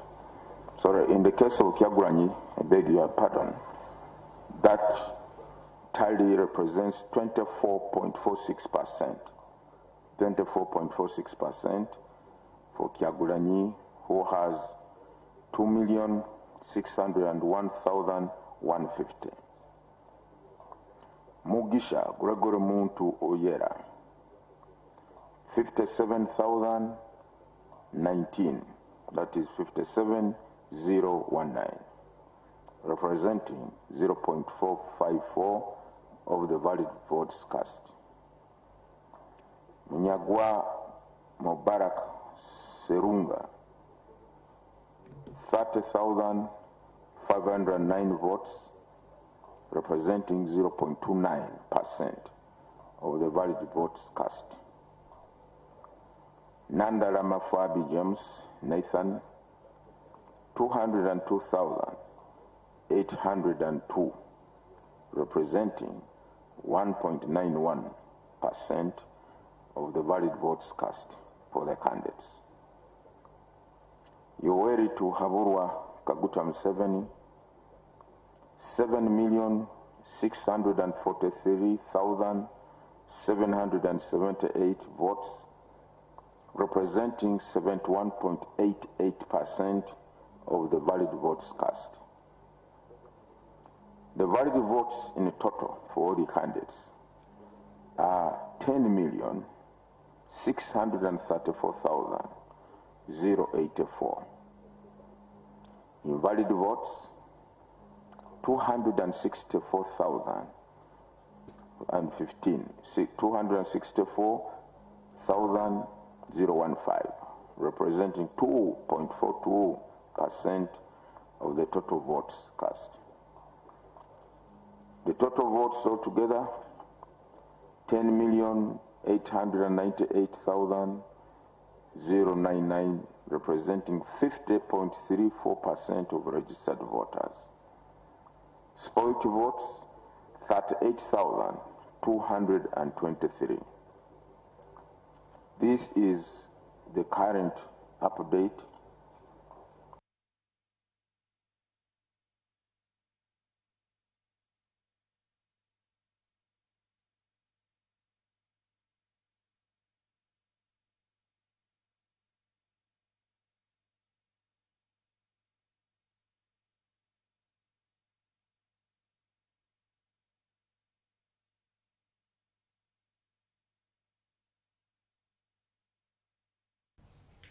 All right, that is the Electoral Commission Chairperson, Justice Simon Byabakama, giving an update on how our standing when it comes to the presidential race. And as you have heard from him, he has given you an update when it comes to votes and tallying into in percentage form as well.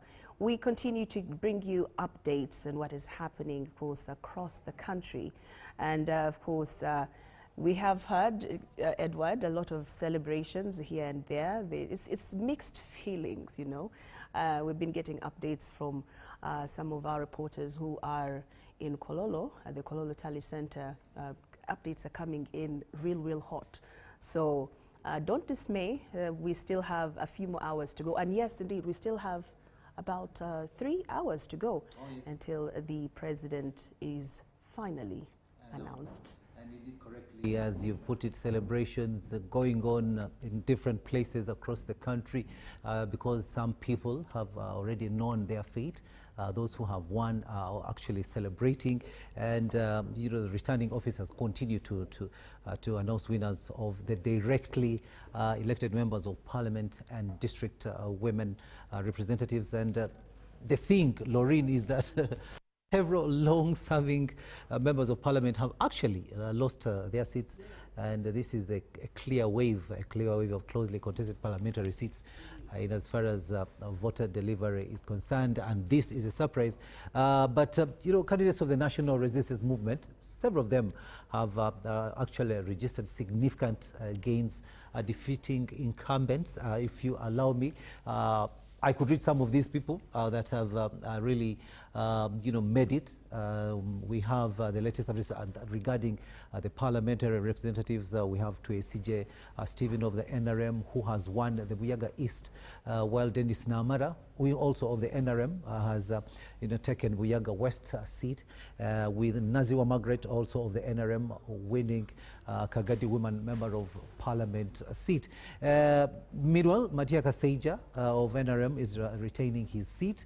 Then we have Buyanja County in Kibale District,